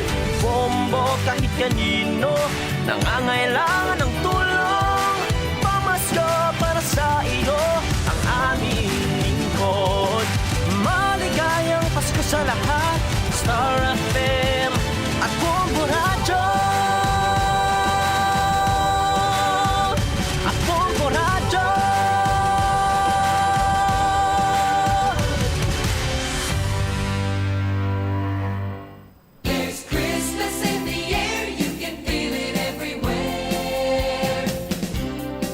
Mga kabombo, sa aton sining Christmas countdown, may arasang 79 dias ang nabili ng tesang Paskwa. Mayong aga Pilipinas, mayong aga syudad kag probinsya sang Iloilo, kalibutan. Welcome sa Bombo Hanay Big Time. Diri sa DYFM, Bombo Radio Iloilo ang flagship station sang the undisputed number 1 radio network in the country, ang Bombo Radio Philippines, ang pambansang radyo ng Pilipinas. Adlaw kinakaroon sang Biyernes sa petsa 7 na sa bulan sa Oktubre, tuig 2022. Ako ang inyo anchorman, subong aga Bombo Donny Digala. Sa aton mga headlines, sa aton karon mga talalupandon nga mga balita diri sa aton nga pagapangalagad sa balita nasyonal kita. Presidente Ferdinand Bongbong Marcos Jr. hindi kuno magpagwa sa iya sining report sa accomplishments ang iya sining administrasyon sa first 100 days. Ini ang pagbiya karon sa isa ka nangin tradisyon na sa mga presidente sa pungsod Pilipinas, even ang mga local government unit chief executives nagahimo sang ilaya sining mga first 100 days report. Pero ang presidente karon sa pungsod daw hindi kuno sang interesado kay ano man abi kunong ipabugal niya sa first 100 days ang paglantaw niya sa Grand Prix. Sa dugang pagkaroon ng mga balita sa balita lokal kita, inquiry sa Iloilo City Council may kantaran sa Ungka flyover, hiwato na subong aga ang mga tiglawas nagikan sa International Builders Corporation kag Department of Public Works and Highways sa Region 6. Nag-signify man kuno sa ila sining commitment nga magatambong. Pero lang tawon ta kung magatambogin man sila kag sinong ila sining paatubangon karon sa mga katapo sang Iloilo City Council. Sa iban pagid nga mga balita diri sa aton sining pagapangalagad update sa sining istansya massacre nga si Police Lieutenant Jobert Amado ang ginrelieve nga hepe sang Estancia Municipal Police Station kun ang ginkaaborido ni Police Brigadier General Leo Francisco amo ang pigado nga investigasyon or pigado nga progress sang investigasyon sang Special Investigation Task Group Palibosfer sa sining Estancia Massacre Case. Ang mahigko nga police station ang ining hindi ko no ma-account ni Lieutenant Amado nga mga tawo niya, mga whereas clauses sa nantoya sa rason ni General Francisco sa iya sini nga pag-relieve sa kay Amado kay ang mayor kuno iyang rason sa iya sini nga pag-relieve sa kay Amado amo ang hindi sang kumbinsido ang regional director sa progress ng investigation sang Special Investigation Task Group Palibosfer. Di ano iya si Lieutenant Amado How, miyembro man lang siya sang SITG Palibosfer nga siya yang ginrelieve, hindi pwede ang pinuno mismo sang Special Investigation Task Group Palibosfer. Hindi pwede ang ilan sining nga spokesperson nga balik-balik kung pagwasang iya sining pahayag nagakiay-kiay sa iban pagkaroon nga mga balita diri sa aton sining pangalagad. Motorista diri sa syudad sang Iloilo nga na flag down bangod sa traffic violation nagpabutsyag sang iya sining hibubunot matapos allegedly tuyo kun tani nga kilkilan sang traffic aid kabaylo sang hindi na pag-confiscate sang iya sining driver's license. Sa iban pagid nga mga balita diri sa aton sining pangalagad sa asod-asod sini karon nga mga anti-illegal gambling operations sang Police Regional Office 6 sa nagligad sini nga simana Iloilo City Police Office zero gid kuno sa accomplishment. Sa dugang pagid nga mga balita sa balita international kita patay sa pagpangatake sining nagahuramentado nga anay police officer sa pungsod Thailand nagadangat na karon sa 37 22 sinidri mga lunsay kabataan sini nga mga estudyante nga nagapahuway-huway iban kuno sini nagatulog pa sa ilaya sini nga eskwelahan kay naka-break sang pinangayad buno kag pagpangluthang ini nga nasambitan yang anay police officer nga antes natabo ang krimen nag-attend pa karon sa iya sini nga hearing sa korte bangod sa ginapangatubang niya sini nga kaso may kantanan niya sa illegal sini nga droga. 8 minutos na nakaligad sa atak na alas 8 sa agad diri sa aton sini nga pangalagad na kibot kita karon matapos nga si Police Brigadier General Leo Francisco ang Regional Director sang Police Regional Office 6 nag-issue sang relief order against sa kay Police Lieutenant Jobert Amado ang Chief of Police sa Estancia Municipal Police Station. Ang rason ni General Francisco nga agin relieve niya ining si Jobert or Lieutenant Jobert Amado mahigko ang ila sini nga police station daw ginpanggid niya sini sa Baseco compound dito sa may area sa Metro Manila nga ginaisaran niya sang mga informal settlers or mga squatters. Notoryo sa mga squatters si General Francisco nga daan before siya nagpungko diri as Regional Director sa Police Regional Office 6 nangin director ni siya sa Manila Police District. Hindi man ko na ma-account ni Police Lieutenant Amado kundi nang iya sini nga mga personal. Pero ang pinaka-mabugat suno diri nga rason ni General Francisco nga ang agin relieve niya si Lieutenant Amado bilang hepe sang Estancia Municipal Police Station amo ang hindi sa kumbinsido sa dalagan sang investigasyon sang Special Investigation Task Group Palibosfer. Yari bala si Police Brigadier General Leo Francisco sa iya sini nga pahayag balik-balikan ta ang iya sini nga statement kaangod sa pag-relieve sini sa kay Police Lieutenant Jobert Amado.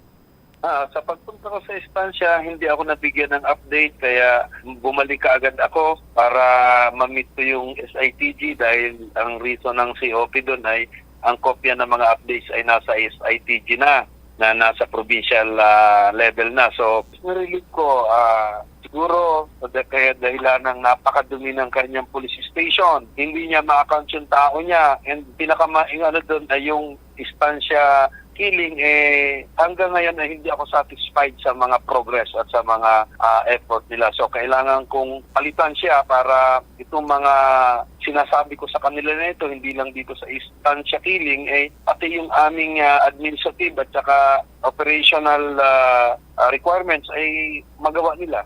Kinausap ko naman siya, sinabi ko sa kanya na andito ka rin naman sa regional headquarters at kung kinakailangan yung iyong mga nalalaman, kung kinakailangan yung iyong mga recommendation, kasi very important siya, ay kung willing or pwede siyang tulungan ng SITG. And he told me he is willing 100%.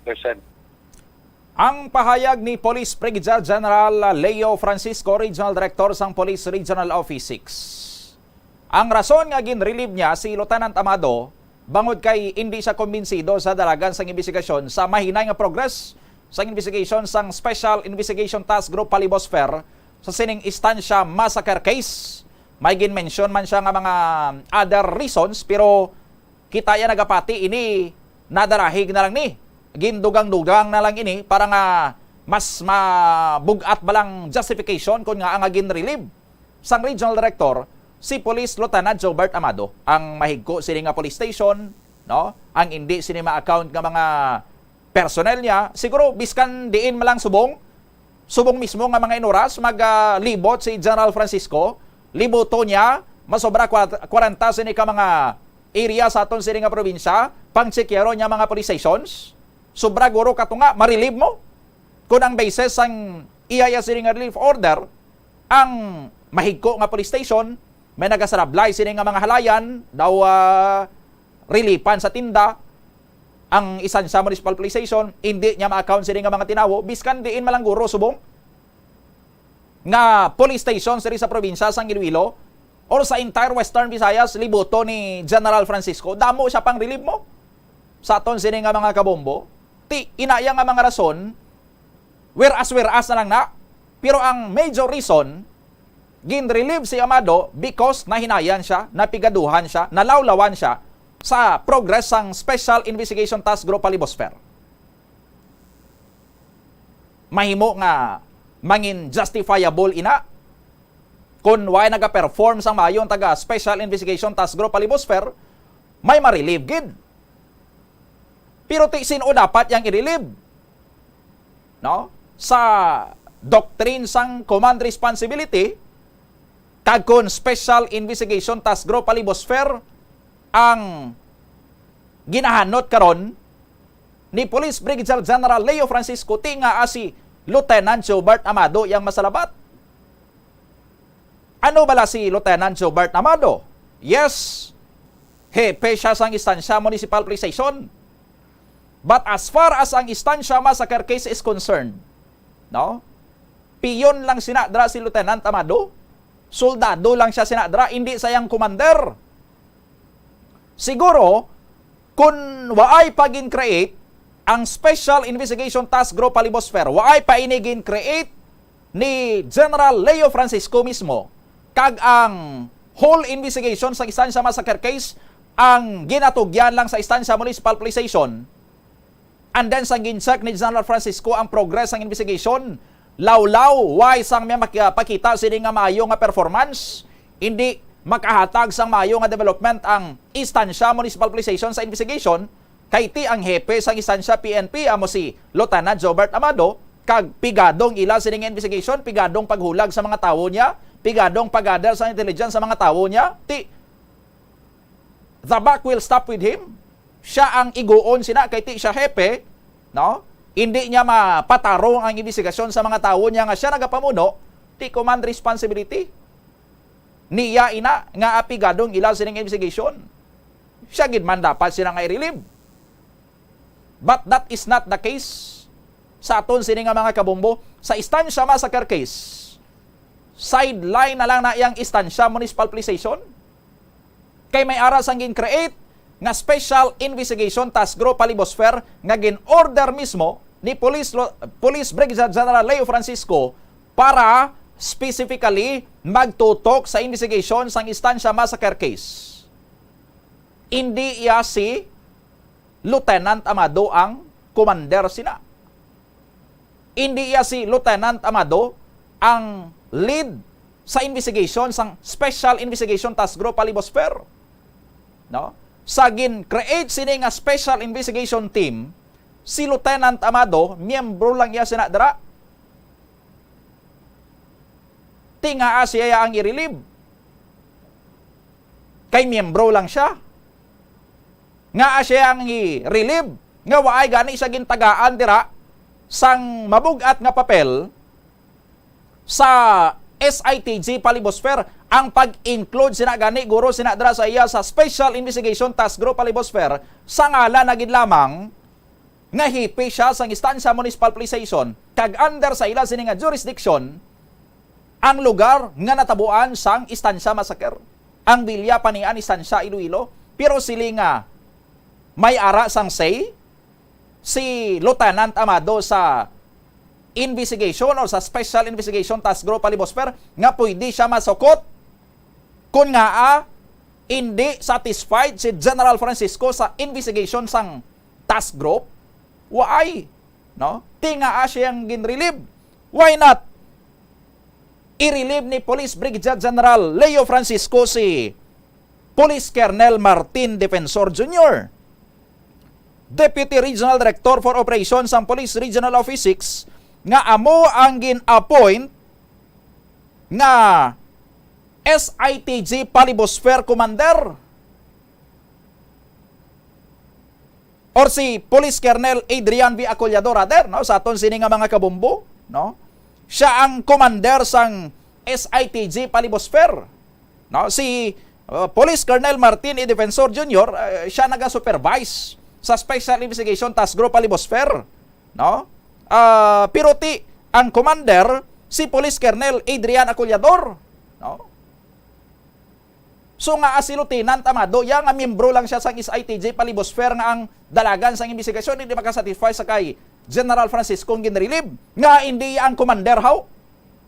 Kay siya nagahatag dra sang direksyon sa dalagan sang ilang sining nga investigasyon, hindi man niya si Lieutenant Amado. No? Why not ang supervisor sang SITG Palibosfer nga si Police Colonel Martin E. Defensor Jr. ang i-relieve? No? Kaya di siya naga-supervise sa SITG Palibosfer, in effect siya man naga-supervise sa kung anong mangindalagan dira sa investigasyon sang Special Investigation Task Group. No? Nga si Lieutenant Amado yung ginsikdol ni Police General Leo Francisco. Why not i-relieve si Police Major R.A. Guardaya, Provincial Director sang Criminal Investigation and Detection Group, Iloilo Provincial Field Unit, kay siya ang Assistant Commander sang Head Investigation Team. Siya ang number 2 man sa Special Investigation Task Group Palibosfer after sa kay IPPO Provincial Director Colonel Adrian Acollador, no? Kaya kung absolutohon naton si Colonel Acollador sa command responsibility, ti ang next sinadra nga sulokton ang number 2 man niya. Kagamo na si Police Major Guardaya, Assistant Commander. Ti nga hindi si Guardaya ang ginrelieve, nga si Lieutenant Amado yang nga miyembro lang. Why saya sang papel sa SITG Palibosfer, ang papel niya gid lamang ginhawiran bilang hipi gid lang sang Istansya PNP kay under sa ila sini nga jurisdiction natabo ang krimen.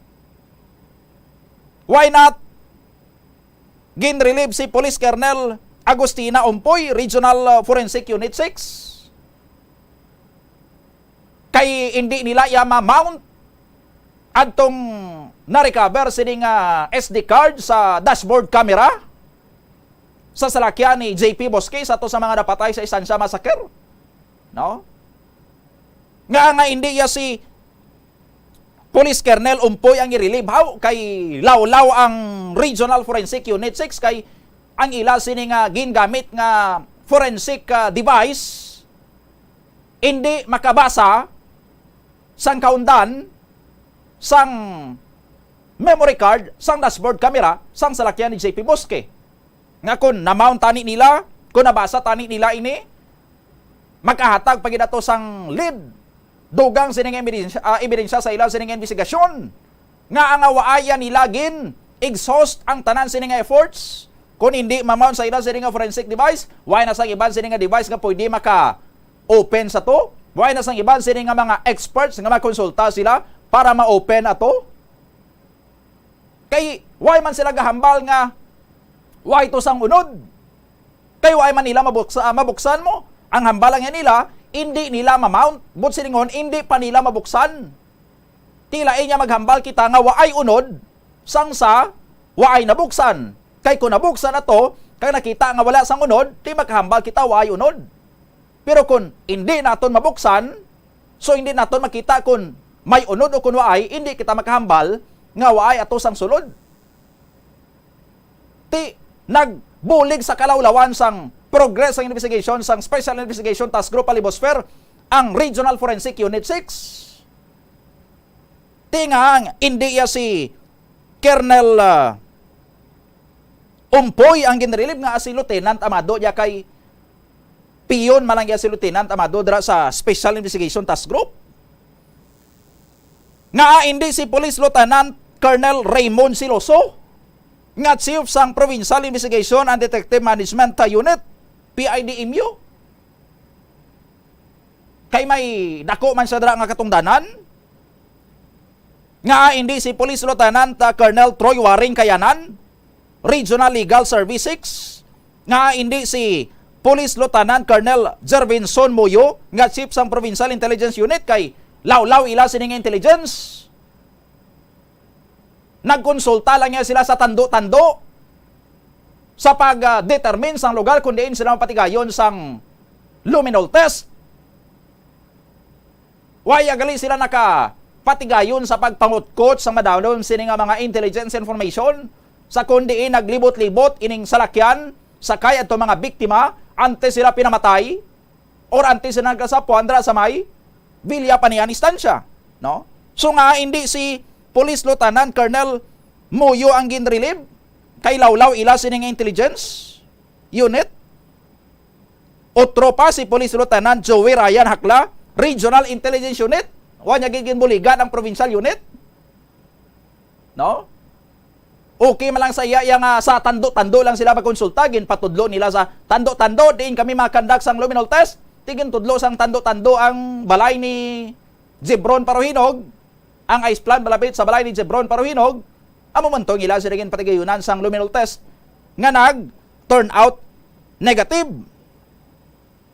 Tisinoya si Police Lieutenant Jobert Amado sa Special Investigation Task Group Palibosfer nga siya yang i-relieve ni General Francisco kung ang rason niya napigaduhan siya, nalawlawan siya sa progress sang investigation. In the first place, sino nagasugo sa investigation how? Sino ang nag-lead sa investigation how? Sino ang commander sa investigation how? Si Lieutenant Amado. Scapegoat lang ni. No? Si Lieutenant Amado. Sacrificial lamb lang ni. Scapegoat na, sacrificial lamb pa. Kaya hindi ya mahimo sang Special Investigation Task Group Alibosfer sang Mayo ang ila sining nga trabaho, no? Nga hindi abi si Police Senior Master Sergeant Francisco Lindero Jr. ang spokesperson sang Special Investigation Task Group Alibosfer ang i-relieve. Kay kung siya magpagawa sa statement, hindi magalangot ang iya sining sag-ang sa iya sining dila nga ang ipagawa niya subong nga statement subong nga aga karon sa hapon lain naman, buwas sa aga lain naman, pagkaudto lain naman.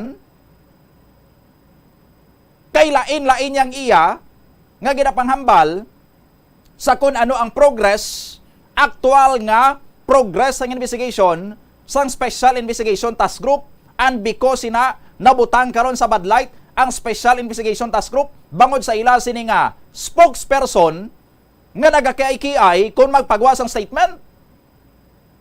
Tiyang panulog kaya karon sa mga tawo sa Special Investigation Task Group Alibosfer, ti kung ano man ang imo sining nga panulog General Leo Francisco sa ilay, lawlaw. No? Lawlaw na gani kay nalawlawan ka sa ila sini nga progress ang ila sini nga investigation, dugangan pagid sang kalawlawan sang ila sini nga spokesperson nga nagakiay-kiay kung magpagwas ang statement subong sa wala buwas sa tuo naman. The next day gatabuli naman. Pagka next day matubang naman, no? Incoherent, inconsistent. Ti naga-reflect sa investigation sang Special Investigation Task Group nga incoherent man, inconsistent man ang dalagan sang ila sining investigasyon. No? Ambot kung ginpaminsara man ini Police Lieutenant General Leo Francisco ang iya sining nga desisyon nga i-relieve iya si Police Lieutenant Jobert Amado kay nalawlawan siya sa progress sa investigation sang Special Investigation Task Group.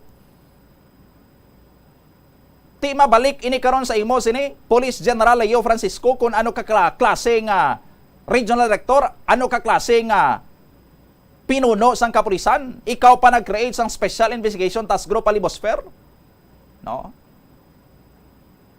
Nagkadto siya gapon sa istansya municipal police station and expecting masugiran siya ni Lieutenant Amado kung anong progress ang investigation. Tigin tudlo sa ni Lieutenant Amado nga arde ang resulta, ang progress, ang report adto tuya sa IPPO, adto tuya sa SITG. Insakto man, no? Sino ya naga-lead sa investigation how? SITG Palibosfer. Since SITG Palibosfer ang naga-lead sa investigation, ti natural kung mangayo ka sang update sa investigation, dito ka mangayo sa SITG Palibosfer. No? Amo na gani nga kita sa media, kung mag-interview kita, magpangayo kita sang update sa ilang sining investigation, waya kita nagakadto sa kay Lieutenant Amado. Kay tanan niya ti ginatudlo sa kay Lindero sang Special Investigation Task Group Palibosfer kay ila na niya call ang investigation karon. No? Para lang niya si Lieutenant Amado sa Special Investigation Task Group. Tinga siyang ginrelieve how? Si Amado lang masarangan ni General Francisco? Why nag-ani sa papel sa Special Investigation Task Group Palibosfer ngala na lang gid ginkuhaan pa sa sang police station? No? Ang nabili na gid lamang tani nga dungog kag dignidad ni Police Lieutenant Jobert Amado. Among iya sini nga pagkahipi sang istansya municipal police station, gin-relieve pa sa? Or ba sige expect ani si General Francisco nga since miyembro siya sang Special Investigation Task Group Palibosfer, dapat updated man siya, no? Knowledgeable man siya sa kung ano ang dalagan pasikot-sikot sang ilang sining investigation, no? Base amo na tani gurong gina-expect ni General Francisco nga biskan sino lang sa taga SITG Palibosfer ang iya sini nga pamangkuton, no? Hindi man si akulyador, hindi man si depensor, hindi man si lindero, no? Kundi biskan si Police Corporal Roland Dibaga nga intel operative nga membro man sa SITG Palibosfer, biskan si Police Staff Sergeant Janderson Sabiola nga investigator kag membro man sa SITG, or biskan si Police Staff Sergeant Ayan Charles Nulyada nga intel operative man, kag ang upo niya man nga intel operative nga si Police Corporal J. Alvarez kun pamangkuto ni General Francisco sa progress ng SITG Palibosfer. Gina-expect ni General Francisco nga kabalo ini sila ka insindi sila magasaysay sa kay General Francisco kung ano ang progress ang ilang sining investigation. Base amo na yatani guro bala ka demanding si General Francisco sa mga tawo dra sa SITG Palibosfer nga daw hindi niya ma-imagine nga miyembro ka sang SITG, mangkuton ta ka kung anong progress sa investigation, way ka sang isabat sa akon, itudlo mo ya sa SITG. No? Basiya mo naman.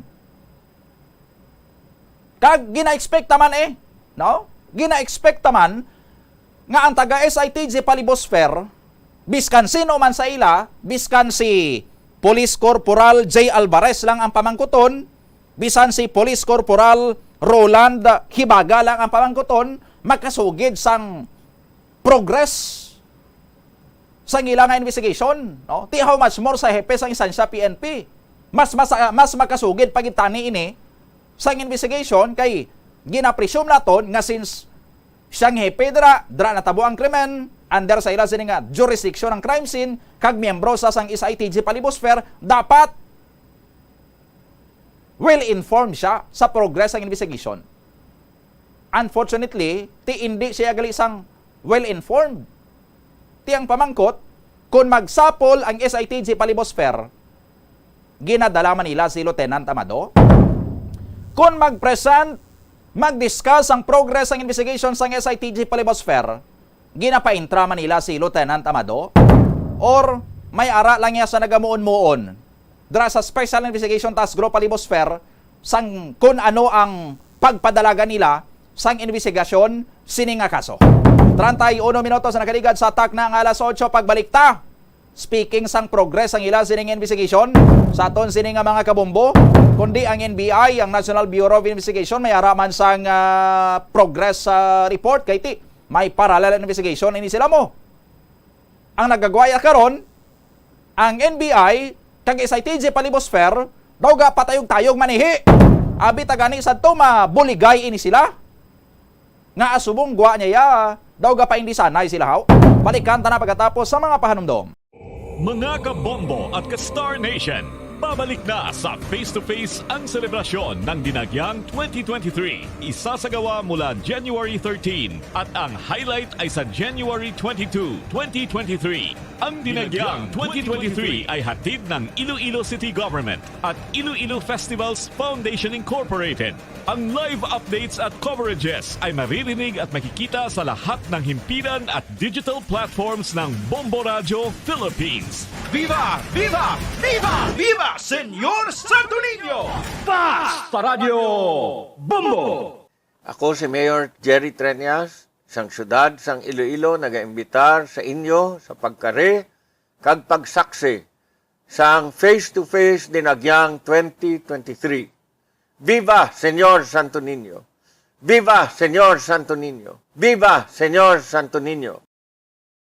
Isang bagyo, kinahanglan mangin mahinalungan sa paggamit sang kuryente agud malikawan ang peligro. Yari ang masunod nga mga energy safety tips agud mangin safe ang tanan. Sa tion sang bagyo, kung may anunsyo na nga storm warning, mag-charge na sa mga cellphone, emergency light, kagiban pa nga mga device, bangod mahimo nga madula ang kuryente. Likawan ang paggamit sa mga appliances kung may bagyo. Sa pagpamati sang balita, mas maayo nga magamit sang battery nga radio. Kung ginalauman ang pagbaha sa inyong lugar, mas maayo nga i-off gilayon ang main switch kag circuit breaker. Agud malikawan ang disgrasya kag pagkaguba sini. I-report gilayon sa inyong distribution utility o kung barangay ang mga nagalaylay nga sangasang puno, kagiban pa nga mga butang nga mahimo makaguba sa mga power lines, agud mautod o kung makakas gilayon, kag malikawan ang peligro. Ang Rojas City sa probinsya sang Capiz ang hindi lamang kilala bilang seafood capital of the Philippines, apang bawod man sa ilang pangalan. Ang syudad ang ginpangalan kay the late Manuel A. Rojas, ang unang Filipino president nga nabunag sa nasambit nga syudad. Bilang pagkilala sa iya, ang mga local sa Capiz nagapatigayon sang annual festival kada Abril 13 tubtob Abril 15 agud nga dumdumon ang anibersaryo sang kamatayon ni Anay Presidente Rojas. Ang festival ang ginatawag nga Capistahan. Ang Capistahan amo man ang founding anniversary sang civil government sang Capiz. Kada tuig, tanan nga 16 ka mga kabanuhanan sang probinsya ang nagabuligay agud nga makaorganisa sang nagkalain-lain nga events para sa mga pumuluyo. Conserve water. Ang tubig bugay sa aton sang Diyos, gani gamitan natin ini sang husto kag indi pag-usikan. Kung magpanglaba, maggamit sang palanggana kasubong man, kung nagahugas sang pinggana. Unahon hugas ang mga baso, kutsara kag pinggan kag ipaulihi ang mga mantikaon niya kalaha kag kaldero. Isirado ang gripo samtang ginahabunan ng pinggan kag auman kung nagapaligo. Isirado man ang gripo samtang nagatoothbrush kag nagapang-shave. Hindi pagpabahian ni nagatinubod ang gripo samtang nagapanghugas ng kamot o kung nagapanghilamos. Likawan ang sobra-sobra nga pag-flush sa inodoro. Gamitan ni Watt ang hinugasan o kung pinamunlawan nga tubig sa pagbuhos ng inodoro. Paglabas ang trapo, pagtinlo sang balay kag pagpamunyag sang tanoma. Magpamunyag lamang kung wala na sang init. Gilayon niya ipa-repair ang tagas o kung leak sa gripo. I-report sa Water District kung mera sang linya sang tubig nga naguba.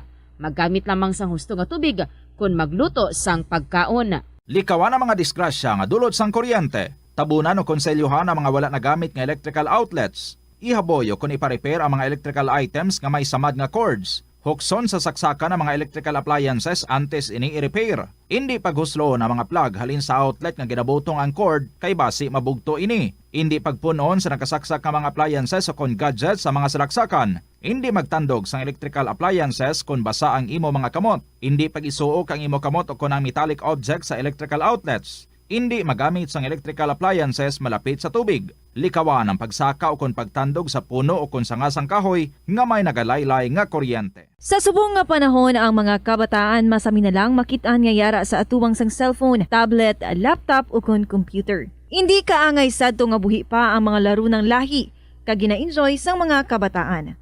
Ang laro ng lahi ang importante nga simbolo sang aton pagka-Filipino. Diri una nga nahanas ang aton nga pagpakigbagay. Pila sa mga laro ng lahi among tumbang preso, luksong baka, luksong tinik kag piko. Yari ang pila ka mga benepisyo nga makuha sa paghampang sang laro ng lahi. Isa ini sa masami ehersisyo sa mga kabataan, makahibalo magdesisyon sang madasig.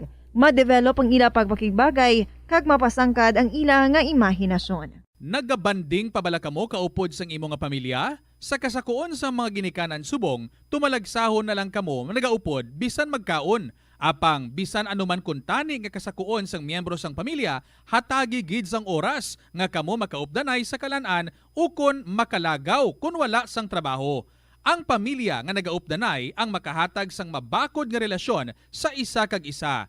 Kung nagaplano sa aktibidad agod nga maka-enjoy upod ang imong nga pamilya, tandaan nga ang focus nyo amo ang pag-spend sang inyo oras nga updanay kag wala dapat sang iban nga mga bagay nga ginapaminsar kaangay sang trabaho o kon homework. Umpisa sang pandemya nangin mas conscious na ang mga tao sa personal hygiene bilang kabahina sang COVID-19 prevention. Apang magluwas sa COVID-19 madamo pa sang iban nga germs kag virus ang kinahanglan likawan agud hindi mag-angkon sang sakit. Gani importante gid ang good personal hygiene kag himuon ini nga priority.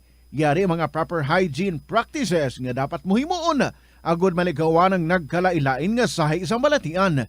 Insakto nga paghugas sang kamot, pagpaligo adlaw-adlaw, pagpabilin sang good oral hygiene, pagsunod sa cough and colds etiquette. Money saving tips. Tipigi ang imo kinitaan, magtipid sang kwarta, magbukas ng savings account sa bangko, kag dira ipatago ang imo tinipon. Hindi magastos ang sobra sa imo ginakita. Unahon nga baklon ang imo mga kinahanglan, kag hindi ang gusto mo lamang nga baklon. Hindi magsulod sang madamo nga kwarta sa imo wallet agod hindi ka matentar nga maggasto. Maghimo sang weekly budget plan para sa pagkaon. Likawan ang masami nga pagkaon sa gwa o kon sa mga fast food chains kag restaurants. Maghinay-hinay sa paggamit ng credit card. Hindi magpinangutang kung hindi man lang kinahanglan. Magpangita sa iban pa nga source of income. Tipigi ang imo ikaayong lawas agod makalikaw sa balatian kag sa dako nga kagastuhanan sa ospital. Ang Dinagyang Festival ang isa sa mga dalagko kag world-class festivals sa Pilipinas. Ang nasambit nga festival ang ginahalad kay Senyor Santo Niño. Iniman ang nagakomemorar sang pag-abot sang Malay settlers kag ang legendary barter sang Panay Island gikan sa mga natives nga mga ginatawag Ati. Ang Dinagyang season sa Iloilo City ang ginasaulog kada Enero kag ang highlight sini amo ang Ati Tribe Competition kada ika-4 nga Domingo sang Enero. Tag sa katribo ang nagapasundayag sang ila pinasahi nga choreography nga may madinoagon nga tribal costumes kag props sa diin ila ginapakita ang pangabuhi sa Panay antes ang Spanish colonization kag advent sang Catholicism sa pungsod. Mga kabombo nga motorista, yari ang mga pamaagi agud makatipid ka sa gatong. Ipasiguro nga yara permi sa maayong nga kondisyon ang imo salakyan. Check yara ang imo nga goma kag siguraduha nga yara sa husto nga tire pressure. Likawan nga naka-idle ang makina sang imo salakyan bangod nagakonsumo ini sang gatong. Buksi ang bintana sang imo salakyan kag magamit lamang sang aircon kung kinahanglan. Hindi pagkargahan sa mabugat nga mga bagay ang imo salakyan kung hindi mo man ini kinahanglanon.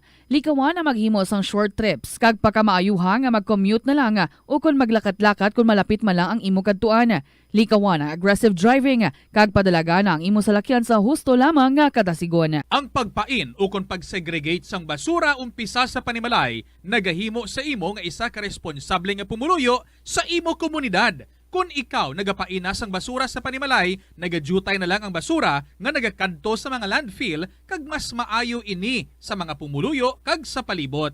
Maayo man ini para sa ikayong lawas sang tanan.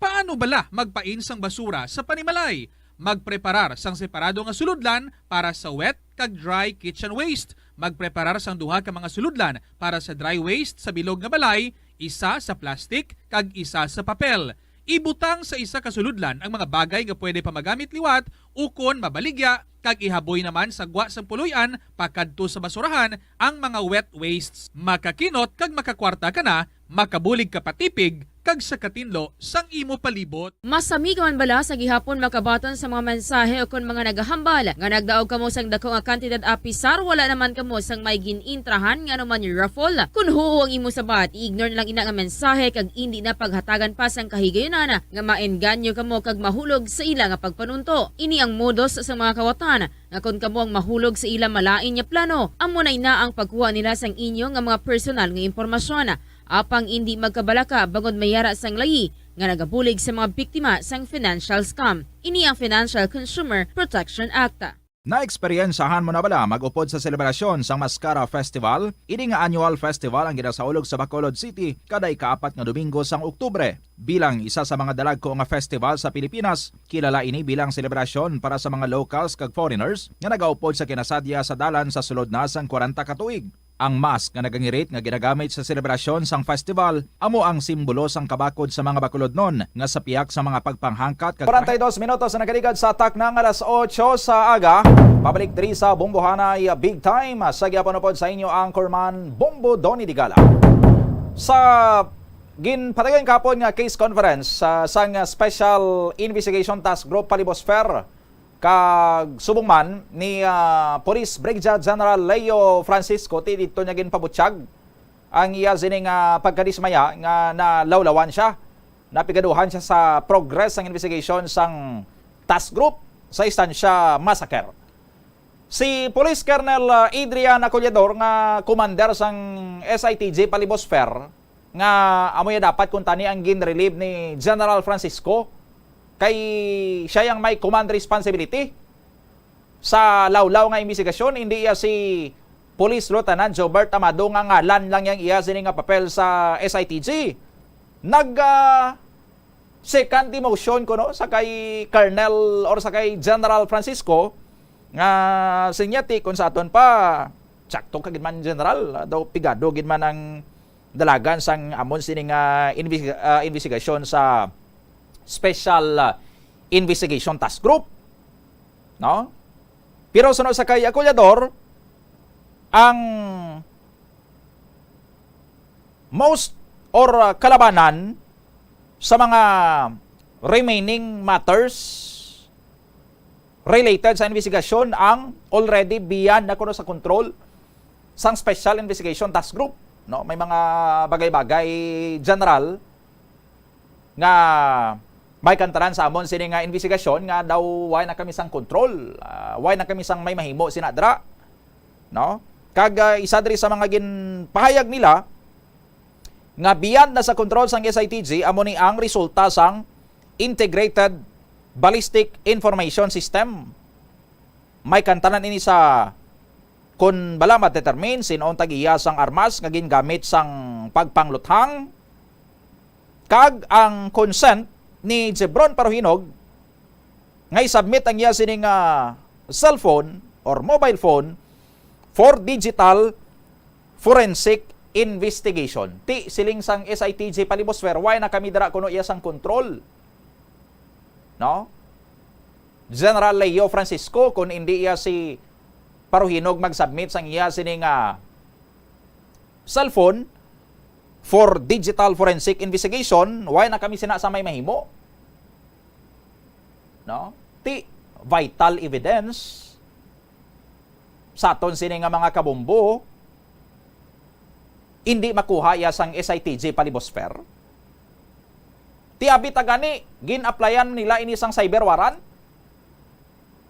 sa korte para nga mabukad nila ang ining nasambitan niya karon nga cellphone bisan pa nga nagapakatiga ang kampo ni Paruhinog nga pabuksan ini, although ini ti ara naman gani ako no sa kamot sang SITG Palibosfer. But without kung may makuha pa sila diri sa cellphone ni Paruhinog. Ang resulta sang Integrated Ballistic Information System ti lain manyabi nga unit sang pulisya ang nagapatigayon sang ballistic examination. Ti gahulat malan ituod ya ang SITG Palibosfer sa resulta sang ballistic examination nga halin niya sa lain pagid nga unit sang Philippine National Police. Waay nila dirigin mention ang iban pagid nga kulang sa ila sining investigasyon. No? Pero na-acknowledge man nila nga kulang pa ini. Ano ina? Nga mga kulang sa ila sining investigation, nga waay pa karon sa ila sining kamot, pero nagapati kita hindi man siguro sang beyond dia sa ila sining control.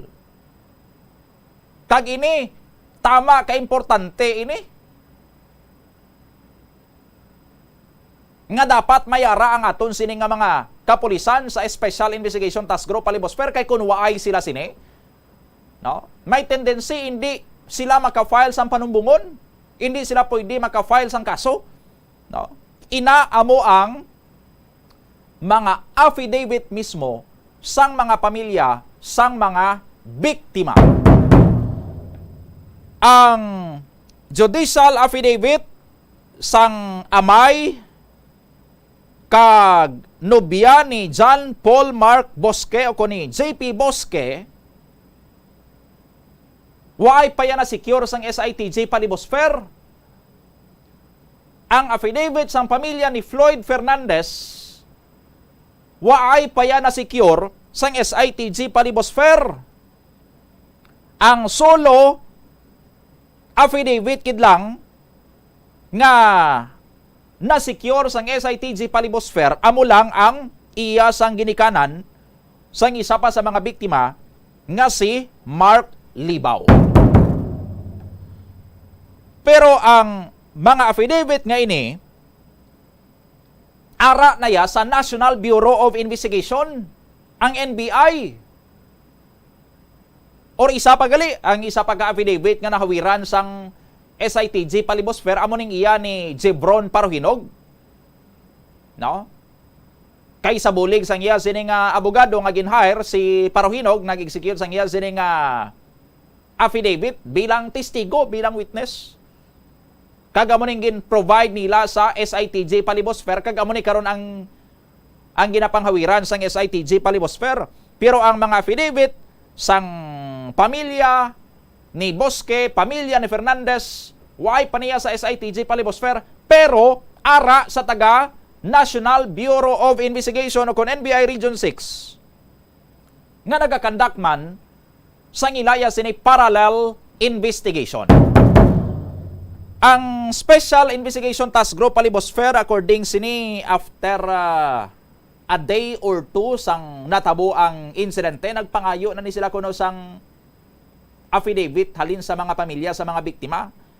Batub-tub subong, way pagyapon sila kuno maka-secure except sa iya sang pamilya ni Mark Libaw kag ni Jebron Paruhinog. And since ang kulang nila nga mga affidavit kag ang ginakinahanglan nila karon nga mga affidavit ara yagali na sa National Bureau of Investigation Region 6, nagpadala sila sang sulat sa NBI.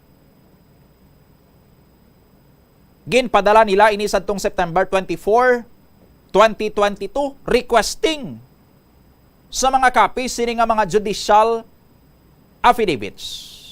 Ang letter nga ni kuno na receive sang NBI September 27. Sang October 3, 2022, nag-reply ang National Bureau of Investigation Region 6 sa request sang SITG Palibosfer nga mangayo sila sang mga judicial affidavits sang kampo ni Bosque kag kampo ni Fernandez. Ang sabat sang NBI Region 6, ang request sang SITG gin-refer anay sa ila sini nga central office, particular sa Office of the Director sang National Bureau of Investigation. Ang direktor sang NBI ang mag-decide kung bala i-furnish nila sang sini nga mga affidavits ang Special Investigation Task Group Palibosfer. Ti masadya ini karon sa aton sini nga mga kabumbo.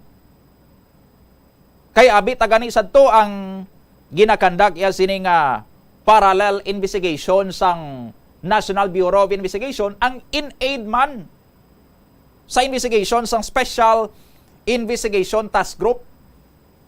Mabuligay sila kung anong makuha sang NBI nga waay sa SITG Palibosfer kag kung ano man na makuha sang SITG Palibosfer nga waay sa NBI, iparambos nila na. I-combine nila, itingob nila, no? Maga-complement sila sa isa kag isa sa ili-sili ka ginakandak nga mga investigations. Ti sa affidavit ya sa karon daw budlay haw.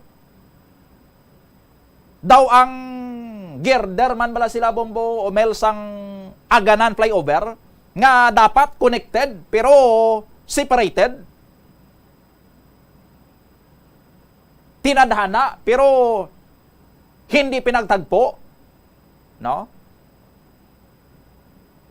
Ang NBI kag ang SITG Palibosfer nga abi tagani pareho sa DPWH kag IBC working hand in hand sa sini nga kaso. Daw aya kita diri sa may nakita nga maayo nga koordinasyon haw. Nagapangalang-alang ang NBI nga maghatag sang affidavit sa SITG Palibosfer. Nga ina tani kinahanglanon gid sang SITG Palibosfer. Isa pa sa natin ngalahan naton kay nga kung sa National Bureau of Investigation ya daw ka hiyang sang mga pamilya sa mga biktima haw. Daw waya naga tihin-tihin, waya naga pangilag-kilag ang pamilya sa mga biktima kung ang ilang katubang National Bureau of Investigation Region 6. Bukas man niya sila nga nag-execute sang ila sining affidavit sa taga-NBI. Nga ang NBI gani ni, ulihin na niya sila nagdeklarar nga mapatigayon sila sang parallel investigation. Tiyang Special Investigation Task Group Palibosfer kuno immediately a day after or 2 days after sang krimen, nag-coordinate na sila sa pamilya, mangayos ang ila sining affidavit kay kinahanglanon nila sa balay sang kaso nga ila sining ipasaka batok sa mga suspitsado. Ti kun waay ina karon ang mga affidavit sa mga pamilya nga ma-witness sila dira nga mapasaka sila sang kaso.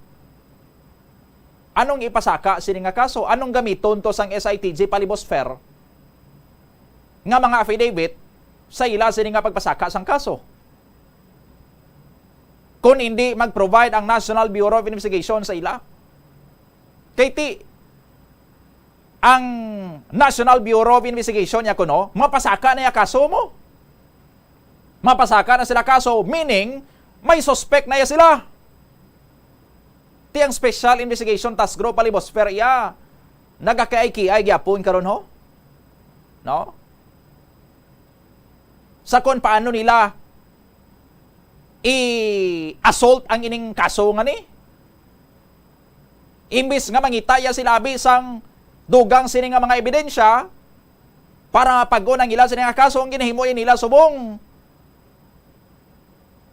Daw hampang niya sila nga mga abogado sang lone survivor, sang ginakabig nila sini nga lone witness nga si Jibron Parohinog. Nga hindi iya magpalapit haw, nga hindi iya mag-coordinate ang pamilya sa Special Investigation Task Group Palibosfer kay mga otoridad man ni sila. Kag since day one, mga pulis ni nagatubang sa pamilya sa mga biktima nga naga-investigate, nagapangayo sa mga informasyon sa kun ano dito, transaksyon sining mga kabataan nga ini nga nagkalamatay, relasyon nila sa kay Jibron Parohinog, Tingaan nga may pagkatahap ya sa pamilya haw. Nga nag-execute ya sila sang affidavit sa NBI, why sila nag-execute sang affidavit sa police? Or bisan hindi na mangayo sang request ang SITG sa NBI, or hindi na sila magpadala rather sang formal request nga ti gina-dribble-dribble pa karon sa NBI ho, no? Ti ko nag-execute affidavit ang pamilya sa NBI, may kopya na sila. May kopya na sila. Imposible nga why, no? Tibis kan hindi mangayo formal request ang SITG Palibosfer sa NBI, kung maayo ang rapor sang SITG Palibosfer sa pamilya sining mga biktima, pwede na nila mapangayo to. Mrs. Bosque, Mr. Bosque, Mrs.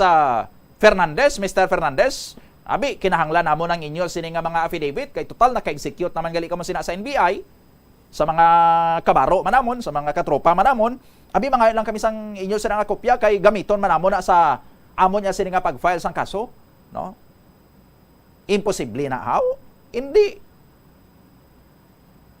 Amo na ang pinaka mahapos kung tani nga himuon sang SITG Palibosfer, hindi na sila magpabudlay pa nga dribble-dribble patong ila sila nga letter request sa NBI. Kung maayong ila sila nga relasyon, maayong ila sila nga rapor, kag kon ginasaligan sila sa pamilya sa mga biktima, hindi na mabudlay magkuha sang affidavit sa ila. Pero nga nabudlayan niya sila haw. Nga nahuya sila ya magdirekta dito, pagkikatubang liwat sa pamilya, sa mga biktima, pang ramangayo sang affidavit kay kinahanglan sa ila sini nga pag-file sang kaso. No? Nga natahap ang pamilya, no, may mga nakita sila dra sa taga SITG Palibosfer nga may nabalaan sila nga walang takabalo. Manabalaan sila nga daw nga ara na sa SITG Palibosfer daw hindi na sang amuhaw. Or nga ang approach sa SITG Palibosfer sa amon daw kami payang sala nga kaming napatsan haw. No? Or daw ay man approach sa amon ang SITG Palibosfer kay ang nagakompose ang sining 30-man team nga ning Special Investigation Task Group daw dito lang yang oras sila tanan sa kay Gibron Paruhinog. No? Natingala kita. Hindi dapat sang amo sina ang senaryo. May krimen. Dapat ang mga biktima, ang kampo sa mga biktima, gadalagan ay sa pulis. Kaya ang pulis makabulig sa ila, maangko ng hustisya. Kag ang pulis, kung may krimen, gadalagan ina sa pamilya man sa mga biktima. Kay gabuligay ina sila, may kinahanglan ang pulis sa pamilya sa pagsolbar sang kaso. Ti sa kaso iya subong amo sini ka high profile kaso nga ni 3 patay. No? 2 mga negosyante. Brutal ang pagpatay sa ila, masaker gani. Nga kasubong iya nga natahap ang pamilya sa mga pulis. No? Anong ara sa Special Investigation Task Group Palibosfer haw? Anong ara sa pulis haw?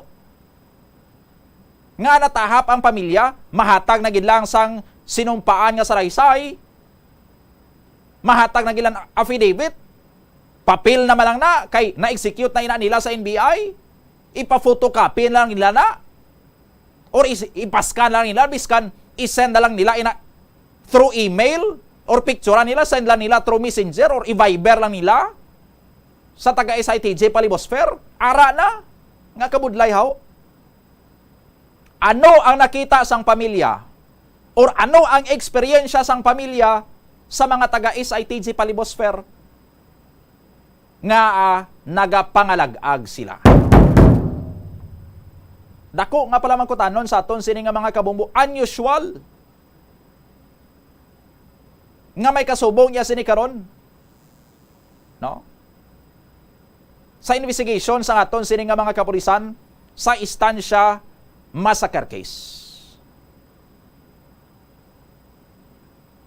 Parallel investigation, may liwas-liwas. Pulis lang ang masaligan, dre. Hindi magsalig ang pamilya, nga hindi masaligan ang pulis haw. No? Ti kon hindi makasecure sini ang Special Investigation Task Group Palibosfer sa mga affidavit sa mga pamilya sa mga biktima kung ang ilalan to iya ni Paruhinog, iya sang pamilya ni Mark Libaw, no? Pwede man aguro. Pero lain tani ang weight ang bugat sang ila sini nga kaso kun joint ina sila sang tanan nga mga pamilya sa mga biktima. Tamo sa mga makatilingalahan diri sa kaso nga ini isa pagid sa na notisyahan naton sini nga mga makatilingala si Jebron Paruhinog sa mata sang mga taga SITG Palibosfer witness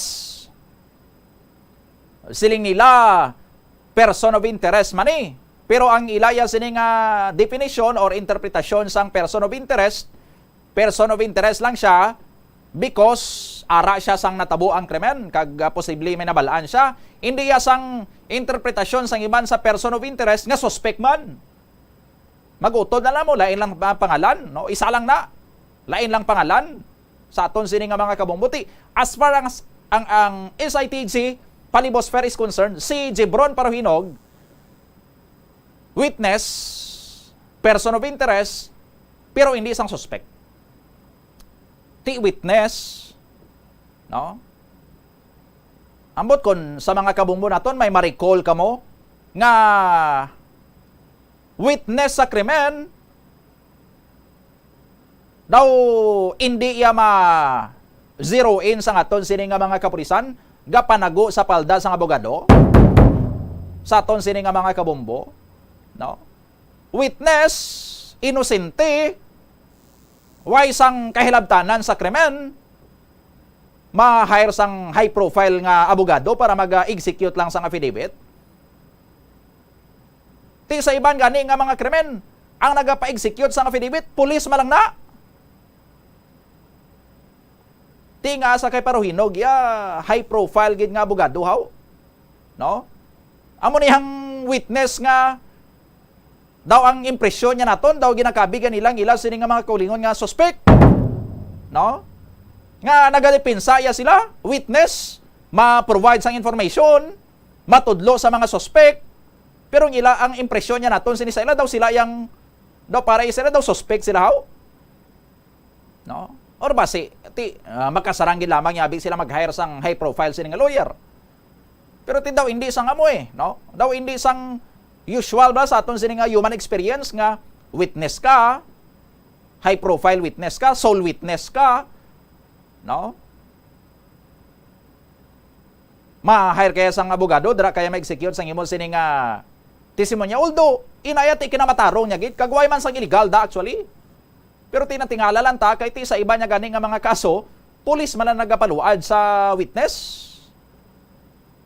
Ini sang abogado da. Basi ti lain lang gid niya, no? Lain lang aton sa sininga impresyon.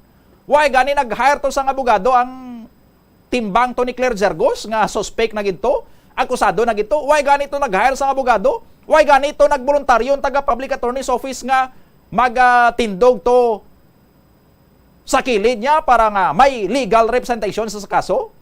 Why ganito? No? Suspect na ganito, akusado na ganito ya subong. Why pa abogado? Pero tiari witness nangita gid abogado kag amo niyang witness nga supposedly ang direksyon sa investigasyon sa aton sini nga mga kapulisan kung anong ginasugid sang witness amo nang gina-explore sa mga pulis, amo nang ginapadalma nila, no? Kay ti witness mo hindi man nila pagikabigo ni nga suspect ti although ginahambal nila nga hindi nila na ipagbatunon hook, line and sinker ang ginahambal sini ni Paruhinog pero ti since ginakabig nila ini karon nga sole witness hindi man nila pagkabigo nga suspect, no? Why sila may mahimo kundi kabigo na lang hook, line, and sinker, batunon hook, line, and sinker ang statements ng ila sining witness or else kung dudahan nilang ila sining witness kundi deklarar nila nila sining suspect. Kabigo nila nga suspect kung Why man lang gali kasugid sang tuod ang witness? Ti subong niya why nila na ginakabig nga suspect. So witness ilang yapon pagkabig. So ang bot siningon sina nga tanan nga ginasugid ni Paruhinog Biblia ng pagkabig sa mga pulis. Gospel truth ng pagkabig sa pulis. No? Kay kung hindi nila inapagkabigon nga gospel truth, magkompromiso sila. Magkompromiso ning ila sining nga witness kay dapat kung makaduluda galing ila sining nga witness, kabigon dapat nila ning nga suspect. Kay para hindi na lang nila na makabig nga suspect kag para hapos ang guro Why nadugang sining nga trabaho, hindi na magpolitik ulo. Kabigon na lang gid nila nga witness para nga kun witness bot siningon mga ginasugid sina matuod amo na nasaksihan niya. No? Pero bisan pa from there sa mga ginasugid ni Paruhinog, dapat dira na masugpon ang investigasyon sus kadamuon sa mga intelligence officers nga miyembro sang SITG Palibosfer. No? Para nga magpangutkot sina nga mga informasyon. Pero ang ginahimo ya subong sang aton sini nga mga kapulisan, ang ginahimo ya subong sang SITG Palibosfer sa aton sini nga mga kabombo, biskan may mga makita sila nga mga resulta sa ila sini nga investigasyon nga dawa aya nagaangot sa statement sa ila sini nga sole witness. Ginahilot yan nila. Ginapangitaan nila sini sang paagi, ginapangitaan nila sini sang justification nga ina nga mga lead nga outside niya sa statement sa ila sining witness kundi resulta sang scientific investigation. Ginabali yan nila para nga kung anong ginasugid sang witness dira lang ya sila mastik sa aton sini nga mga kabombo. No? Example tadra, luminol test. Why may nagsugid ang witness nila nga may natabo to sa ila sining nga balay? No? Anong basis bala sang police nga makandak sila sang luminol test? Kay nagapati sila nga may other crime scene. Sino naghambal nga may other crime scene? Hindi si Paruhinog. Nag-entertain sang theory ang police nga may other crime scene because sang result sang scientific investigation. Ang ginamina to nga scientific investigation amo nang resulta sang autopsy examination ni Dr. Owen Libaken sa bangkay sa mga biktima. Kay nakita nila dito nga hindi lang gali sa mga lunsay gunshot wounds ang injuries sa mga suspect, kundi may other injuries pagidya nga posible ginhimo sa iban sila nga lugar. Ti dito ka nag-entertain ang pulis, pero inaayaway naging sugid ni Paruhinog. Ang sugid yan ni Paruhinog nga dito lang sila nag-alabtanay sa may Villa Panian sa mga suspect, dito lang sila pinangluthang. No? Ginpurso man sang pulis ina nga teorya. Pero anong manner iya nga pagpurso nila sini? No? Nagkonsulta sila sa tando-tando para itudlo kung diin sila makandak luminol test. Ang gintudlo sa tando-tando dito sa balay ni Paruhinog kag sa ice plant malapit sa balay ni Paruhinog. Dito sa nagkandak sang luminol test. Ti sa nagnegative ng resulta daw nabugnutan sang tunok ang aton sini nga mga kapulisan sa SITG Palibosfer. Nakahambal sila ang teorya nga initially gin-entertain nila nga may ara sang other crime scene debunk na. Na-debunk na. Bot siningon, na-found out namon, napamatud-an namon nga waay. So ang crime scene dito lang yapon sa Villa Panian, which is consistent sa ginahambal sang ila sa nga witness. But ang ila nga pag-explore sang other crime scenes hindi sang scientific, hindi man siguro sang logical gid, or kung may logic man sila nga ginsunod, ang logic tani siguro nga 1 ka metro kalawig, gin-utod lang nila, dara lang sila hasta sa 5 centimeters lang. sa aton sini nga mga kabombo, ang lagson tani nila nga 1 ka kilometro nga ebidensya, ti 100 metros pa lang nagpundo na sila. And nagdeclare waay na to No? Para nga ang narrative sang ila sini nga investigation magfit man sa narrative sang ila sini nga sole witness kiti sole witness nila mo. No? That is one example. Sa madamo sini nga mga examples kung paano naton sini nahambal nga imbes ang pulis mangita ebidensya, mangita witnesses nga makasugid sa ila kung sino pagid ila sini nga pangitaon, diin pagid sila dapat manghaluskay, mangukay sang ebidensya. Wayan nila ginahimo, ang ginahimo yan nila karon, no?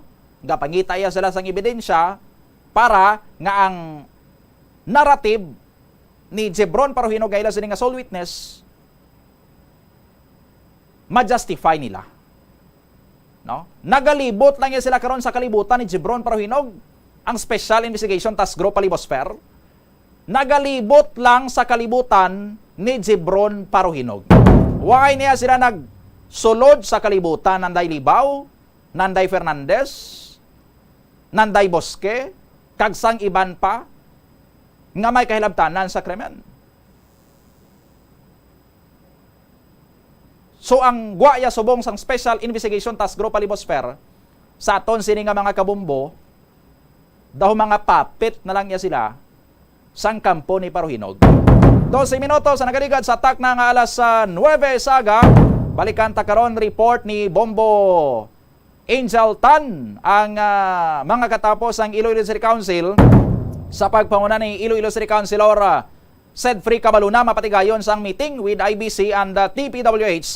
Isurihan ang ining baldado nga ungka flyover. Balikan tara pagkatapos sa mga pahanumdom. Dublihon ang paghalong sa mga balatian nga masami makuha kung tag-ululan. Ibalua kung paano malikawan ang mga waterborne diseases. Siguraduha nga matindog kag safe ang mga ginakaon kag ginainom. Kung hindi sigurado nga safe kag matindog ang ginainom nga tubig, mabukali ini. Ulata nga magbukal ng tubig sa sulod sang 3 ka minuto. Masamigin nga takloban ang mga tubig kag pagkaon agon nga hindi masudlan sang mga insekto. Ugasan sang maayo ang mga pagkaon kag likawan ang pagbakas sang pagkaon nga ginabaligya sa dalan. Iaboy sang maayo ang mga basura, ipabilin ang katinlo sang lawas kag sang banyo. Kagugasan ang mga kamot antes maganda kag magluto sang pagkaon. Antes kag pagkatapos magkaon kag pagkatapos maggamit sang banyo. Help is available. Pinaagi sa pag-istorya, paghatag sang suporta, kag direkta nga bulig sa nagakinahanglan, mahimo mo gid nga mapunggan ang suicide kag makasalbar sang kabuhi.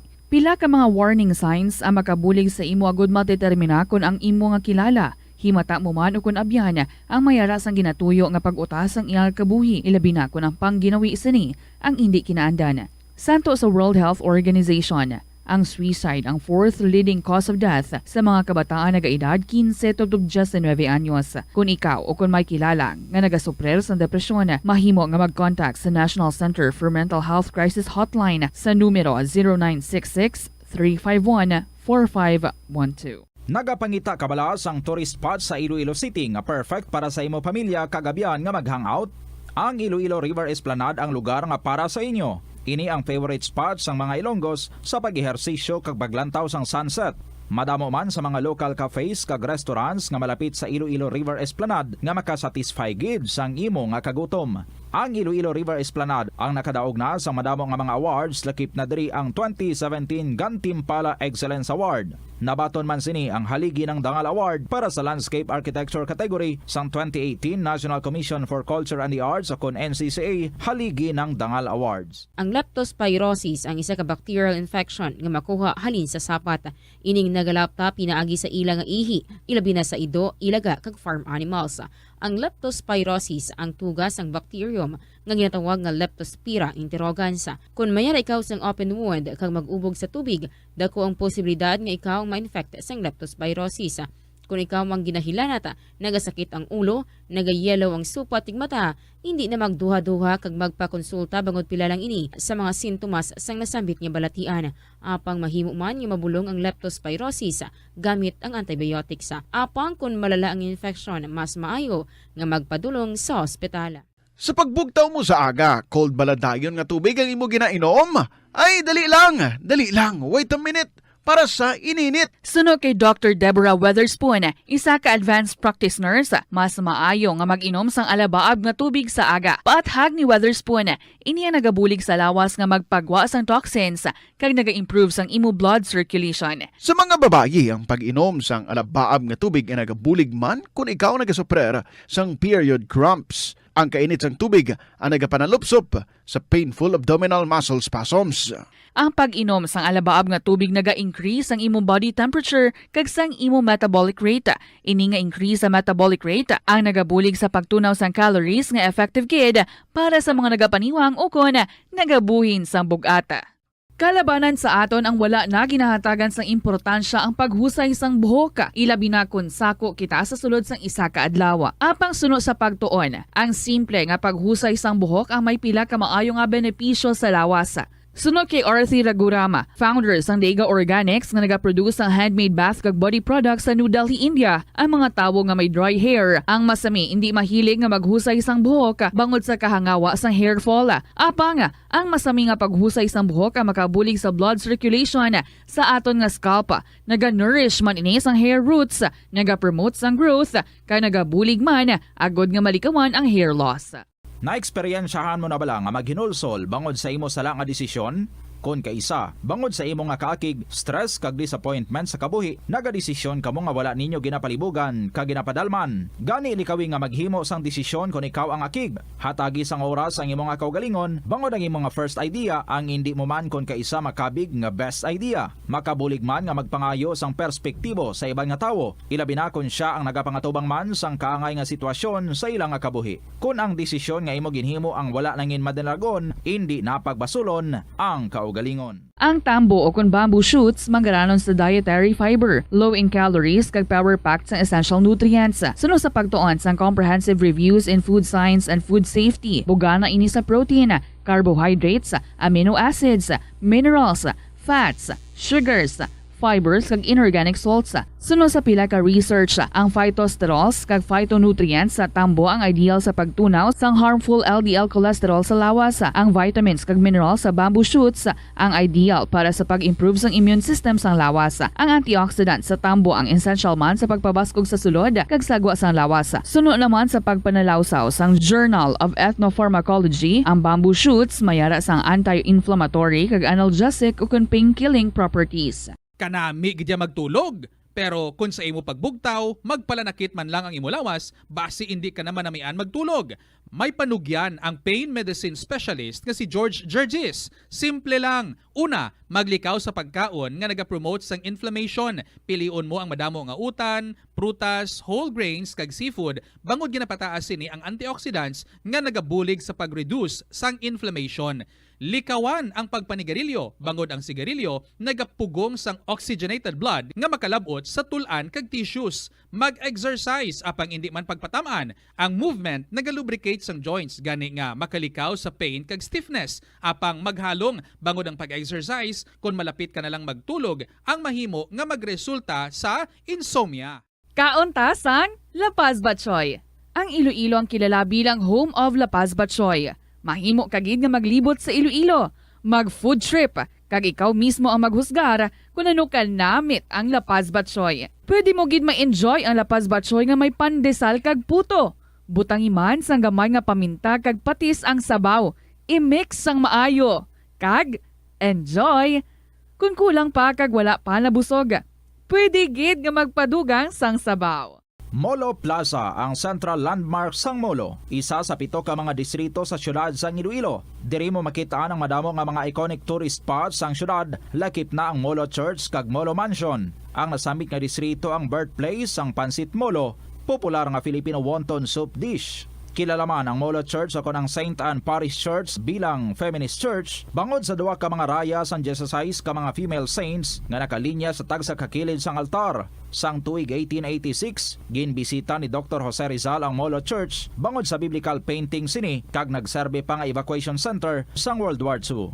Ang nasambit nga simbahan ang gindeklarar nga national landmark sang National Historical Institute sang 1992. Tanan kita mayara sang mabulig agud pakibatuan ang climate change.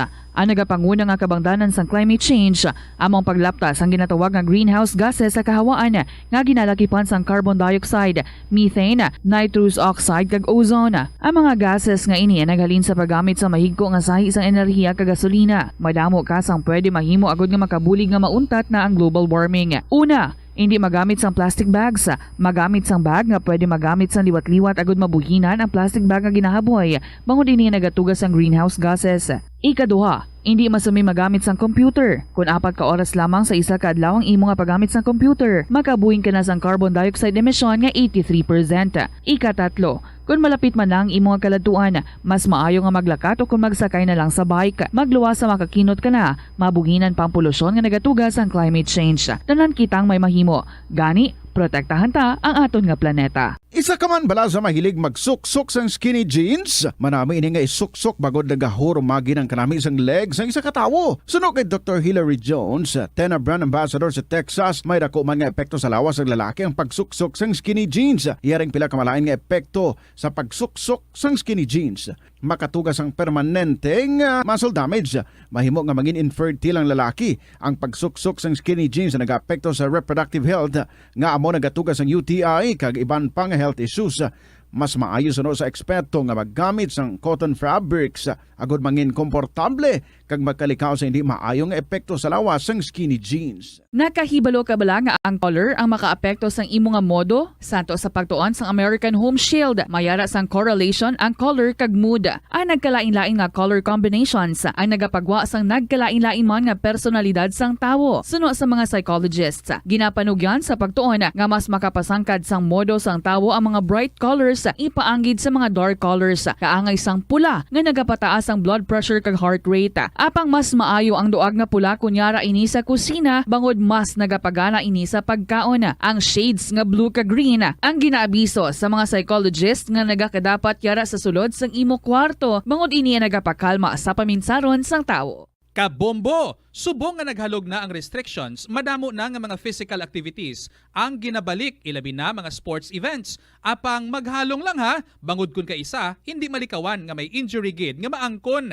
Makabulig ang pagbutang sang ice o kun yelo sa bahin sang lawas nga nagasakit bangod sang injury. Suno kay Michael Vincent Kayanan, physical therapist, ang ice ang mahimo nga ma-apply sa bahin sang lawas nga masakit sa sulod sang duha ka adlaw. Ang masakit nga bahin sang lawas kaangay sang tiil o kun kamot, ang ihulom sa ice o kung direkta nga butangan sang ice. Pagkatapos ng 2 ka adlaw, ang injury ang mahimo na nga mabutangan sang mainit naman nga tubig. Nakasimba ka na bala sa Miagao Church?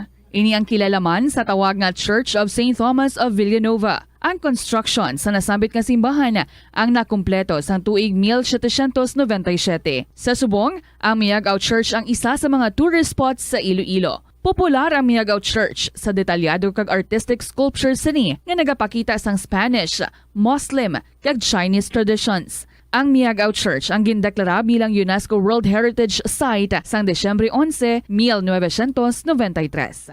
Masami bala nga nagabiring ang imutiil? Kung magpungko ka gani sang madugay, daw hindi ka na makatindog bangod nagabiring ini o kung naga-cramps. Suno kay Dr. John Hubert Pua, isa ka orthopedic surgeon, masami nga mabatyagan ang cramps sa idalom nga parte sang lawas. Apang mas delikado kung masami mo ini mabatyagan sa ibabaw nga parte sang imo lawas, kaangay sang kamot, bangod posible ini nga palatandaan sang mas malala nga balatian, kaangay sang sakit sa dagipusoon, diabetes, kag hypothyroidism.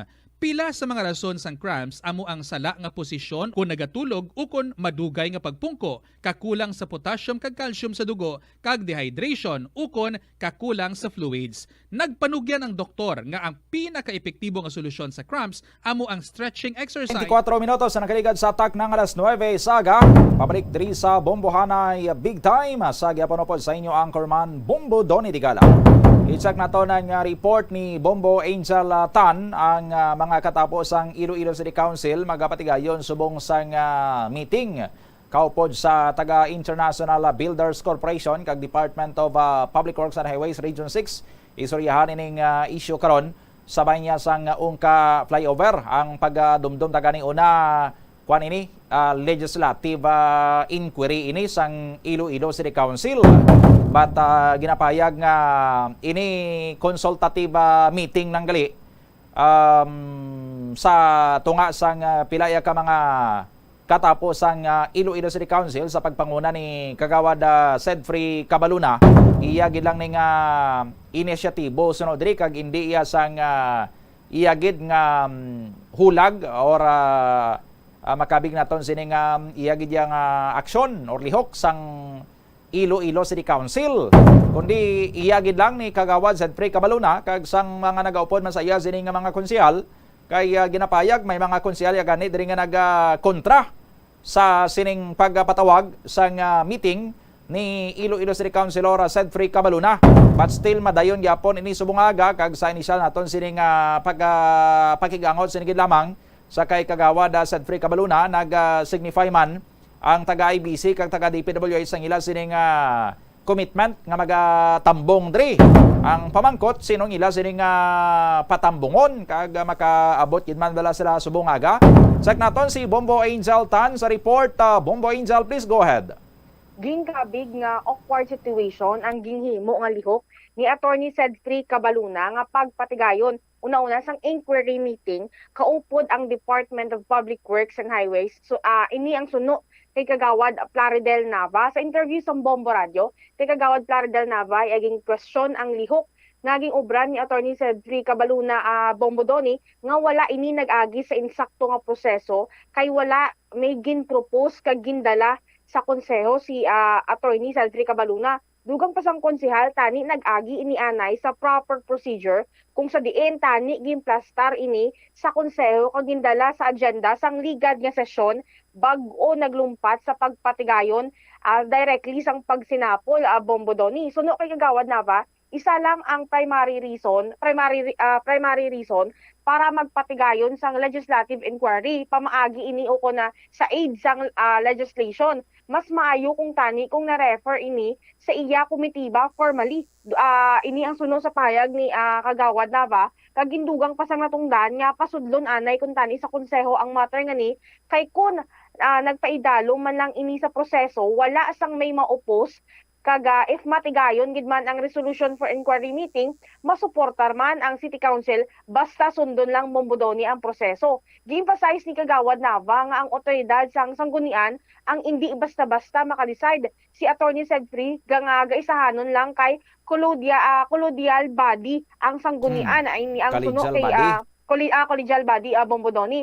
Pangging klaro ni sa piyak nga bahin naman Bombo Doni ang ging paatag man ni Kagawad Nava nga kung tani mas maayo gid man nga mapadala tayo sa sesyon ang agenda ni Kagawad ni Attorney Sedfrey Cabaluna. Una-una ang term maging gamit din ni Attorney Sedfrey Cabaluna sa una-una sa maistorya Bombo Doni inquiry meeting ini siya. So yari at pamatian ang nangin pahayagman ni Kagawad Plaridel Nava sa aton ma-interview.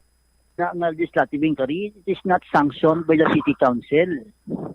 Wala niya mag-agi sa sesyon, wala mag-agi sa amon na kalendar. Kag gina-question na sang kalabanan nga konsyal subong. Nga nagpa-inquiry siya nga wala naglabay. Iti ang amon rules, ang proseso kasi nga isa lang gid ang primary reason para maka-legislative inquiry ka in aid of legislation.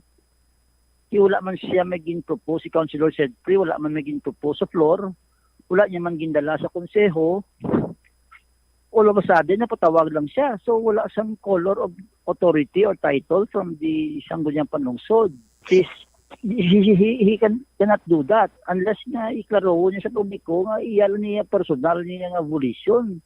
As a matter of fact, he is being convinced by some councilors and even the vice mayor. Kaya convinced siya, i-cancel lang pasudlon niya formally sa sa konseho, kaya wala man na may ma-oppose kung gusto sa mag-file na resolution to conduct inquiry, masupport man na kami sa iya. Basta sundon niya lang tani ang proseso, hindi niya na siya mag-bypass sa sanggunian, kaya malaway na inabayularya ang amon internal rules. Ginadvisean siya nga kung pwede, cancel ilang anay, kag sundon niya ang gusto ng proseso by asking the sanggunian panlungsod. Kaya mo man niyang proseso, ako gani, opposition ako. Biskan balaan ko, wala ako numero. Last time, magpropose ko maimbestigaran ang kakalamatay ng ito. Himpaagi ko sa proseso, nag-file ko resolution. Kung di sila mag-approve, okay lang. At least nagsunod ko sa proseso. Otherwise, kung naman ang iya contention na pwede lang siya kapatawag anytime sa legislative inquiry, kung tiyabrawang ko naman na hindi na ako mag-agi sa konseyo, tinungwa niya. Wala na ito karoon sundan na isang rules. Wala na ito karoon sang observance sang proper procedure. That is why napatawag si Vice Mayor Ganson sa emergency meeting sa mga councilors para istoryahanin na, para i-convince siya. Ting floor leader nga si Councilor Parco, nangambal sa iya, pwede i-ano lang na, i-defer lang na, ipagi lang na sa konseyo. After that, pag naprubahan namon na i-refer sa imo na, na pag-inquiry niya. Natugin sister ko siya nga, iyaman na yung kuno diretsyo, mapatawag, consultation nila. In the first place, di ba siya ka-report out? Paano niya ma-report out na kaya wala ma-refer siya? Assuming kung anong mga figures or information or data makuha niya sa inquiry, paano niya i-share na sa konseho? Because he cannot report it out, kaya wala man naging refer sa iya formally or officially by the sangguniang panlungsod. So, it's an awkward situation. In-bypass niya ang authority sa sanggunian. He cannot act alone. This is a collegial body. In-explain siya, this is a collegial body. If you want to conduct an inquiry, you ask authority from the sanggunian. Kaya unang daan niya ang transportation niya ang ma-spearhead sa inquiry sa parte sa structural integrity sang flyover. Kaya kung sundon tang proseso, ang ina nga bagay, dapat i-refer na iya sa Committee on Engineering. Ano yung labot sa transportation? Sa structural defects ng flyover na tuto sa piyak mga banwa. That's also a national project. Wala man kami jurisdiction dira, hindi man kami ka-issue show cause order. Hindi man kami ka-issue sang cease and desist order. Hindi man kami ka-issue sang remove and replace order. Sumanong konseho dira. Ano lang, palang tabali, palang gamito ng konseho sa pag-epal naton. Hindi kami mapasugot. That's why kasi mga kaupdanan niya sa majority, ang floor leader, matambal sa iya nga, kasi pwede nga sundon tang proseso, isulod mo sa agenda, i-discuss naton kung kilanlan ton, gidbala, investigaran din sa konseho, kung i-refer sa appropriate committee. I hope sundon niya.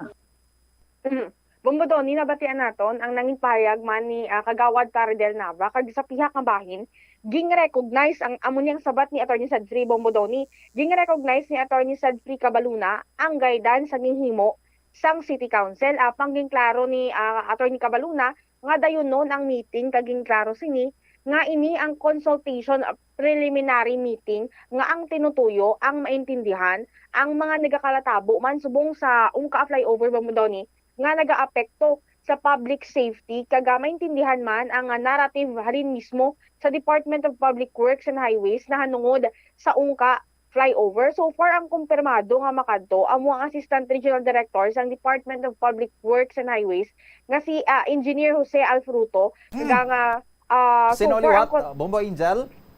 Si Engineer Alfruto Bombodoni makadto ini siya. Saged?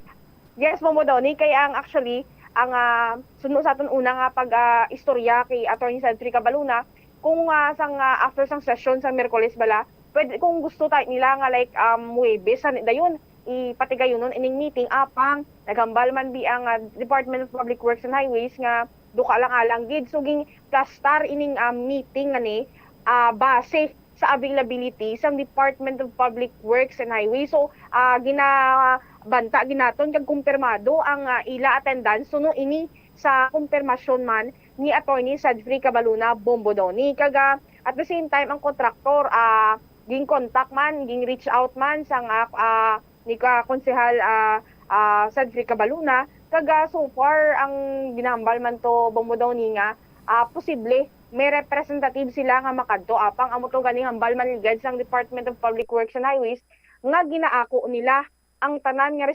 responsibilidad in terms sining ungka flyover Bombo daw ni.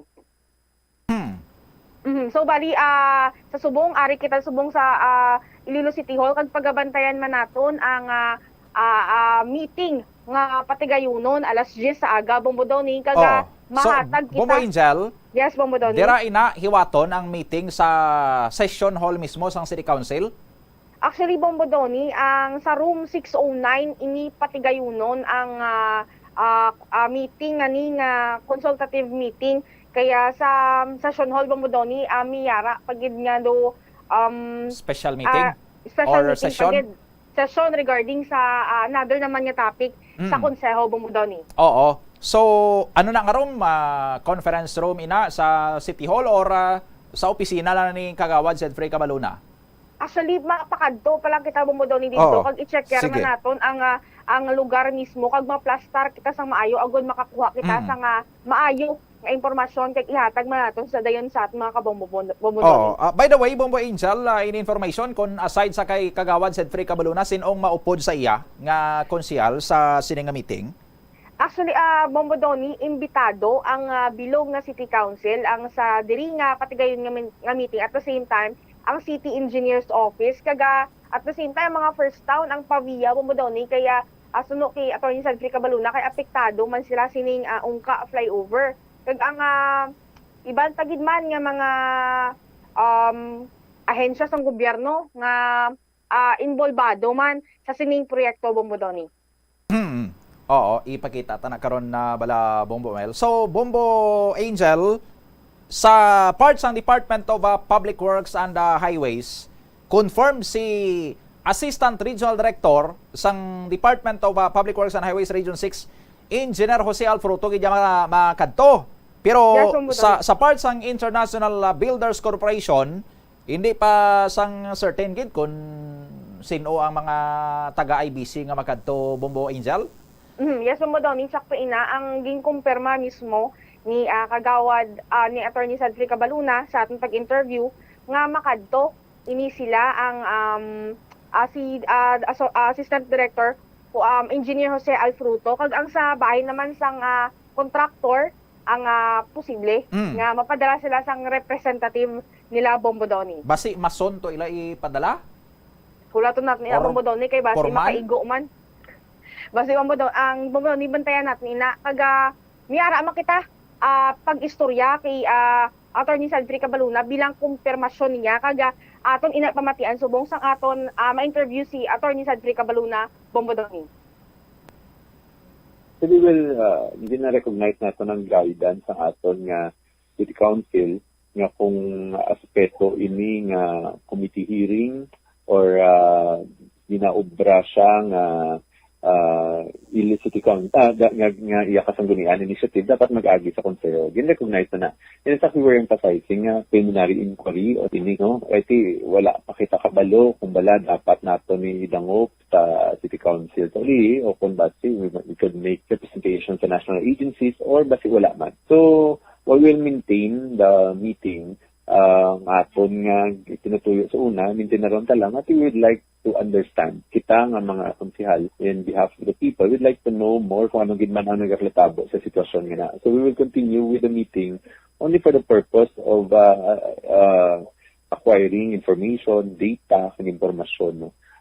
I-dress down gid naton fully kasi in fact bisin ang venue gani ginapangitaan naton nga maglain kay tikisalo may impression bitanan and it appears because kadamo sa mga media naton nga nagadala sini go ano na ni big event na siya when it's not, it's really just a time to a meeting that we will be able to determine the issues and concerns, makapamoy kita ng pamangkot, clarification sa atong mga resource persons kag from there mabalanta kung how we can proceed. No? So we will proceed with the meeting, basically a consultation and preliminary inquiry on issues affecting public safety dira sa ungka flyover. We will continue with it but dress down gid siya as much as possible. So attorney, so far niya ka na confirmation kung sino bala ang makadtog man. Wala pa siya changes. Nag-confirm sa akong si Engineer Alfruto. We also made communications with the contractor, no? So nag-express din sila nga mas mapadala sila. So ang ato mga kupdanan man nga sa mga first count labi na sa Pavia, mabisita man. So we'd like to get them kag mag-sit down kita kag maging istoryana ikaw nung mayo obra kun sa ini nga natabo da or nga sitwasyon. We need to get updates kung ano nang ginaobra interventions dira sa flyover. Bomodoni na batian naton ang naging pahayag kag kumpirmasyon mismo ni Attorney Cedfrey Cabaluna sa pag-attend sang Assistant Director sang Department of Public Works and Highways, Bomodoni. So meeting lang gid kag preliminary inquiry to get lang sang information para nga mahangpan ang sitwasyon amo na sa part ni Kagawad Cedfrey Cabaluna. So hindi na niya sang involved ang bilog nga City Council as a whole or as an institusyon. Hindi niya sang lihok sang City Council nga ilagid kundi personal. Gwa sini personal lang niya ini ni Kagawad Cedfrey Cabaluna nga gusto niya to makaatubang ang taga-IBC, ang taga-DPWH, gin-invite niya man kag kung makadto man ang City Engineering Office, ang mga representatives salin sa mga first town nga kung interesado sila kag basi gusto na Manila sila nga makapamangkot, maka-intindi sang kung ano gid ang sitwasyon, pwede sila maka-attend but unsanctioned ya ini sang bilog nga City Council. Bombo Angel. Yes, Bomodoni, ina ang ginklaro man kag base man sa pagpaintindi ni Kagawad Nava kay wala ini sa ilang deliberasyon, wala ini nag-agi sa so why gali niya makwan sa ganing sesyon Miyerkules, no? Wala, so Bomodoni, ini why ini sang may gin-introduce nga measure mapasarabi sang or may propose nga resolution si Kagawad Cedfrey Cabaluna sa Miyerkules nga conduct sila sang investigation or committee hearing dira regarding sa ungka flyover issue. So waay inaiya sa agenda nila kag waay mana sang naisoryahan sila sang nagligad nila sini nga session sa Miyerkules kundi daw kahapon lang niya or sang Huwebes nga nag-occur sa pinsan ni Kagawad Cabaluna kag amo na ang ginpabalo niya sa public nga maga-conduct siya sang inquiry or meeting upod sini nga mga ahensya, Bombo Angel. Actually, Bombodoni, ang natabo diri sang session gid man kay bilog na session niya kita didto nagbantay man sa kung ano ang ihambal sang City Council. After sang session, Bombodoni, nagpahayag ini si Kagawad Cedfrey Cabaluna nga may patigayunon nga una inquiry meeting that day man mismo apang gingantaw naton sa bilog nga agenda wala ini nakasulod, Bombodoni. So amo man to nga parte nga nagpatawag emergency meeting ang City Council kag amo tong pahayag ni Kagawad na Plaridel Nava na hanungod niya kung tani nagpaagi ini anay sa insakto nga procedure sa City Council, Bombodoni. So daw ginulpi niya gali ang City Council sang Miyerkules nga after sang deliberation nato nila sa mga agenda sa ila sini nga calendar of business sang Miyerkules daw sa unassigned nga business ini sa later part sang ila sini nga session dito lang saya nag-introduce nga nag-inform na siya nga mapatawagali ko sang meeting nga basta interesado kamo upod man kamo or nag-suggest siya nga what if mapatawag kita sang meeting i-refer ta ni sa Committee on Transportation ako ni gali committee or sa Committee on Engineering or Infrastructure waya sang kasubong sina kundi daw gin-announce siya nga mapatawagali ko sang meeting kung interesado kamo opdinyo ko Bombo Angel.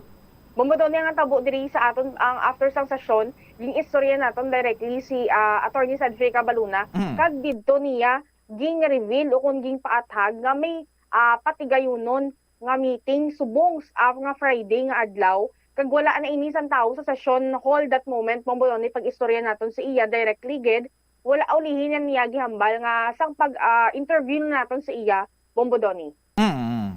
Okay. So basi isa ni si Kagawad Cabaluna karon kay may separado man gali nga special session subong ang City Council. Amo na ang bantayan naton Bombodoni so far subong kay dako ini nga meeting man kay separate supposedly ang unang initial gid nga lugar ging hambal ni Attorney Cedric Cabaluna didto sa session hall man ang lugar apang subong nagsaylo ini sa lain nga kwarto kun lain nga lugar Bombodoni kag bantayan naton kung sino nga mga tawo ang ma-attend didto. Yes, Bombodoni. Oo. So biskan isahan lo na niya si Kagawad Cabaluna karon daw ay gakalingkang niya si Kagawad Cabaluna kay gindayon niya gani gyapon despite sa mga protestations ang iya sini nga mga kaupdanan gindayon niya gyapon. So dayon gini subong kag daw excited gani ni si Kagawad Cedric Cabaluna Bombo Angel sa matatabo karon sini nga meeting. Daw nami gani bugtaw niya kay na post pa gani siya sang story sa iya sining Facebook, hambal niya dre, morning thoughts. How do you eat an elephant in the room? One bite at a time. Our House, 2009 remastered. Familiar ka sining kanta Bombo Angel sang ni Crosby, Stills, Nash and Young. Familiar? Hindi ka familiar. Hindi familiar Bombodoni. O mga ni nga tuig Bombodoni man. Oo. Mga kapanahonan, guro ni Kagawad Cabaluna ni. Basta mo na ni, halang po nang iya sining nga gin-post sa iya sining nga story sa Facebook ko. Morning thoughts. How do you eat an elephant in the room? One bite at a time. Ti ang maghambal kita Bombo Angel sa aton sining nga mga kabombo nga elephant in the room. According diri sa aton sining nga encyclopedia,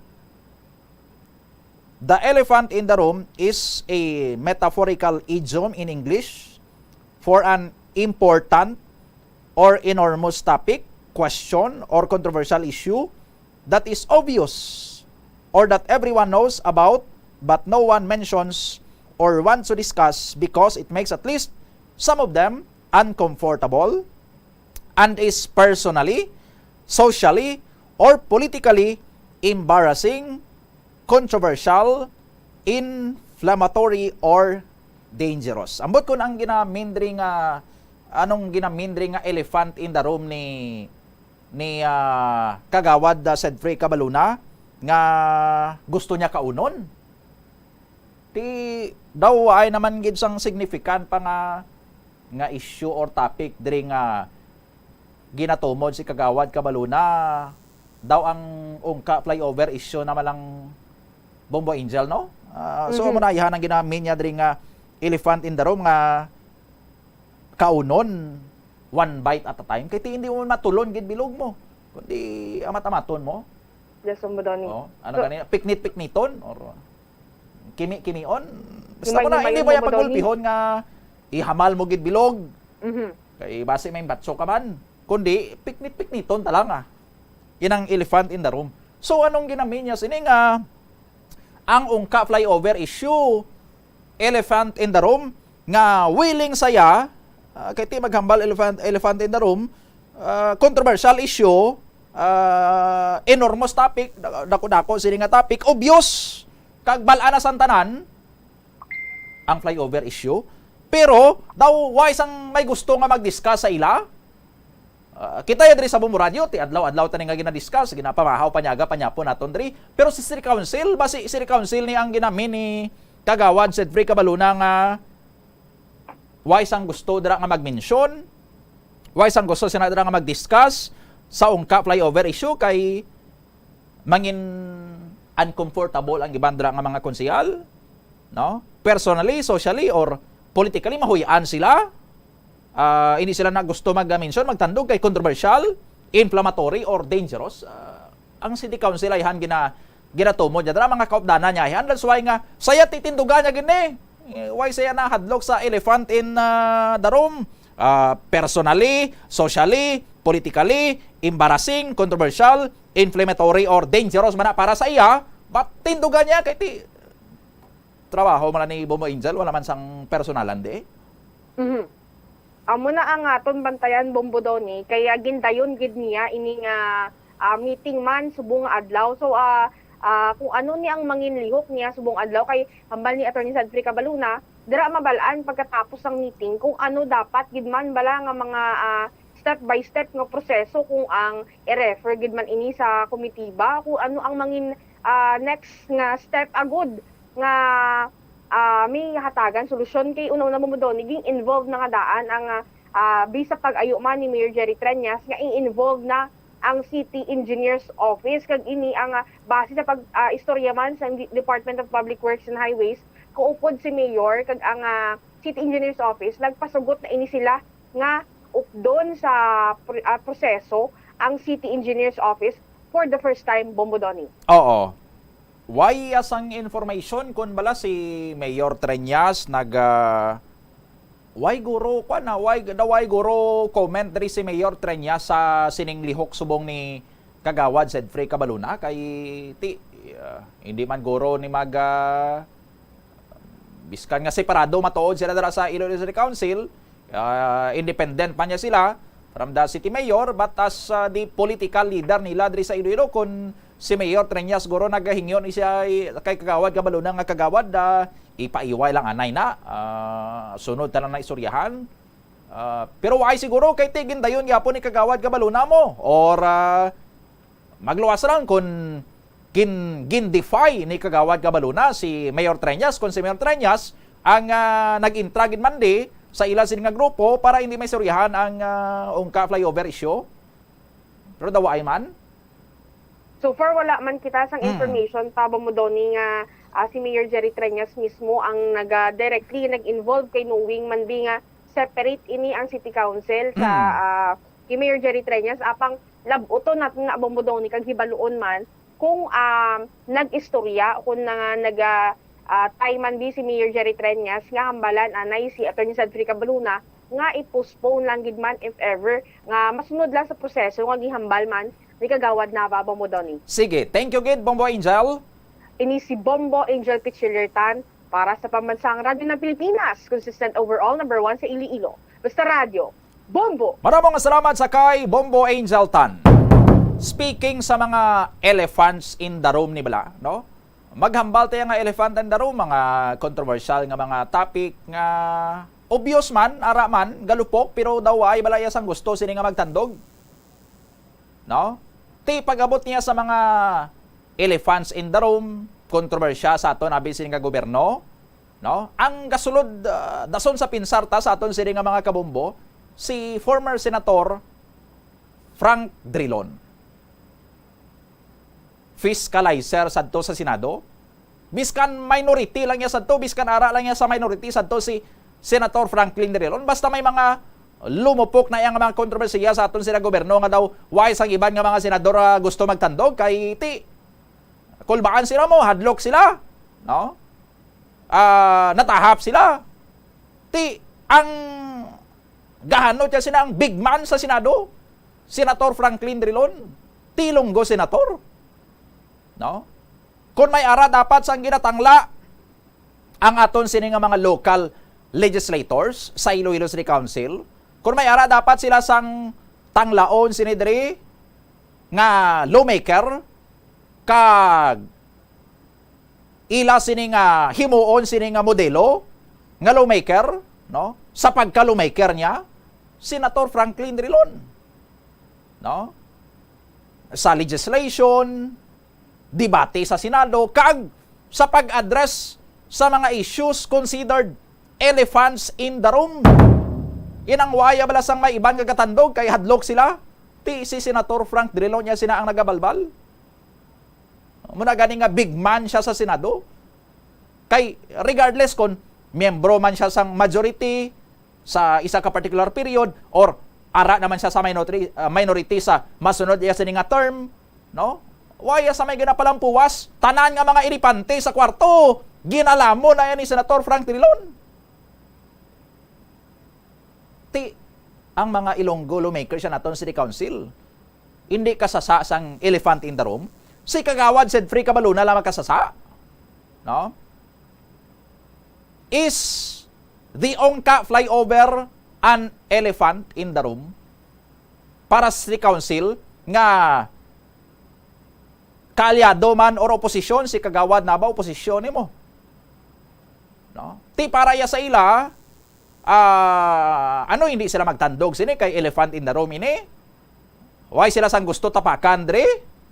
Kay kun o si sao nila ni kun talakayo na sa council ni may matapakan sila di, may mahuyan sa ila diri kag basi mahuyan di apin pa nila. Amo na nga elephant in the room ina ang issue sang ungka flyover sa City Council kag amo nang ginatumod baladra ni Kagawad Sedfrey Cabaluna nga ang hambal ni Kagawad Sedfrey Cabaluna, how do you eat an elephant in the room? One bite at a time, no? Morning thoughts daw kadami man nga pamalandungan sa aton sini nga mga kabumbo. Abi pamalandungin nyo abi after subong aga, no? Wisdom from Kagawad Sedfrey Cabaluna. How do you eat an elephant in the room? One bite at a time. Bot silingon bala sini. Ang ungka flyover issue. Why man niya bala sa may gusto magtandog sinadra sa City Council? Pero sasaon niya ini ni Kagawad Sedfrey Cabaluna. Pero ang rason dito nga gin-point out ni Kagawad Plaredal Nava, insakto gid man to kay ti daw na bypass sila sa council. Kay why gali niya nag-agi sa City Council nga nangin formal. Why na formalize ang giningalihok? Why nag-introduce ang resolusyon si Kagawad Cabaluna nga ma-create sila bidra sang ad hoc committee or isa lang ka committee or joint committee nga inquiry sa ungka flyover issue. Why sila gali dira beforehand pabalo sila ni Kagawad Cabaluna, ulihin na lang iya nga nag-inform lang sa ila si Kagawad Cabaluna nga makandak sila inquiry.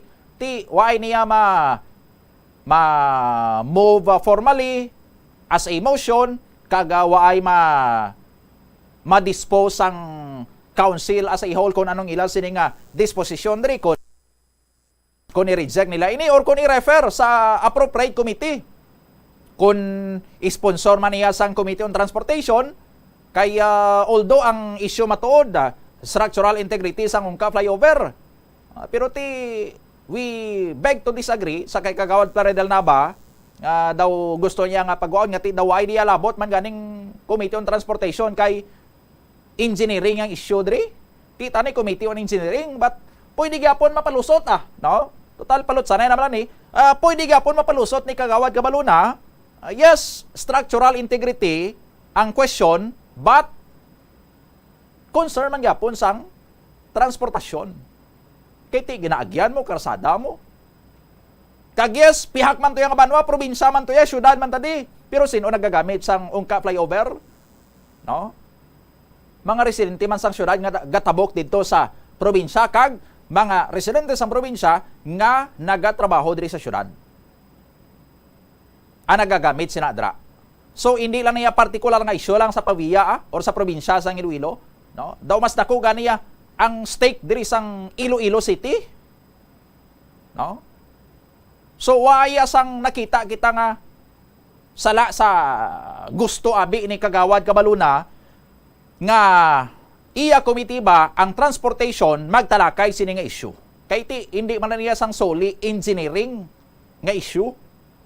Sa aton sini nga mga kabumbo or pwede man ayang ati transportation joint committee inquiry or hearing upod sa Committee on Infrastructure, Committee on Engineering dara, no? Pwede sa aton sini nga mga kabumbo amo lang na, no?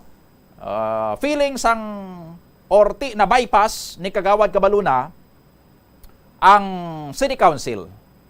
So ang nangin remedyo nila, so hindi na niya sang move sang City Council ang meeting nga ginpatawag ni Cabaluna, kundi personal niya lang niya nga initiative, no? Nga sa iya lang yang opisina, gusto niya lang yang mabalaan diri kun ano gini ang issue nga ni kay daw nahadlok man daw matalaw man dang iban nga taga City Council ang appropriate committee dra nga amo kun tani tong ginatudlo ni Kagawad na ba nga mapanguna sini daw ay man ka tusngaw to di si Kagawad Sedfrey Cabaluna na lang on his own personal capacity niya na lang as City Councilor kag as committee chairperson man, no?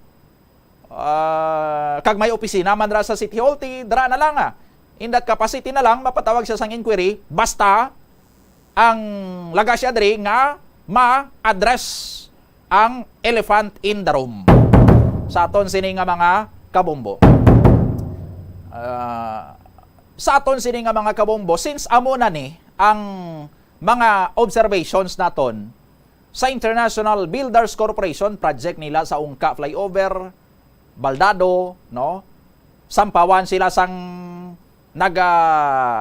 kalato nga girder sa may area sang Aganan Flyover, Baldado, no? Ti dapat mangin red flag na ini.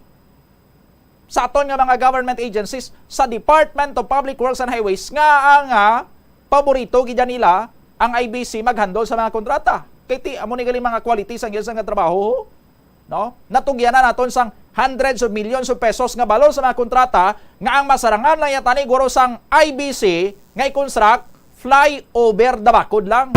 Kodal lang yatani ning masarangan nila nga mga projects ting ginapa saligan niya naton sang hundreds of millions of pesos nga worth sa mga flyover saw.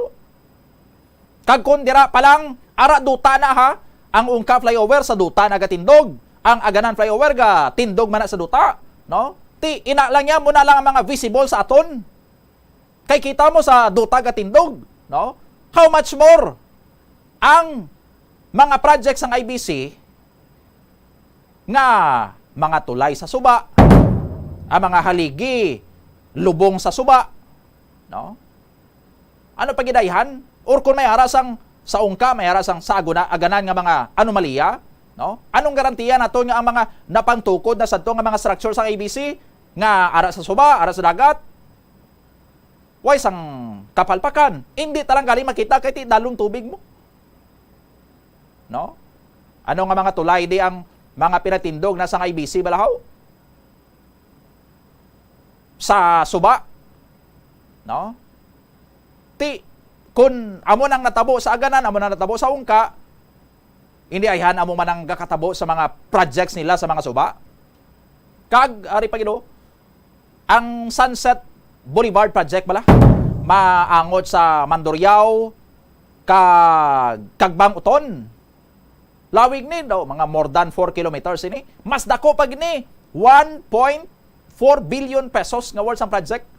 Katunga lang sini tinunga niya lang sini ang Ungka Flyover nga ginhatag sang DPWH sa IBC.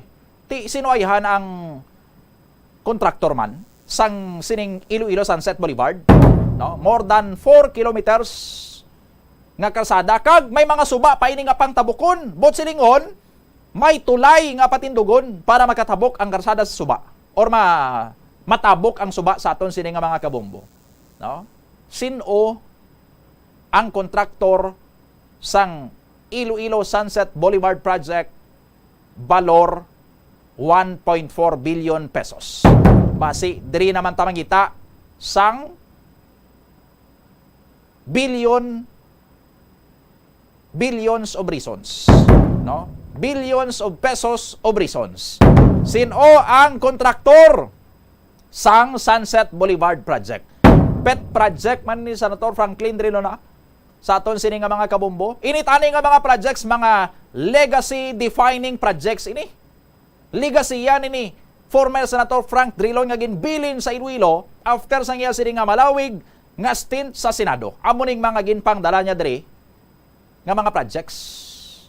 Legacy projects ini ni Senator Drilon, no? Maalabutan ang mga pila ka henerasyon sa ulihi, way na tadi sa Iloilo.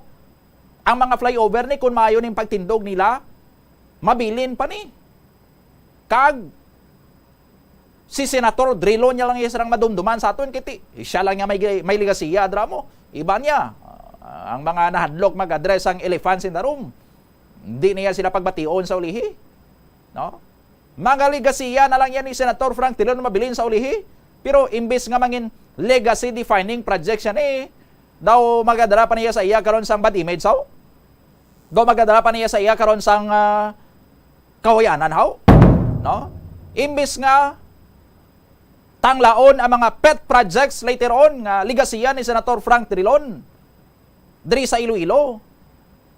Base iya ang masulod sa pinsar sa ulihi sang mga Ilonggo, hindi iya ang mga legacy projects ni Franklin Drilon. Hindi ang mga pet projects ni Senator Franklin Drilon, kundi ang alaga ang pet lang yan ni Senator Drilon. Anong pet ni Senator Drilon? Ilipante. 4 minutos na nakaligad sa atak ng alas 10 sa aga. Ang iban karon nga mga balita, bantayan sa Bombo Hanay sa Udto. Ini si Bombo Donnie Digala para sa Pambansang Radyo ng Pilipinas, consistent overall number 1 sa Iloilo. Basta Radio, Bombo!